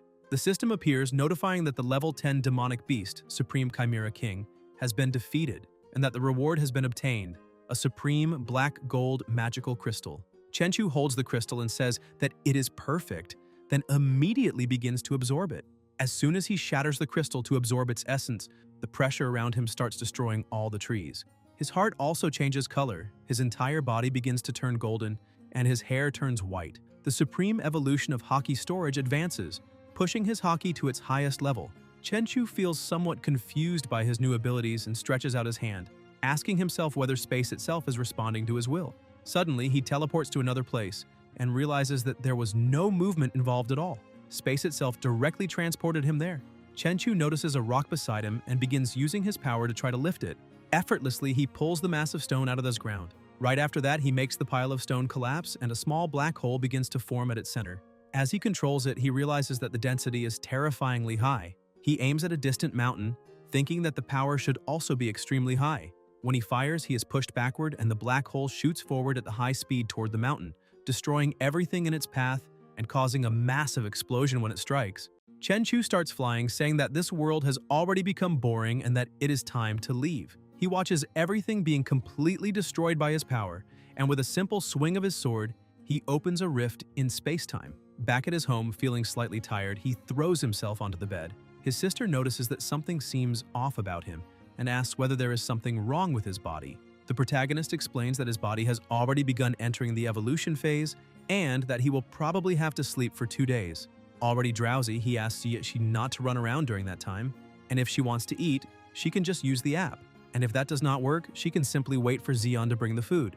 Either way, she always delivers on time every day. Suddenly, he falls into a deep sleep so the evolution can begin, his body remaining motionless as his mind is taken to a completely different space.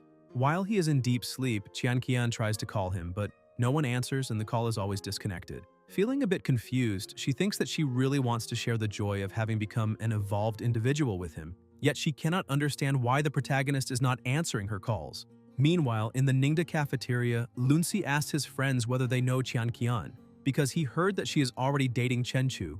Zhongwen smacks him on the mouth, telling him to be careful and stop talking nonsense. Pan Hao tells him to grab another chicken croquette so his mouth will stay shut.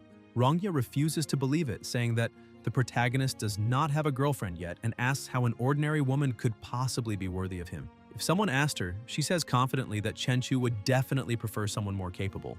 Lunsi keeps talking, saying that the dress Qian Qian is wearing is worth 80,000, and that the bag she is carrying was bought by Chen Chu and cost more than 100,000. He asks Pan Hao whether the protagonist brought Qian Qian back with him on those days they went out, since she would have to be publicly introduced as his girlfriend. Rongya becomes furious and slams the table, saying she has had enough of this, telling them to continue as she stands up and leaves.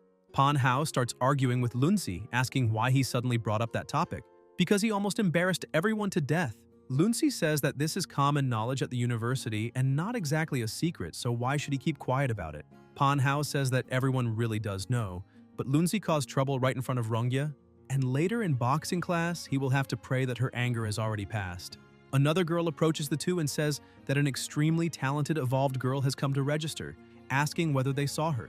Both of them ask what she's talking about, saying they have never heard of any new recruit with incredible talent. The girl asks what the two idiots have been talking about all this time. Suddenly, they hear a noise, and unable to believe what they are seeing, they stare and say that those two are about to fight. One of the supervisors is surprised to see that Rongya is also there and asks her to come along, saying she would like to introduce someone. The woman tells Situ that this is her superior, Rongya, currently an Evolver warrior in the Department of Special Affairs. She then introduces Qian Qian to Rongya, saying that she is her subordinate, and that earlier that afternoon she repeatedly erupted into flames during class and awakened as an Evolver.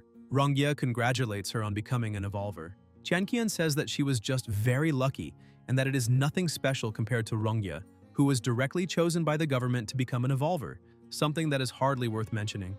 Pan Hao begins to tremble in fear. Guys, if you enjoyed the video, leave a like, comment, and subscribe to the channel so you don't miss new content. Thank you.